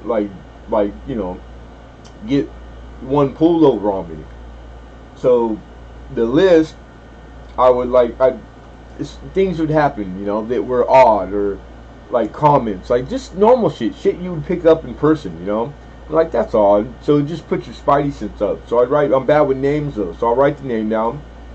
So through the time, like there'd be names, and then there'd be time where I'd scratch names off. Be like, no, that dude's solid. And the context was off, or whatever it be, or secondhand, jibber jabber. But then there's times where 100%. I bet my life. And so it's like that one. All right, it went. It rode its course. It's over.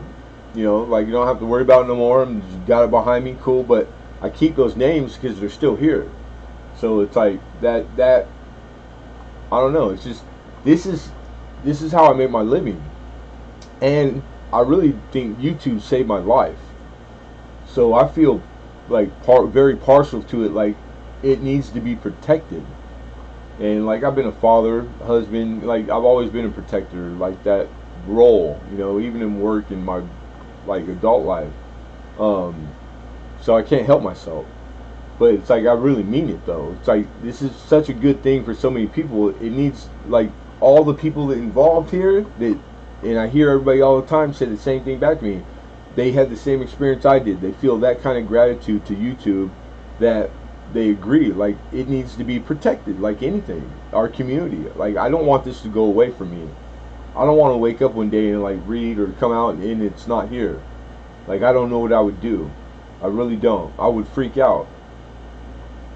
I get over it, life go on, but like I don't want that to happen. So it's like if I could do something to help it stay, then I'll do it. I'm gonna try hard.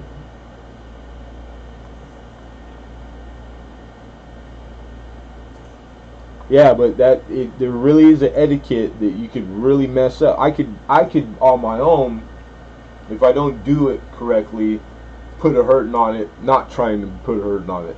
So like lists like that, it's not something that you give out. It's not something that you share. I don't ever talk about stuff like this. This is the first time I talk about it, like in over a year and a half, and it's just because I've known Roadrunner. Like I realized, yeah, I've known him that long, and I know he's a real coin, and he's been here long enough that I trust him, and I hear him talk, and I know like where I think he stands. So I'm okay with it. We're all adults, and it's my channel. You know, you guys come here. I like to think that people that would frequent me would have the same. You know, they would see my points, so they'd be like, you know, decent people. So yeah, but yeah, it's like I don't want to like. It's not really a big deal, you know. You know what I mean? Good looking out.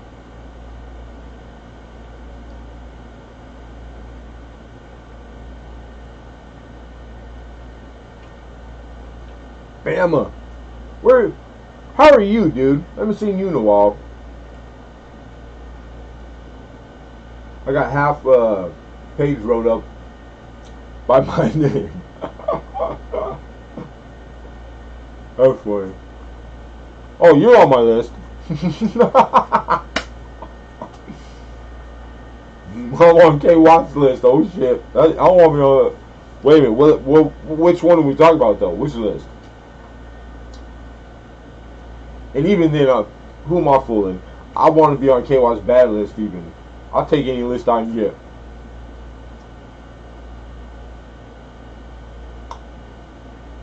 Hmm. Hmm. You know, you're on my about to get stabbed sucker list. I'll never tell. Hey, that's what I'm talking about. That's how it works, man. It's like I was raised. You don't air your dirty laundry. You know, like secrets are secrets. Things. It's like it's just etiquette. You know, like you deal with shit as it comes, but like you don't boast about things. You don't brag. That's really hard. You know, there's a difference between pride and bragging. Like I don't know. It's just yeah, I do. It's my mom. Like my mother was like, I just copied what my mom did. My mom did a lot of shit right, with everything against her too. So I was really lucky. I miss my mother. I was a mama's boy. But yeah, it's really easy stuff, man. This shit ain't hard. It's as hard as you make it. It's just some people like hard. They like drama and like, because that's what fires their neurons and their good feelings. Like I'm straight. I'm good. You take all that drama shit and have take my portion. Keep it.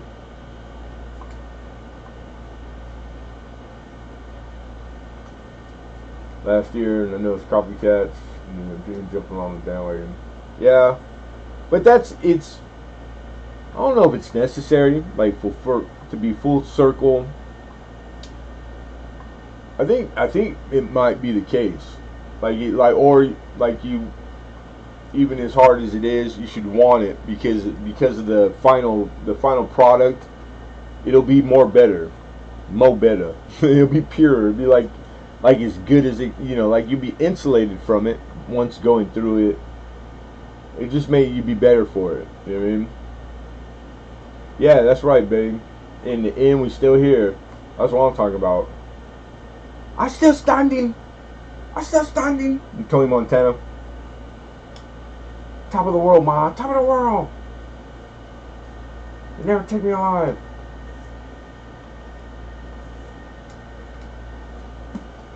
Yeah, and then, God, I mean, like, I think it's everybody's. If you ain't gone through something on here already, you're bound to. It's impossible not to. It's just like in person. I mean, it's just life. Like people, you can't. And then tell folks, you can't get along with everybody. You can't be friends with everybody.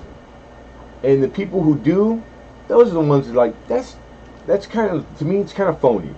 There's such a thing as like, okay, like just being cordial and having manners. But the going way overboard just to be seen in a certain light in public is like, it's now you're telling me everything I need to know, and it's like I got nothing in common with you. That's what I know, but I have no animosity either. So it's like you agree to disagree respectfully. That's what adults do. It's just the adults have a hard time of like behaving like adults, and everybody's different. So like, there's no wrong or right. That's what I come to. It's whatever works for you, man, so that you are healthy, mentally and physically. Like it's that's what it should be about.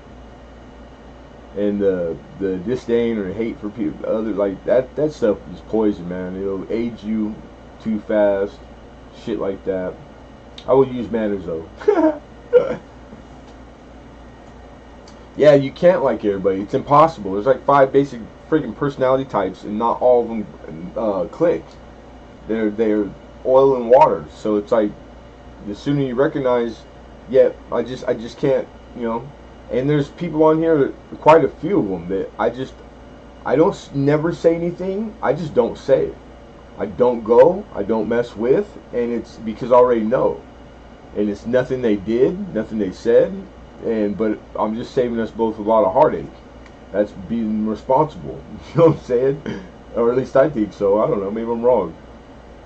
I just know that it's like I don't need any more extra stress in my life. I got plenty. I'm trying to de-stress. I'm trying to drive some stress way far, let out the car, and so it can't find its way home. Type shit. That's funny. I don't care who you are.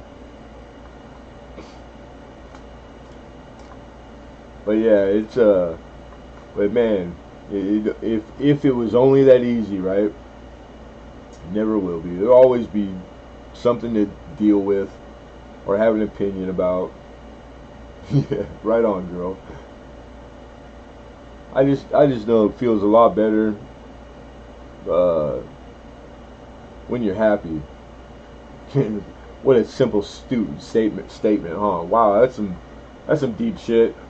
Feels better when you're happy. That's not what I meant to say that, but I meant to say it better. Yeah, it's really, we're too hard on each other. We're too judgmental, and they're bad habits. They're disgusting habits, and it just is what it is, man. It sucks. These kids aren't getting any more respectful this generation, or intolerant, or I mean, I could go on, and that shit like that worries me. But my kids are grown, so I did my job. I ain't trying to worry about nothing. I'm trying to worry about what I'm gonna eat right now. That's what I'm worried about. No stress is stab. Yeah, I bet that's therapeutic.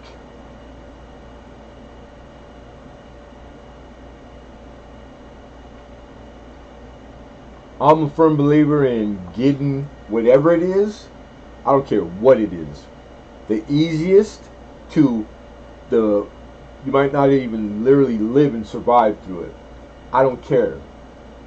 Get it, get it in, get it going, get it done, and get it behind you and keep it trucking. You know what I'm saying? Like that's how it is. That's how you do it. That's how it's done.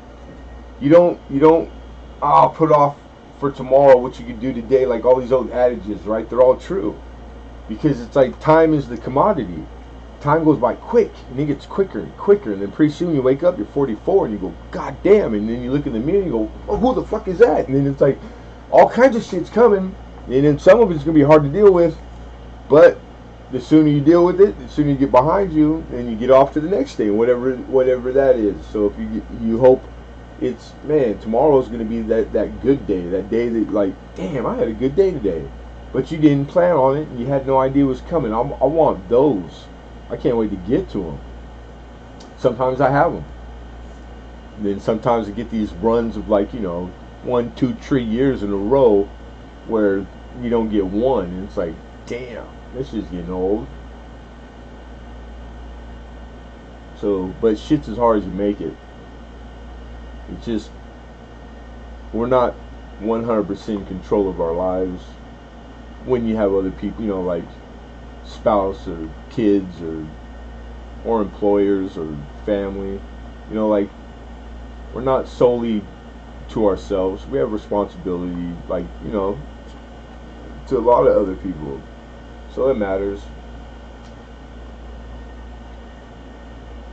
How do I always end up talking like which one of you guys gets me going? I think K-Walk. K-Walk comes in and goes, tell me, Lemonhead, what's your philosophy on peaky toes and stepping on one or cutting one off? Always gets me going. Lamb? You can't eat a lamb. I wouldn't want to. I like lamb. I gotta go back now because now I missed it.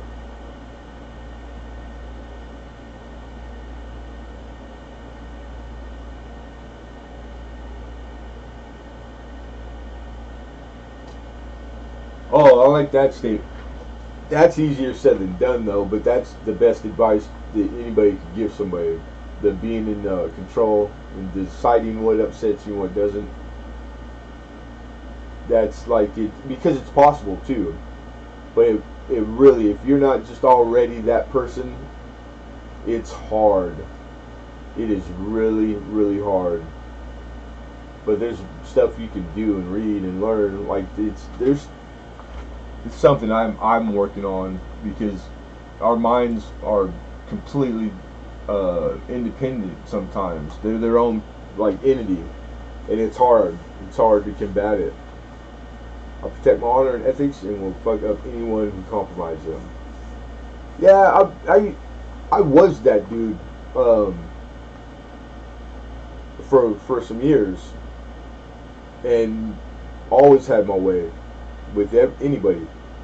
Like a lot of people had to like live by my decisions and my will, my sheer will, dude. Like whole cities and shit. I was a a bad person when I was younger, but I'm not. And I haven't been for like 20 plus years. Maybe I'm just turning into a big sissy as I get older, but like I'm about the honor and the ethics and morals and all the good stuff. I really am. I'm trying to be as righteous a man as I can be, and it's all I've ever wanted. But it's hard not to lose your shit in certain situations. I get it, but I'm done with all that. I've been done. That's where I'm at.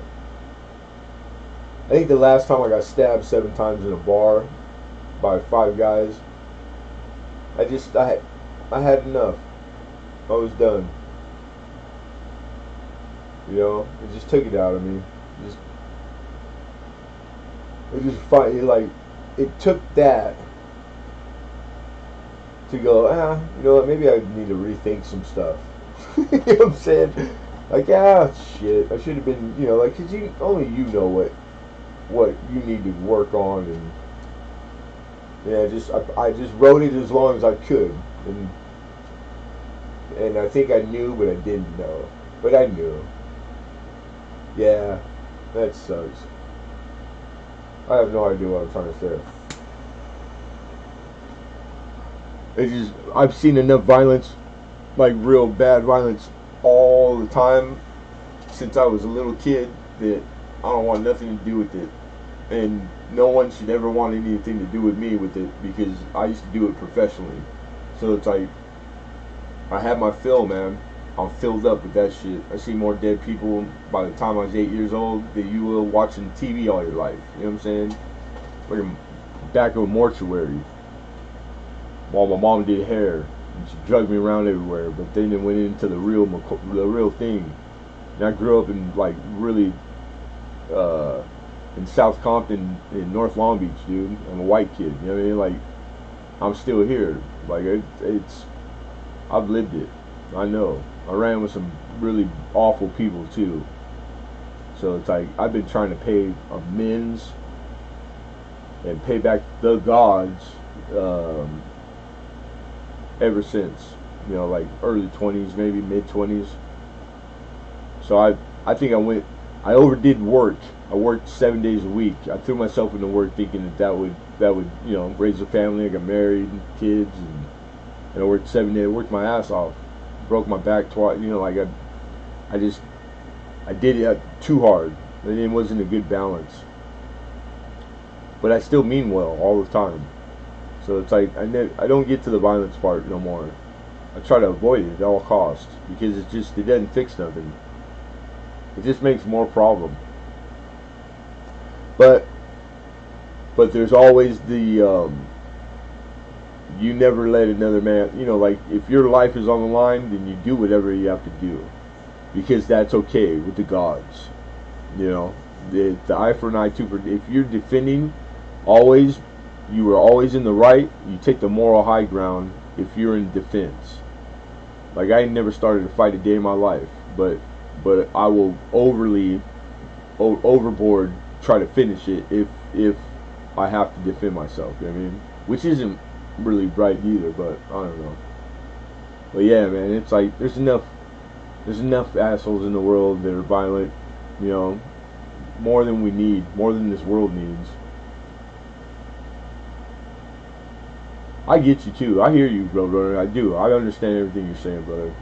I agree. I probably agree with a lot of it too, but I don't know. It's just my travels. You know what I'm saying? It's like would rather not remember any of that shit, any of it.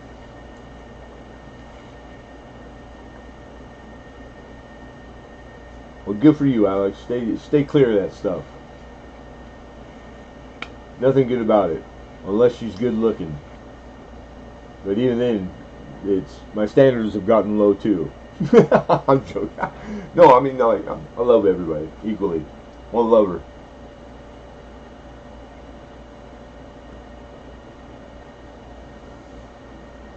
Yeah, that's don't start a fight. Yeah, I never did. I was a big kid. I was 6 foot in the sixth grade. I'm 6'5". I was 330 pounds all my life, and like I've lost 150 pounds of muscle. I was a shit kicker, and then I grew up doing that, like literally, and it was like I was like baby Huey kind of like that.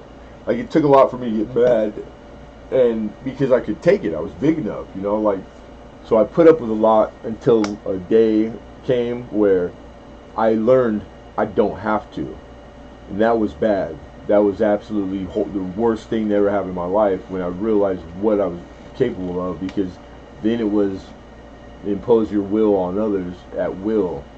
There's men like that and they're bad men. A lot of bad men in this world, but they're salvageable because I was.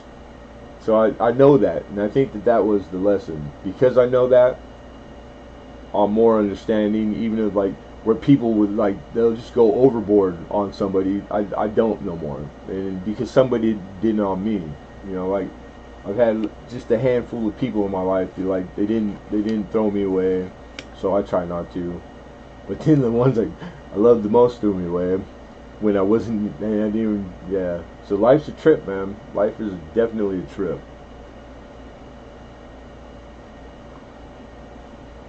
Yeah, we all got passed, huh? You know, definitely. Went to start association, yeah. That's the whole thing, man. It's like, you know what? It all comes with age. Pretty basic. Like it really does. Like it's just if the older I get, it's like divided by time. You know, you either learn from your mistakes or you don't. So I don't ever want to be seen like as a fool. Not to be prideful, but I just don't. You know, like I don't want to be the excuse for other people either.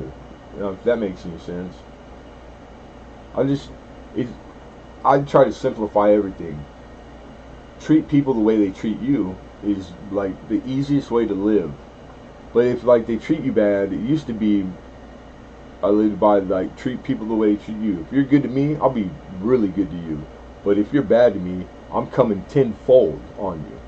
But that's not like I've changed it a little bit. It's like if that's the case, then it's just we agree to disagree. Like I'm trying to practice that now in my life. Like you can't be friends with everybody, so it's just I just stay away. You know, like it's that easy, and it works.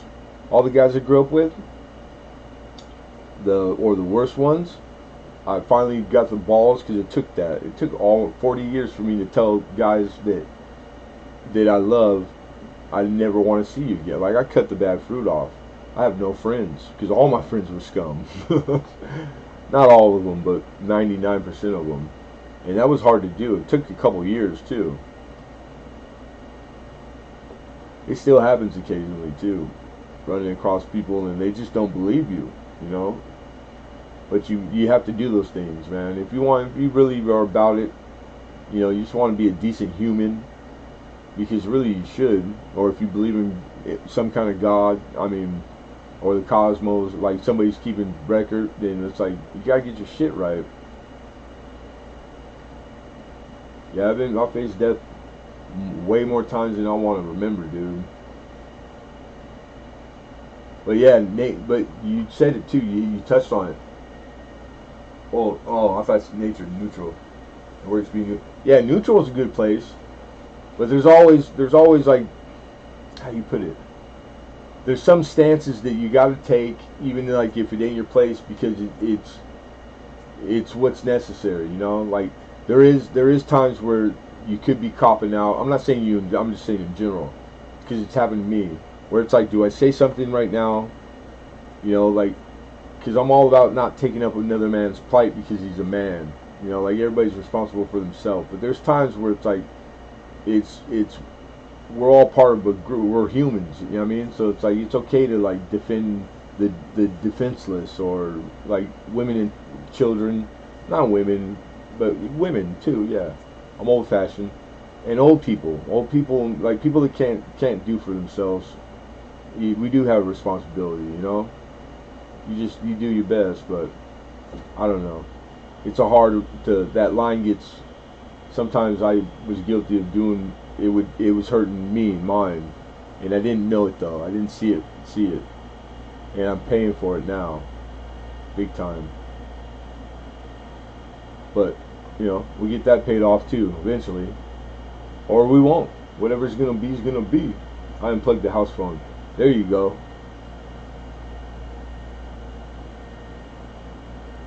Hi ho, hi ho's my bad. Hi ho.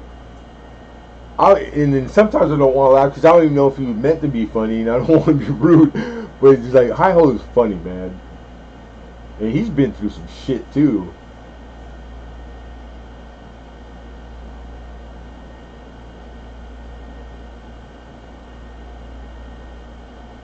Yeah, and the bullying, man, I don't like bullies, dude. And I ended up being one at one time. But even when I was a bad guy, I still deep down, like you know, like I was still me, which is not. I'm not a bad guy at all. I just where I grew up and where I live, you had to be. just to survive. It was like it's like a game, a straight game. You know, like they say life's a game, but it's like it's survival. It really is. You do what you got to do up until like there's certain things that you lines you can't cross. I crossed a couple, you know, and it's like and like you instantly regret them. You know, in the act that you could have maybe not had to do it, and it's but that's yeah. I did it when I was young. Nah, that doesn't really excuse it, but it makes sense. So it's like you see a lot of young men, and the punishments are getting worse, and it's not the answer because that's what young men do. They make a lot of mistakes, a lot of them. Shit, old men make mistakes. You just hope you make less of them. You know, you just hope for the best. But you get good results when you really try. That's I've always been about that. Anything worth doing is worth doing well, and it's like if you leave it all out on the field, that's all you're gonna get out of me is my best effort every time, good, bad, and indifferent. I'm just trying to like put my efforts towards better stuff now.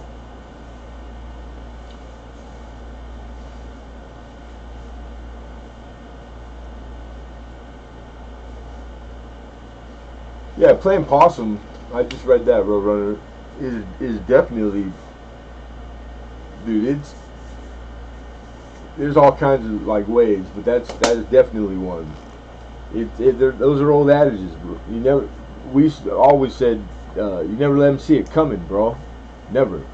And those are 1,000-year-old like traditions, man. That shit works. That's why that stuff's around.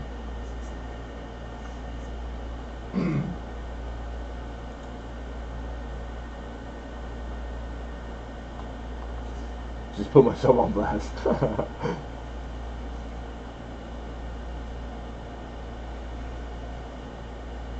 Yeah, I fought all my life, man, and it was because I was big. Every guy, it didn't matter where I was. They were gonna take a shot at the biggest guy in the room, or if it was a question of tough or whatever it was a constant pissing contest, and that's how men are. Even if it's in squares, do it. They're hard on people are hard on each other. Women are worse than men. Women are tough, especially and they're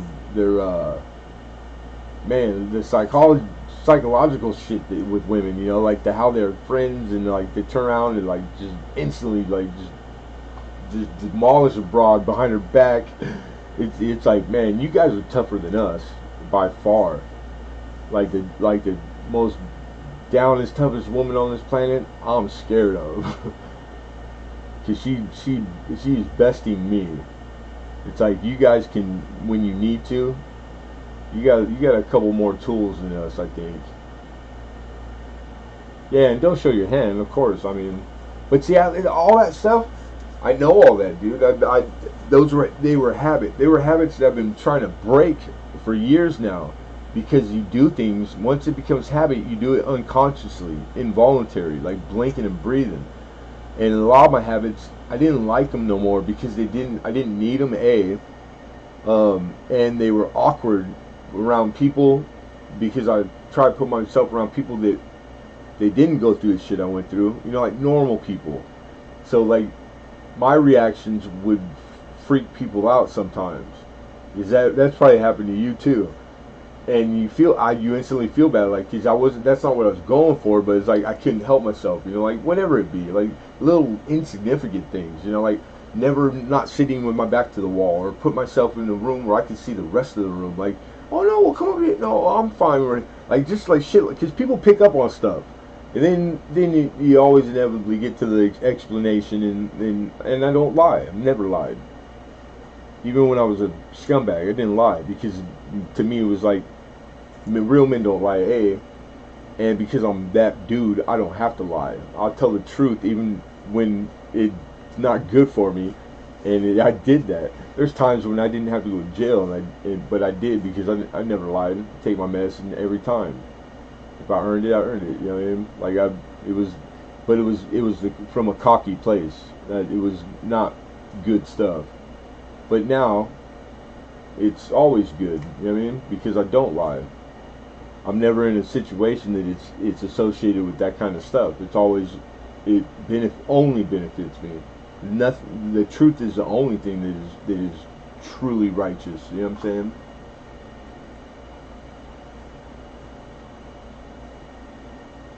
Yeah, I grew up in the well 80s and 90s, but the early 90s was the worst that Southern California ever saw. It's when everything got ramped up. I carried a pistol to school, high school. I had a gun in my waistband every day, all day, well, all my adult life almost. But like, I was shot at every day, shooting at to defend myself. I mean, like it was that kind of bad.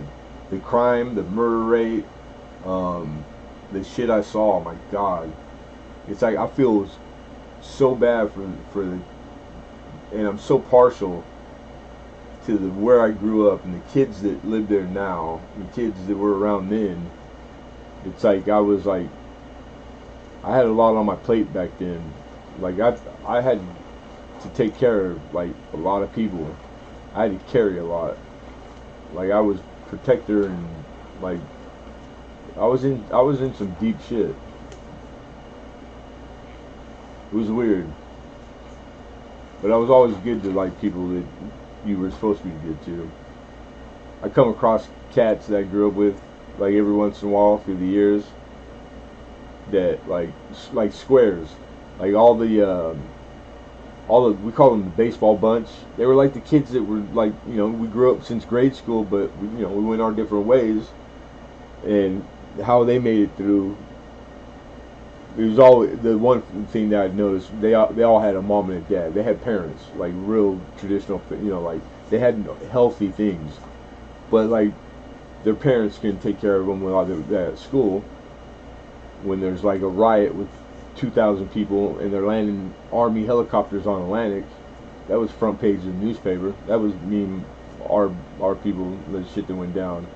Like it was bad, man. We always let them hang out with us because nobody messed with them. So I'd come across these guys like as adults. I remember bumping into a guy at a grocery store. He's a butcher, and he thanked me because he said that like I'm the only reason that he graduated and went to college because he made it out of North Long Beach safe. And I forgot all that shit. And it was like, yeah, that's true, huh? But it was like because I admired those kids. I wanted them to do good. And then it went into a whole weird place after that. Because to accomplish stuff like that, there was a cost. It wasn't free. Plus, I liked all the other stuff that went along with it. Like women, drugs, and booze, and cars, and guns, and it was like Wild West stuff, dude. Yeah, I probably know every person that that you've watched an episode of Gangland from Southern California, all the way to the top, all the way from the bottom. I can tell you some stories, dude. Like pure evil too. Like it's a miracle that I'm alive. The places and spots that I didn't know that I end up in that like you don't get out of and I got out of. It's a miracle. It's just like it's nothing short of a miracle. I can't explain a lot of it. But that's why you lay down with dogs, you wake up with fleas, man.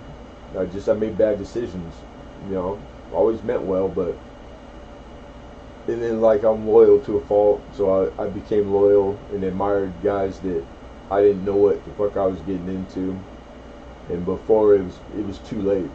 Well, by the time I realized, and I was that age, I was a young man and I had a hard on for it. It was like I wanted it, so it was like be careful what you want because you might get it. That too. So yeah, I had to learn a lot of hard lessons, man. But I'm grateful. I made it through. I made it out of that shit, and I went hard on making amends. I spent the last 25 years of my life doing doing right, trying to do right, trying to make up for it, you know. And I'm still paying for it. I don't think I'll ever be even with the gods. Every time I think I am, they remind me how much I'm not.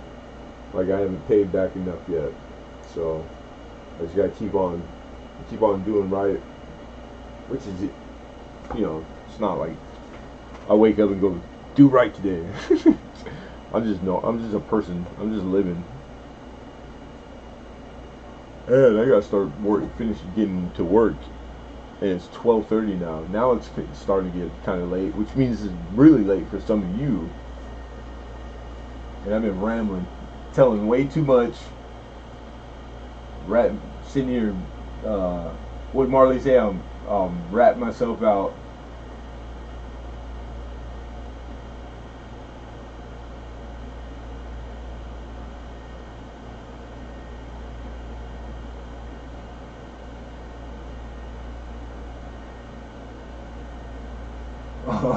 I just read that, Alex. You know a chick that give me a run for my money. Yeah, I know they're out. I've met some, man.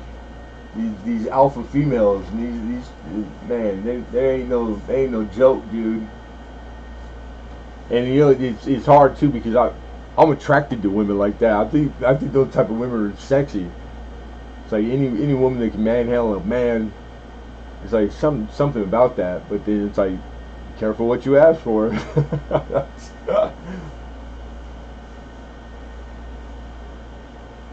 Oh, ice cream! I'm out, dude. I'm out of ice cream. I killed it last night. I got chocolate syrup though, but I don't have no ice cream. But food though, I gotta eat. I gotta eat. I didn't eat enough today, and I'm feeling a little. I gotta take insulin with food. Hi ho, 5:30 sun going down. Yeah, man, you're on the whole other side of the planet. It's like, oh, he's in the future. You passed the international date line going to Australia. That's so cool. I think that's cool. But yeah, I'm gonna let all you guys go. And I will see all of you on the tube. But I want to get all this stuff packed up well, get it out, and I still got a lot of work to do, and I'm kind of tired already, but I'm used to it. 9:30 in heaven. Yeah, that's so. Yeah, Gear's far. You're out there. That's far. It's like I always think of things in the context of like how long would it take to fly there, and I think Australia is like the longest from where I'm at, Southern California. But I think you're pretty dang far too, Gear. But I loved it, man. It was like dream, like bucket list stuff, man. To like visit both of those places, that'd be a dream. That'd be so cool. I want to travel, but it's like it ain't in the books yet. No time soon. It's expensive. Travel's expensive. But one day, maybe, you know, it'd be nice. Go visit Gear. Go see Hi Ho. Like that would be. I'd love to do those things. Yeah, don't be skipping your insulin, dude. The diabetes is the one of those things. It's like it's slow. You know what I'm saying? So it's like by the time you get the neuropathy or the like, it's so hard to reverse, man. It's hard. So it's like I learned that it's like you got to be vigilant on your diabetic stuff, bro. Everything else will get a little better. It'll make it so that the other stuff can get better. But if your sugar's bad, you don't heal. I mean, like, I'm probably not even telling you nothing. You probably already know. I've heard you talk about some stuff. So it's like you really gotta like stay on top of your diet, your sugar, bro. I'm trying my hardest, and it's hard because I cheat a lot. But I just figured as long as I'm trying, then it's, you know, I'm doing something. But it gets better. I'll get more disciplined with the food thing. Yeah, you got it, Alex.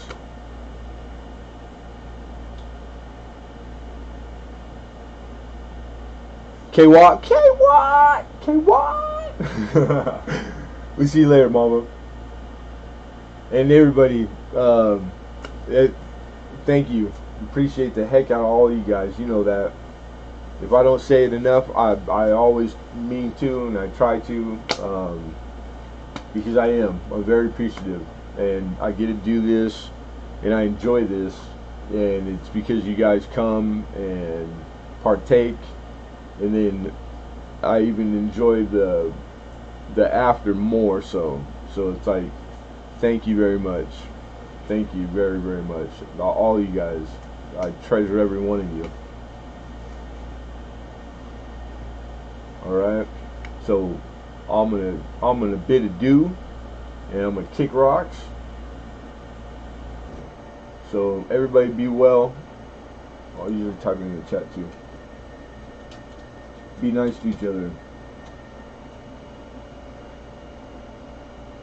And take it easy, hi ho. Remember to smile. Yeah, smiling's good. Especially when you got pretty smile. Alright, man. Right on, everybody. Take care, alright? And, we'll see you later. And if you guys are in here, I love you and I miss you.